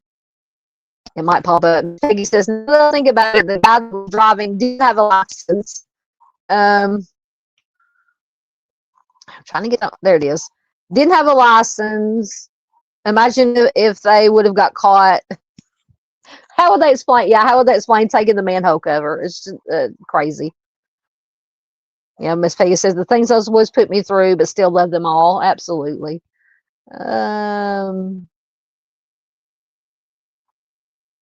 Thank you, Far. She's probably already gone. I don't know how behind I'm in. Thank you, Gal. Southern Gal. Thank you, chat. Got to go. Stay safe. Thank you. And thank you to Miss Far, who gifted, I think it was 2 memberships. Once again, thank you so much. Yeah, we got to remember to, well, most, Miss Paula says, get ready to turn your clocks back. Excuse me. Hot dogs, or the corn dogs are not, or the chili cheese tots are not agreeing with me. Yeah, most of the time, of course, on all your electronic devices now, like the satellite, your cell phones, computers will automatically change. We do have one old-fashioned clock here in the house that we have to turn back manually. Yeah, we get that extra hour of sleep was it Sunday morning? Sunday?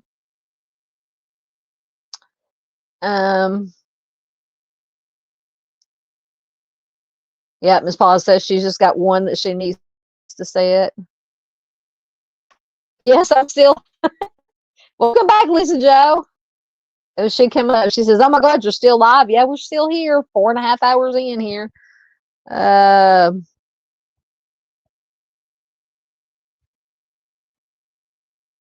Peggy says that kind of reminds me of The Shining. Lisa Joe's still up. Are you still at work, Lisa Joe? Bless your heart. Or did you make it home? Ooh, Miss Paula says we was talking about the creeper from Waverly. Miss Paula says she saw a video of the creeper once. Yeah, I think on one of the ghost hunting shows I watched, they supposedly had video of it.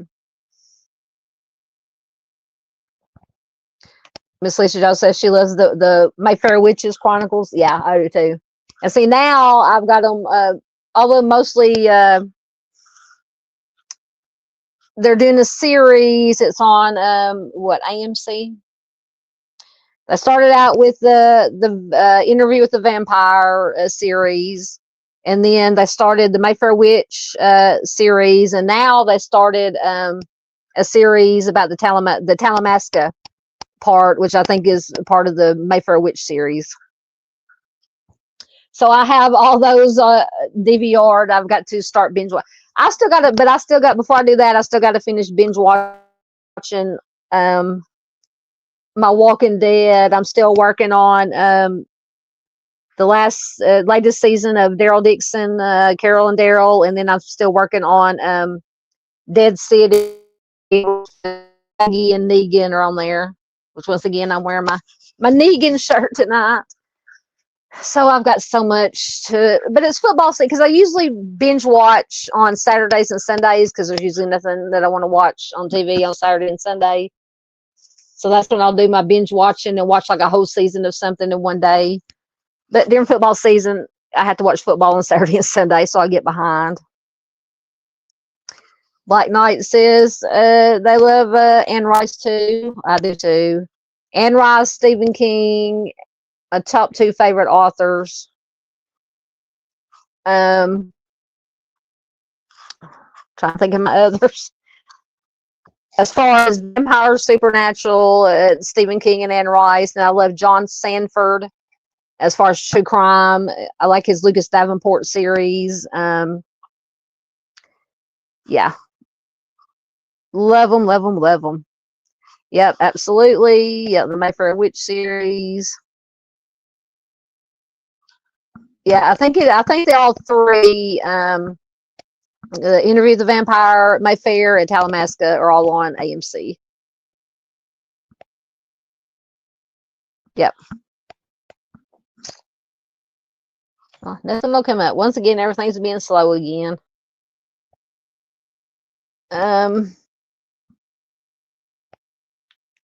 Yep, Talamasca. Yep. Black Knight's talking about Talamasca one. Yep. Oh, Lisa Jo says she's home. She got done at 10. And you got to be back up there at 6 in the morning, you said, and you're still up? Yeah, they're doing Talamasca.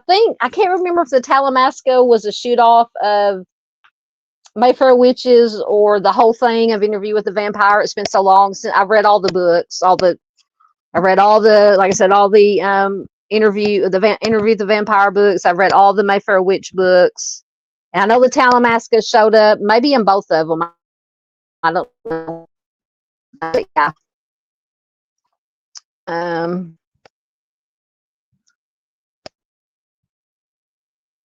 Okay, Paula, going back to, she says she's seen the Creeper. They're talking about it, Waverly.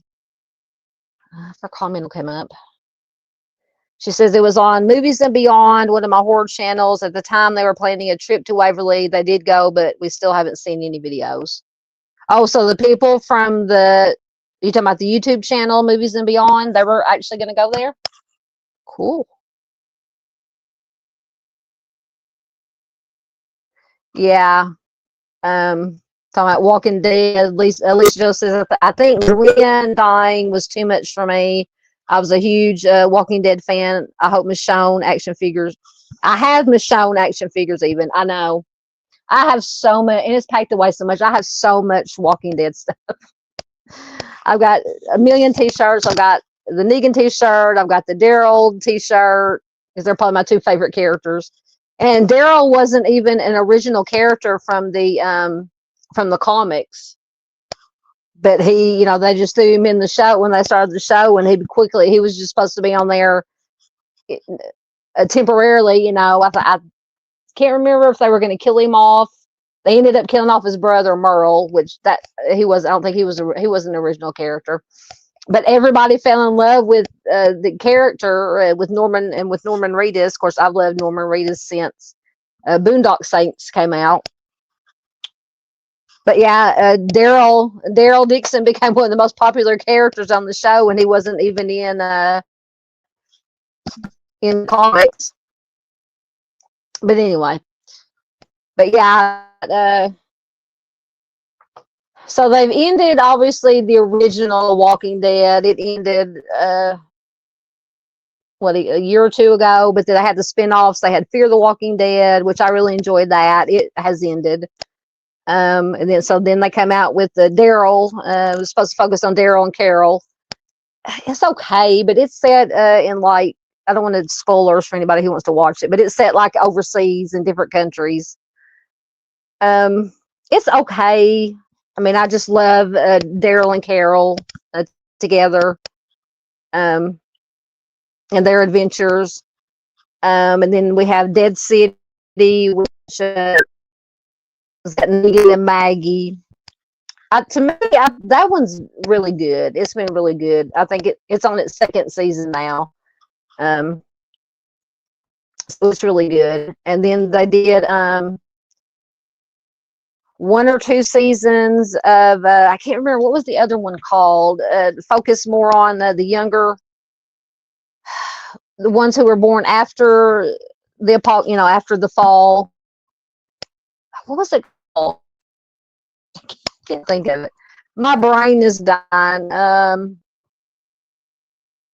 Anyway, that one, I think it was 2 or 3 seasons. It was good. It was good. Yes, I love Dan Brown. He's the one that wrote the once again, my brain's dead. The Da Vinci Code, that whole series. I love that.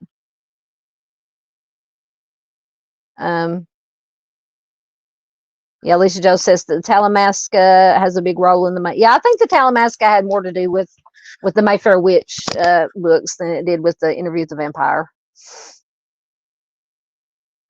It may be. We're 4.5 hours. I think this is about to match it, which I think we may be fixing to end it because I can't remember how many more we had. Eastern State, Trans-Allegheny, Whaley House.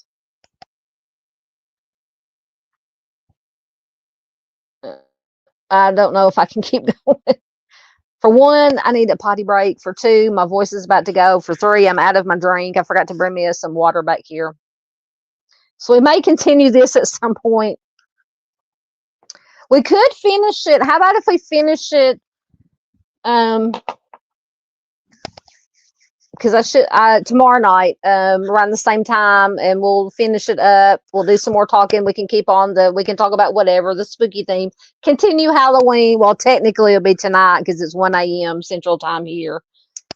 And but we'll be sure to finish it before Dave comes on, so we could whoever wants to stay up late can go from do a live stream, my live stream, and go over and visit Dave. How does that sound?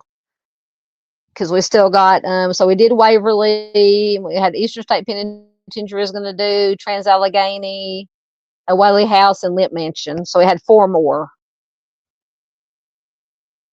because this is already 4.5 hours. So I think we may just finish here. I'll get caught up in your comments, and then I'll schedule for tomorrow night, or for tonight, technically Saturday night. And we'll finish this up and talk about whatever until Dave comes on, or however long we want to stay on, but we'll be sure to be done before Dave comes on so we can all go support Dave. How does that sound, guys? Scarol? Are you talking about Carol?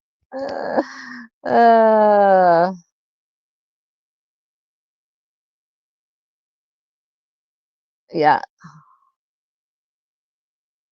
Oh yeah, so if you jump on, Lisa Joe says I'll be at Rocky Horror, but I'll jump on late.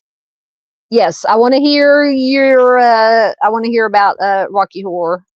Miss Peggy sounds like said that sounds like a plan to her. Excellent. Yeah, because I'm about to you can tell I'm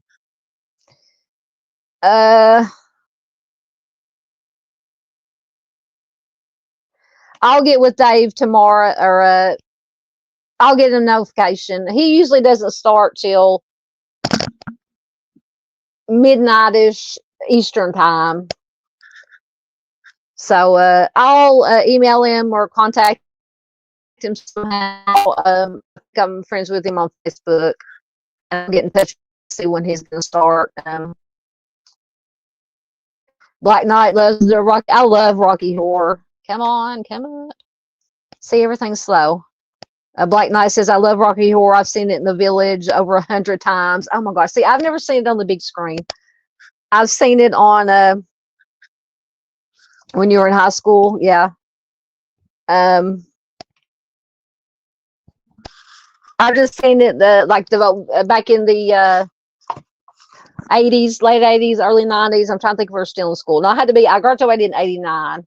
So I had to be around 87, 88. It came in 70 something. And one of my friends, Liz, loved it. And she introduced it to me and my other best friends, Heather, who's no longer with us, unfortunately. Don't want to get morbid here, but my 3 best friends I ever had in school and after have all passed away. Anyway, and I don't know where Lizzie is. She's still alive, as far as I know, somewhere. But anyway, she was the one that introduced all of us, or me and Heather, to Rocky Horror one night when we were all having a sleepover. She lived in this big, giant 3-story house. Basically, I guess you would call the attic story of it was basically her bedroom, so we had the run of the 3rd. So we ended up watching Rocky Horror one night and just became obsessed with it. And but I've never got to see it on the big screen and to do the audience participation part of it. One day, it's on my bucket list. One day before I die. Are you a Rocky Horror version? Is that what you're saying? Oh goodness. Oops, there it goes. Well, Lisa just says she's a